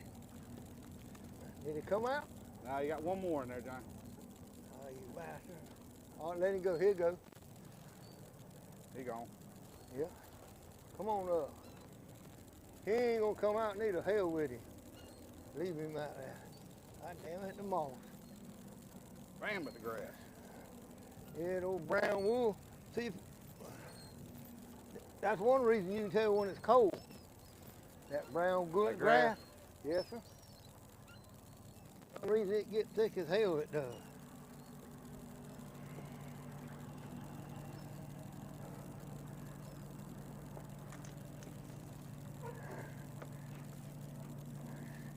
Let her go. How's it going?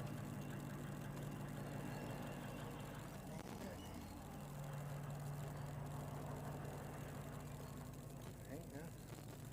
No, ain't nothing.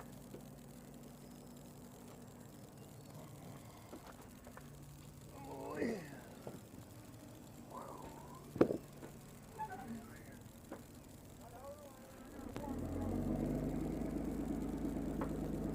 What'd he say? I can't leave all that stuff on the rail. That makes it harder to drill. All right.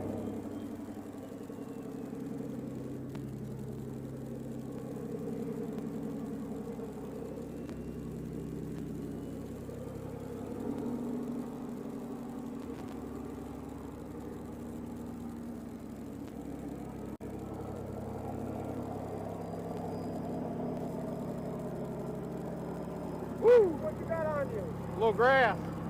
Probably some fish.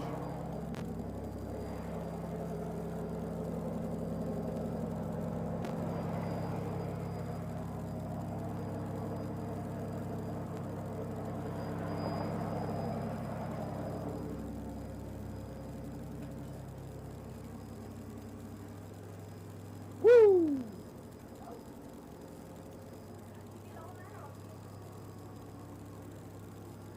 Your granddaddy slung it up there on me. Let's go, Papa. What?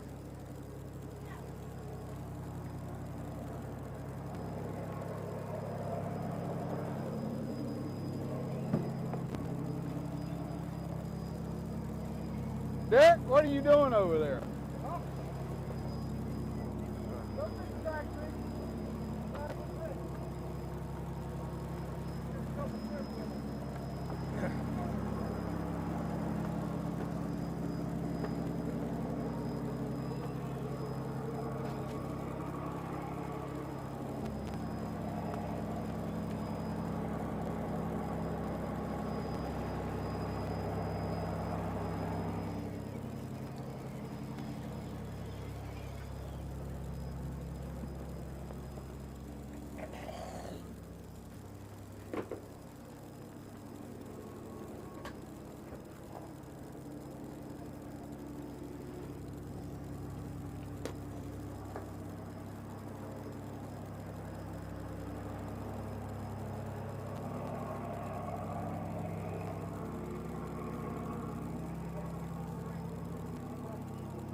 Boy, bring me my phone here.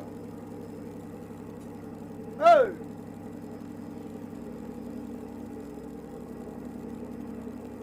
Bring me my phone. Wish we'd had more. I know damn well it was there. You don't know where your phone is? You know who got it. What Billy B wanted. What's that? Oh, he doesn't say. What? He doesn't say.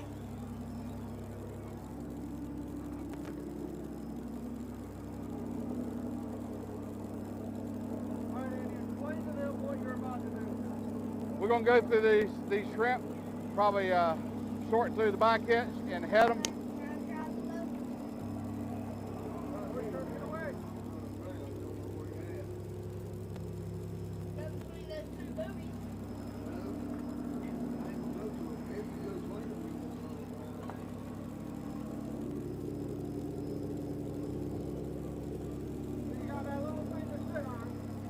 Yeah. What are these for? This isn't my favorite setup. I'll go ahead and tell you right now.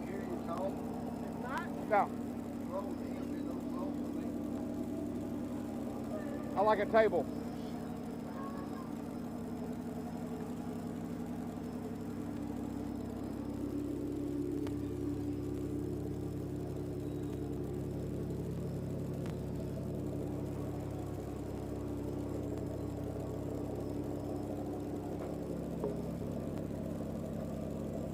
Look what Mercy gave.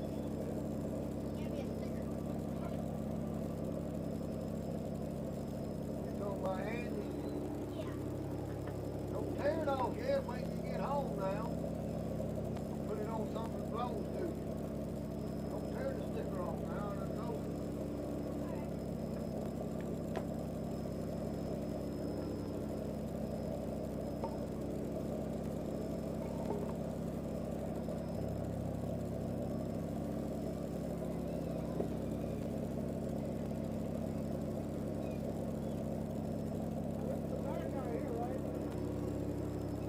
Yeah, that's a shrimp mammoth.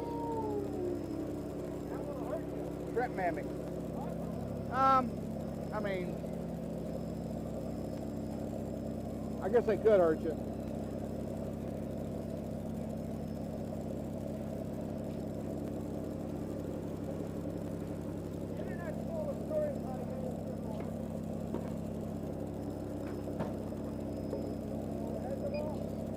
Yeah, just we're not gonna pick up the real shrimp, the real small ones, and that's a mule shrimp. They won't get picked up either. I know. He may want to sort the size of them. I don't know that. If he does, I'll let him dump them out and go back through them.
Whitey? Why we putting them in here? Huh? Why we putting them in there? We're gonna sell them? You got like 50-something people watching right now. Oh, well, yeah. I for some reason I thought you put the camera up when the work started. I put it down for people to watch the work. I can see your evidence that I actually do work with something. Right? One of them big men. Hey, if you want to size these things, you're gonna have to go back through mine. All right, my kind of man.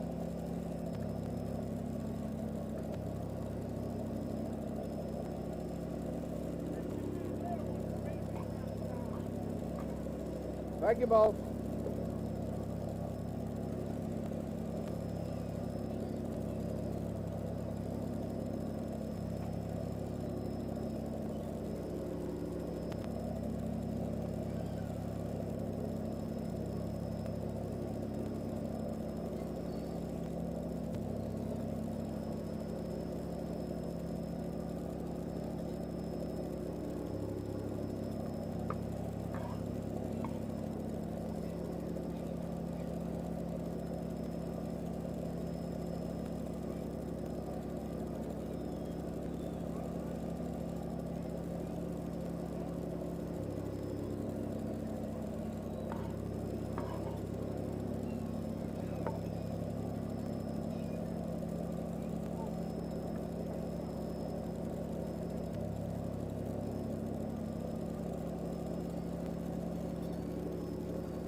See that right there? Yeah. So they lie when they say that. I mean, he's got little, like he just stuck me with that call right there. They can hurt you. They can. They can.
Oh yeah, I see him. That's a big one.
Hey, we got Derek ramped up to full production right now. Don't twist the knob anymore.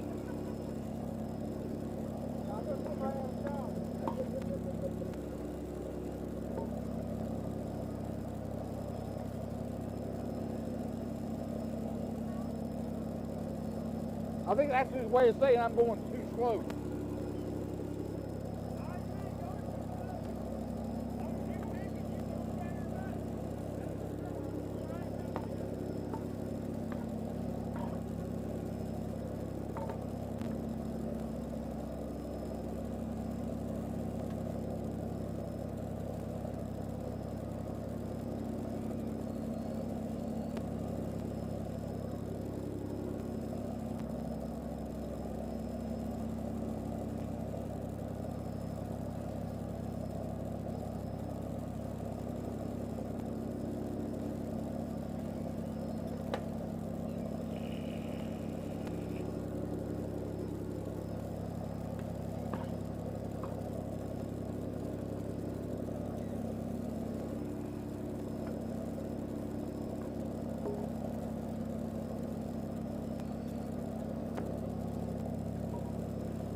Hey, bud.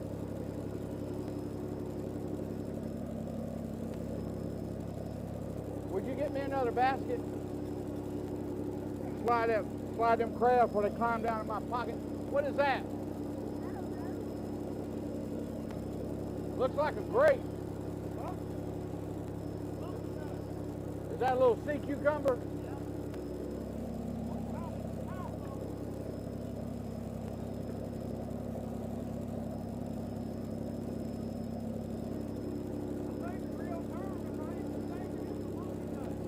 Really?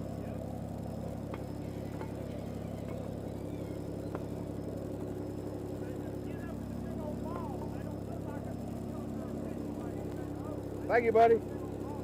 That sounds like something Fishman Joe would have hanging from his rearview mirror in his truck. Well, to the head.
Why are you giving him all my shrimp? Wait, put him in.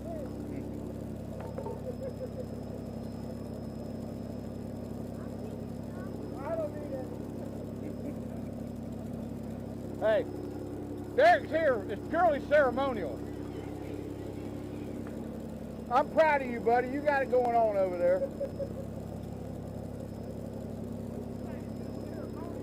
Ceremonial, that's right.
Yep.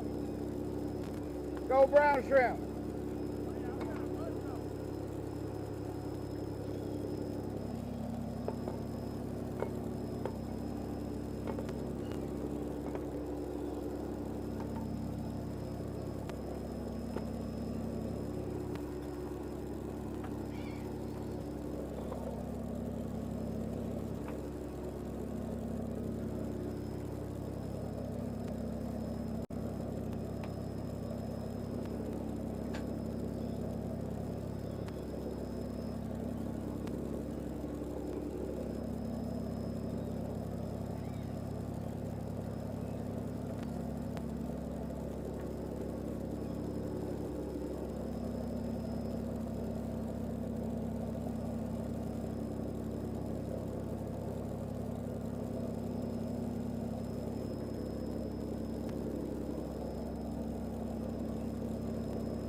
He ain't taking that one. I'm gonna get that one back.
Hey, check that out.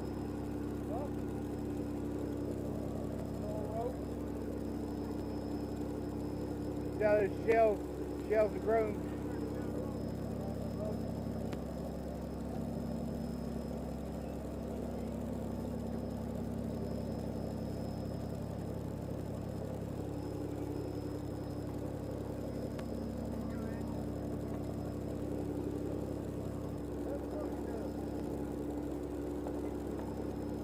I remember when that used to happen.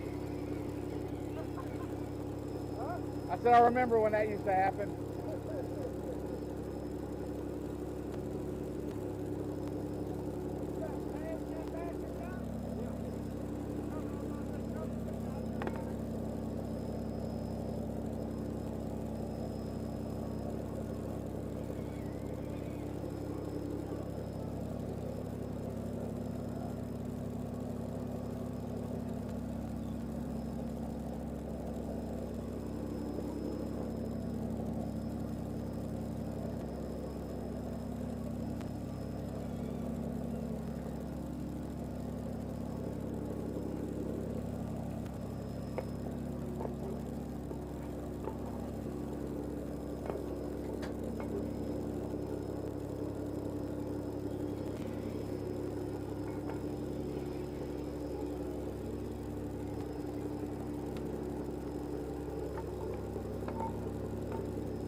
I'm not going to fight him.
So what?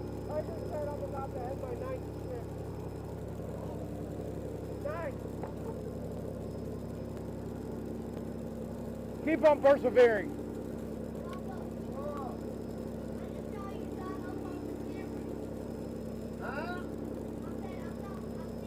Every one you pick up, one less he got to pick up. Before you see me get off the camera. What you do, knock that man's thing down? You knock that man's thing down there? Who?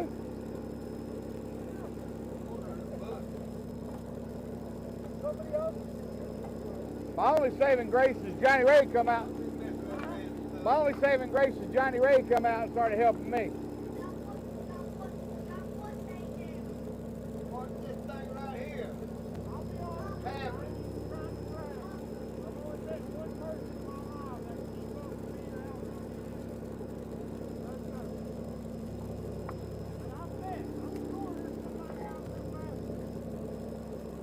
See, I think there should be a shrimp heading Olympics.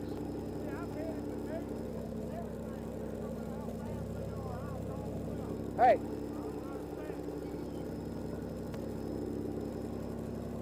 we're going to put a specified amount of shrimp on the table and hit the clock.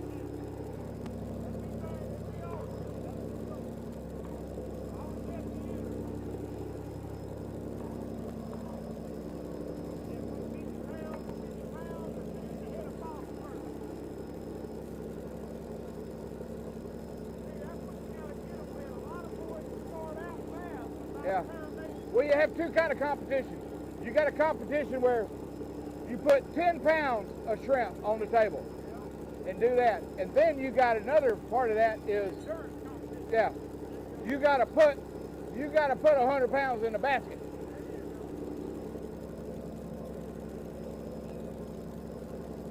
How do we make that happen?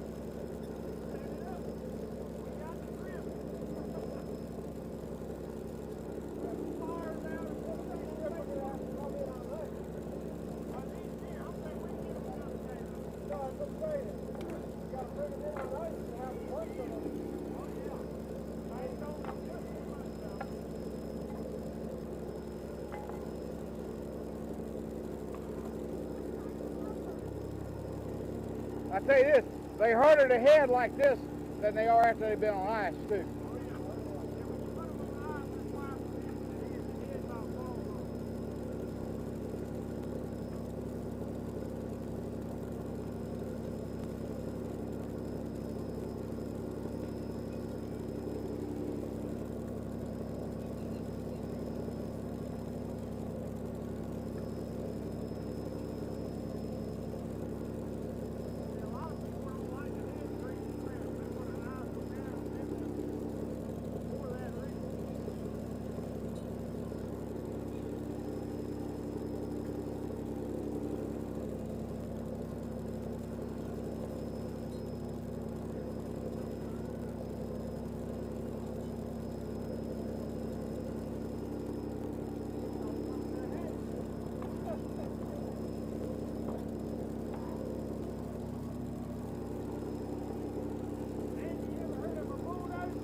Yeah, yeah. Little lobster looking thing.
Yep.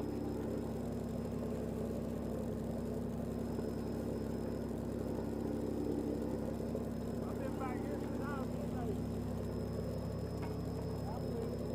Well, I mean, I was in a wheelhouse for a long time.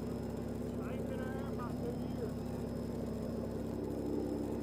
I ain't captain no more. You know that big boat we were tied up alongside? Yeah. He used to run that boat, Oh, yeah? and then they sold it. I ran this one for 4 years, and I ran that one for 5 years. Honestly, I made more money on this one than tearing up the boat. Didn't burn this much either. I mean, I caught some trips with that boat. What was it, the Flying Cloud? What power is that one? It's got 2 of the same motors as this one, the new style 343. Yeah. But, yeah, roughly like 740 horsepower.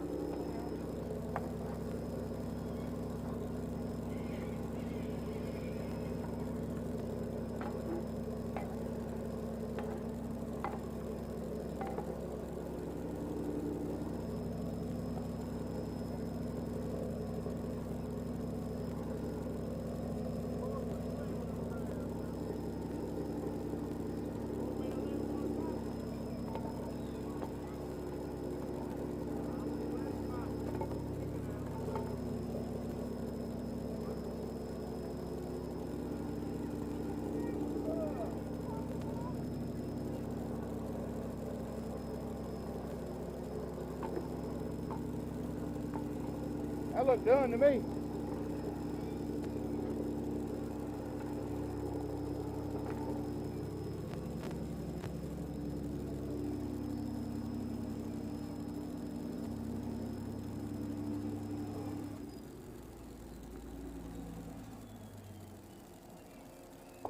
How does he know?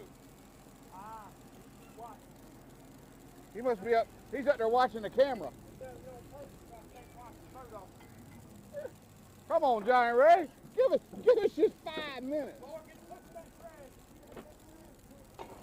heard from Mason?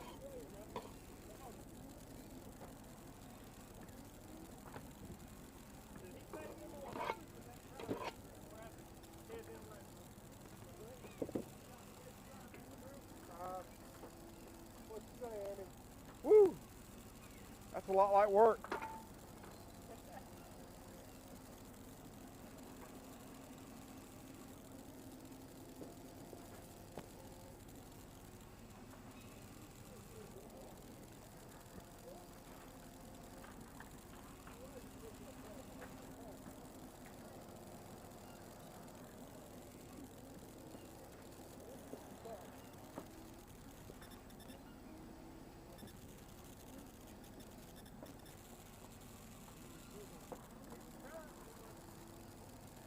During the summertime, you can't hardly grab them like that. You gotta have a towing rate, and they're wide open during the summer.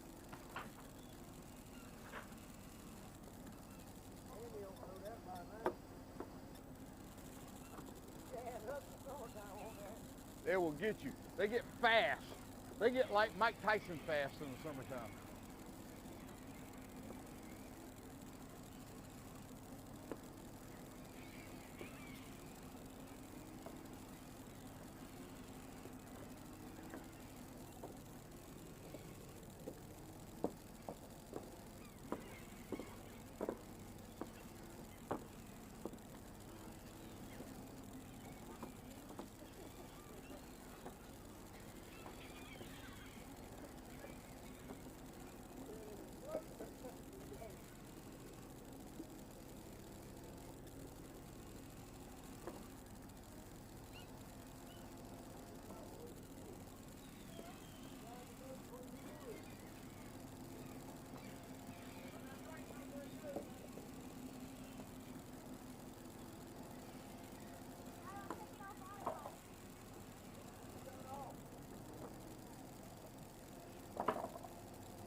About had it, Johnny. I'm ready for you, or I'll just wet her down, Bo. Between the buoys. That's between the buoys. Between the buoys.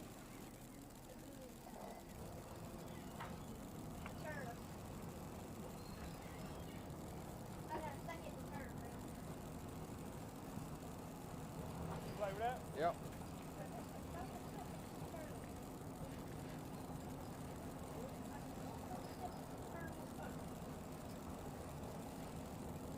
Yeah, go.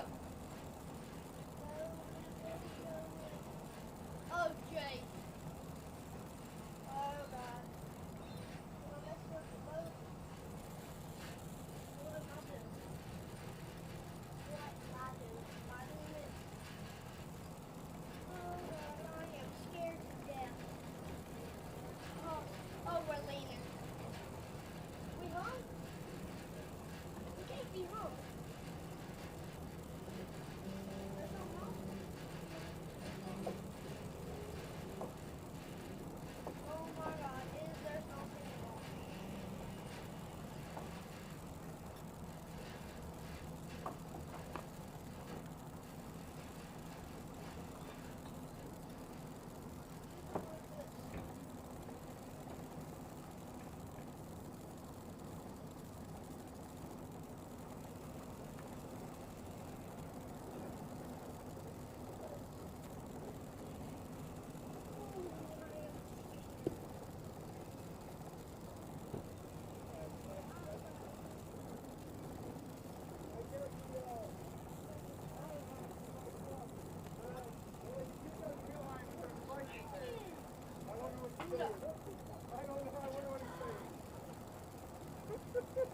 Papa!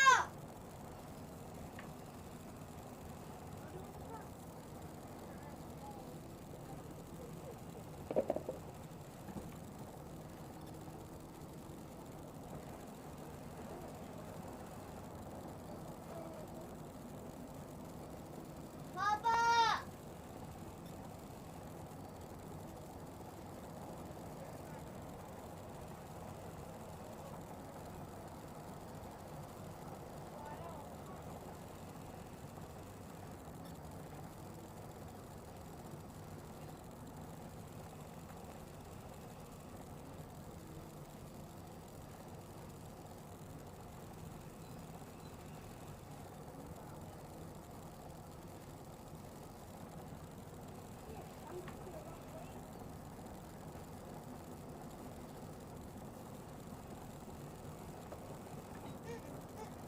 Turn. No.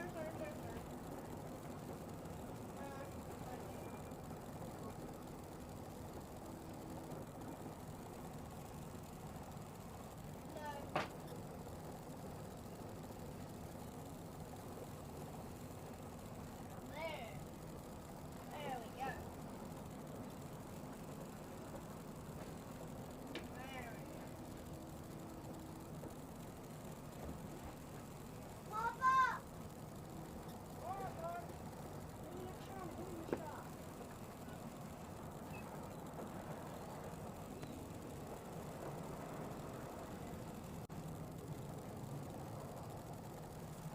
What you got, buddy? You all right? I don't. Is it because am I making the boat leaning? Just keep her headed right towards the bridge right there, okay? All right.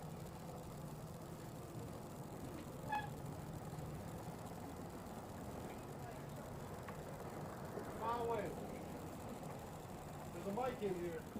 I don't know what you're saying. But they've been hearing you. That's fine. They've been hearing you. It was live. What did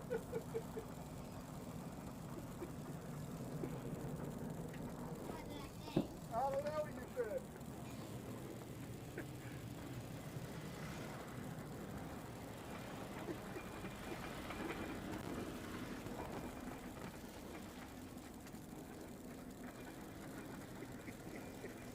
It was funny.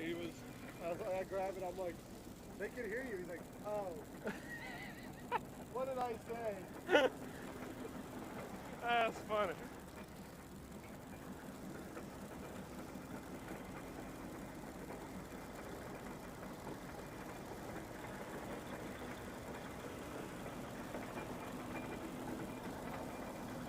Watch your leg there. I want to get you wet.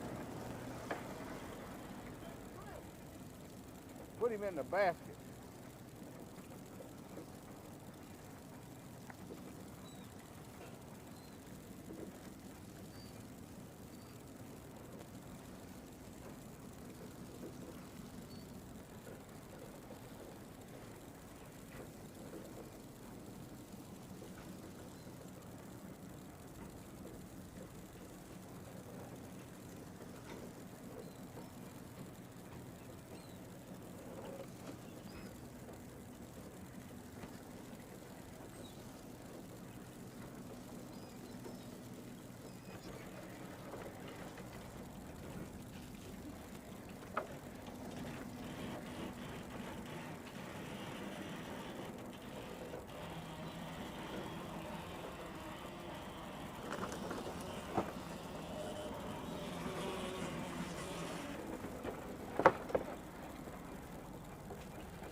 That's funny. That's funny.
Go for that white kicker boat by the bridge. Don't hit him, but go for him.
Couldn't stand it.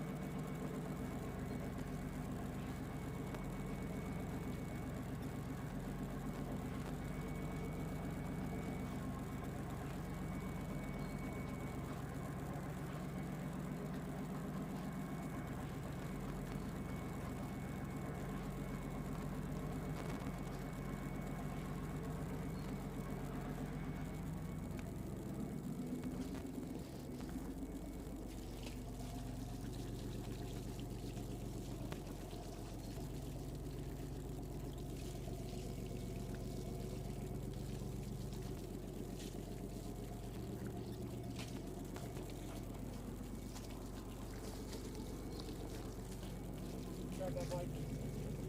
Ah.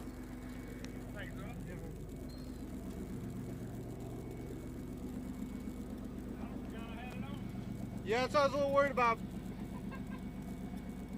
I was like, he's gonna go ahead and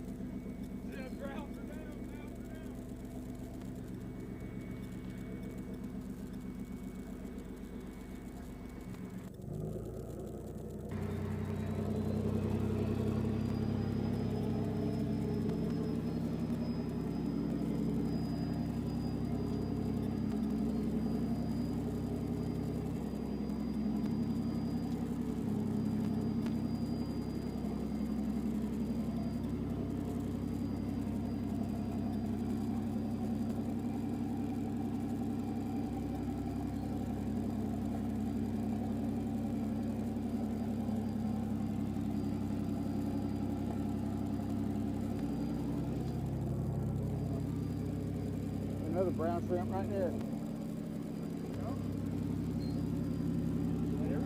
I headed one. Yay me.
Yeah, oh God, yeah. That's the most important part. Washing your shrimp, especially if you're going to stay out for 6-7 days.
How about that?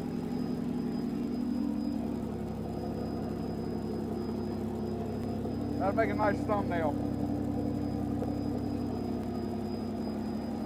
You want to get in there and do a YouTube thumbnail? Crouch down. Hold the basket. Here, get over here with the sun behind you.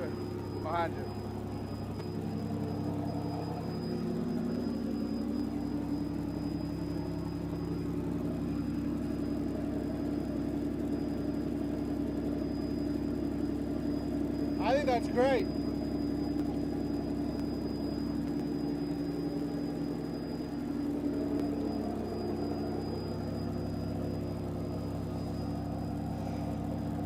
Eddie, talk to the crowd.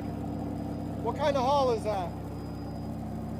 Well, considering they went out Wednesday and had 42 pounds, and I mean, that probably looks like close to 100 pounds, maybe a touch over. Everything went well. We had banana bread Pop-Tarts, so nothing broke, and we're just about underneath the bridge, so I'm going to call that a success. That's artificial flavoring. I'm going to tell you, man, I had a good time today. It's been a long time. It's been a long time since I've been on a big boat. I'm glad you were here with us. Yeah, man. I'm glad Joe made it. Yeah.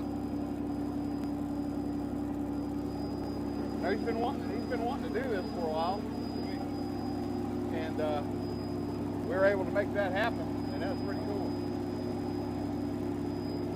So, And I got to tell you, I did a Ricky.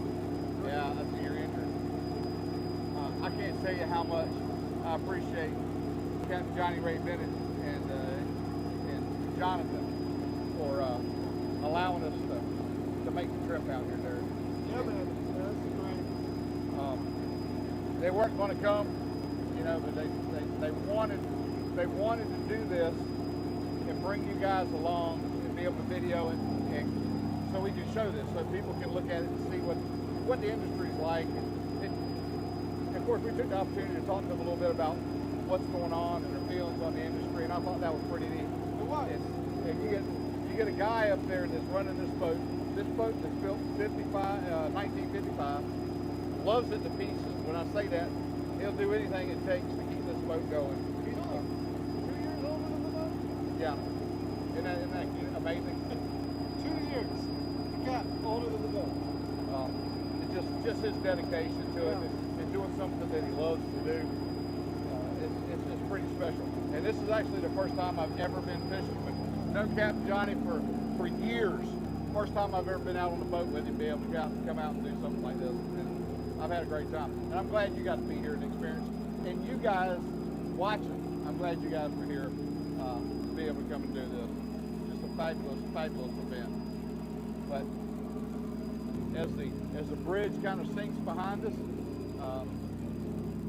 I got to think, watching the sunrise and now kind of brings the day full circle for us. I've had a great day, Derek. I really have.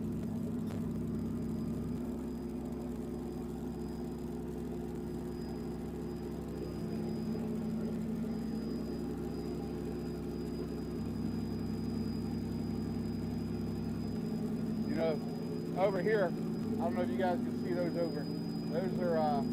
Those are the old slipways from the Brunswick shipyard during For the Liberty ships, right? Liberty ships. Kind of, I did a little piece on the. That is so cool. On the shipbuilding, but you can That's see the where ship that won the war, right? That's it. And there were many of them built right here in this port. And that was the facility. That's where all that took place. That, and then this little cut that kind of goes up, they bring the ships up in here, and they line them up. This is where they fit them out. After they got them built and floating, they bring them up along here, and they would fit them up this little creek right here. Good stuff. All part of the history of this port.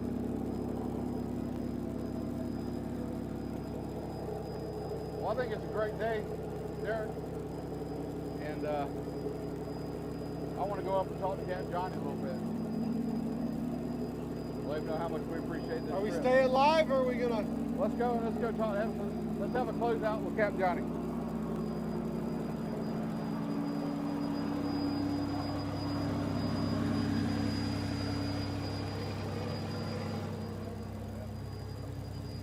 Man, Huh? that was pretty awesome. Yes, sir. Pretty good. Hey, we ain't over yet. We Hey. still got time. I got confidence in the captain that he can put her on the side of the boat. Oh, yeah.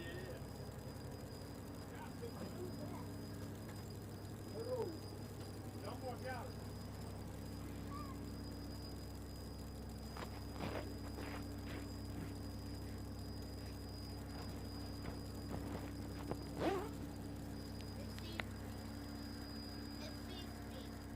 Come done with this one, I think. Yeah, right, 89, everything goes good.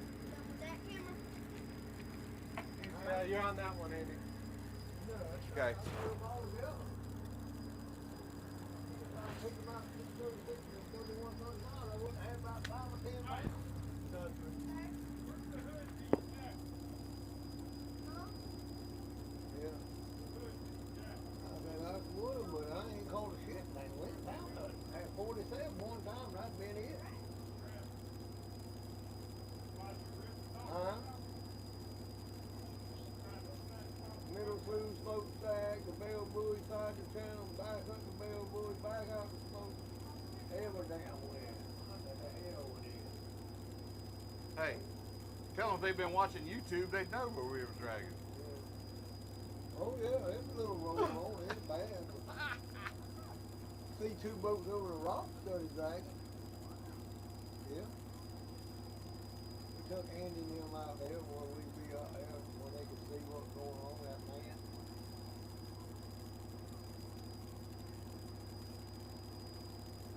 Well,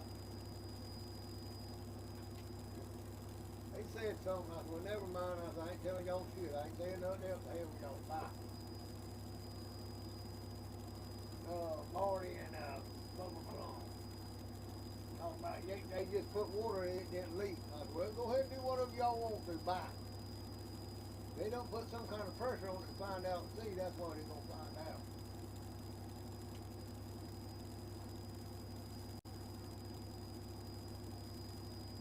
Yeah, I told them, put you some goddamn, just take the water hose and put it on there and put pressure on it. That's all you got to do.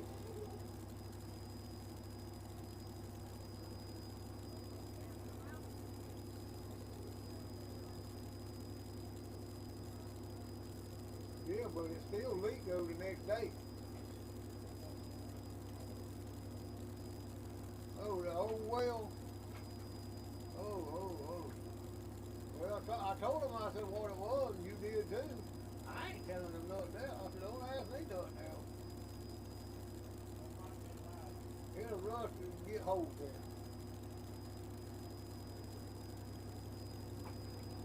If they don't fill that some bitch full of water or oil or something, it's gonna leak. Joe took it off his boat. I mean, he just bought it, $4,800. All right, I'll give you $800, put it on the boat, and little D crunk it up. Shit, it leaked worse than that other one. Full of goddamn rust it was. I learned this right there. If you don't crank it up, shit on it. I bought 3 of them raggedy son of a bitches like that. I won't buy no more. Just about to the dock. The house, get on good. 2 boats over there in the rock, they all go out there. Listen to him preach. See what the people do. blue circle thing. Oh, baby. Yeah. That fishing boat got a boatload over there. That's all I do. Feels good to come to the dock. Well, all right, just a little Stuff's bit. done. Yes, sir. Instead of sitting in the dock for another 2 hours picking. Yeah. Sometimes that was nice though, depending on the shrimp. That big old pretty shrimp, Yeah. I'd sit there and had them all day long. All day. Well, you don't get your mess take home to eat the scenery? No, You ain't. we're gonna donate those back to the Dora F. Keep her running fund. It is running front. I would love to take some home, but I'm gonna stop by the market and get some that's already peeled and deveined Oh, yeah. because I don't have time to mess with them. I got plans for some on Christmas night. Yes. We'll fire up the hibachi, I think. Hey, there you go. But I gotta tell you, I really appreciate Yeah. you doing this. I know you didn't want to. No, I told Jonathan I was going to. Well, hell, they made the plan for it 2 weeks ago, so I wasn't going to back out of it. I was really reluctant to go when I talked to you and you said we had 42 pounds Wednesday. I was like, man, that's not. But I mean, You don't never know from the next day to the next. I know. But they got I'm a glad- little fast like it. I don't Yeah. know why. Yeah. Yeah. You know, you had that one dry that they looked pretty big. Yeah, wasn't- it's further you get offshore they are, but hell, sometimes it don't matter where you go. Yeah. Well, what the hell they doing over there? You found out yet? I have not, but I think they're going to be building a warehouse over there for I got you. unloading rubber. You literally, Rubber? Rubber. With your pop. What kind of You got rubber? 3 generations right there. It's That's really cool. big blocks. I think they use it for manufacturing tires. I think that's what it is. What is it now? Rubber. Oh, okay. I think that's what they're going in over here is a warehouse for that rubber. So they The gonna last build- load, they brought in a load and they put it in that new warehouse there, but I've heard that they're, You got I that think shit it's- all over your face. well, I wanted to wear some home. I wanted to show the people what shrimping is all about. You did? I figure I'll wash off in a minute. You got some on your lip, your nose, Derek, am I on this one? You're not. All right. I just wanted to make sure everybody could see this. Hey, shrimping ain't easy. Hell no, it ain't. It might look easy, but it ain't. Andy, No, it's easy if you Andy got a says good that's why they crew call know it what big they're shrimp. doing. Yeah, It ain't big. too bad then. If you got a bunch of people on there that don't know what you're doing, it'll make you hate it. See, when Lewis Crab Factory was there, go down a little bit further, that's where we used to blow ice on the boat. Right. Go around where that dike is. Uh-huh. There's a big old round thing in the middle of the river. I think they said it was a bowl or something. I don't know what it was. But anyhow, I think I was about 10 or 9 years old. Bobby was on the hole, he was. The other younger, all my other brothers and sisters were too easy. Daddy was drunker than dog shit. And somehow, the steering quadrant tore up. He stuck me and Bobby in the ass end of it and had the old 88 Caterpillar in there. And where you standing at, that's where you put it in gear. And right here, the throttle was. The throttle. He gagged that thing and slung mine and Bobby's ass all over that engine room. I mean, that stern back there where you rudder things at, quadrant, Yeah. he's slinging our ass all over the place. Oh, man.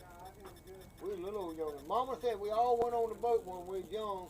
We was about, I'll tell you a lie, we was 2 weeks old. All of us. What? Yep. He said every one of us went on the boat. Wow.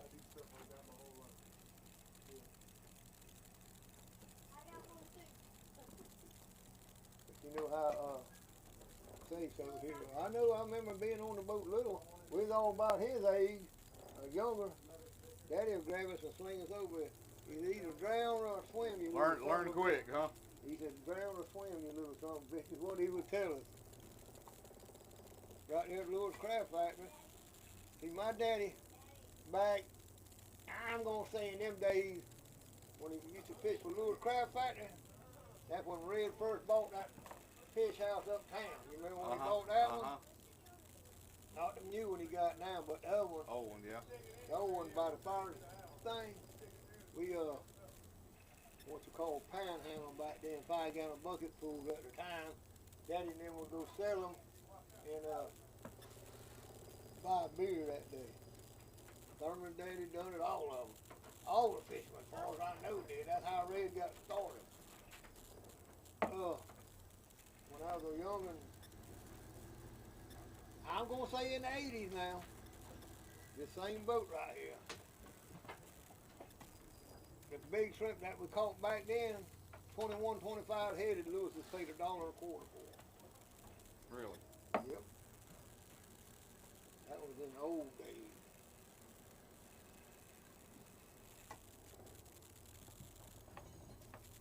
Over ahead, just ahead, son. I'll leave it reverse.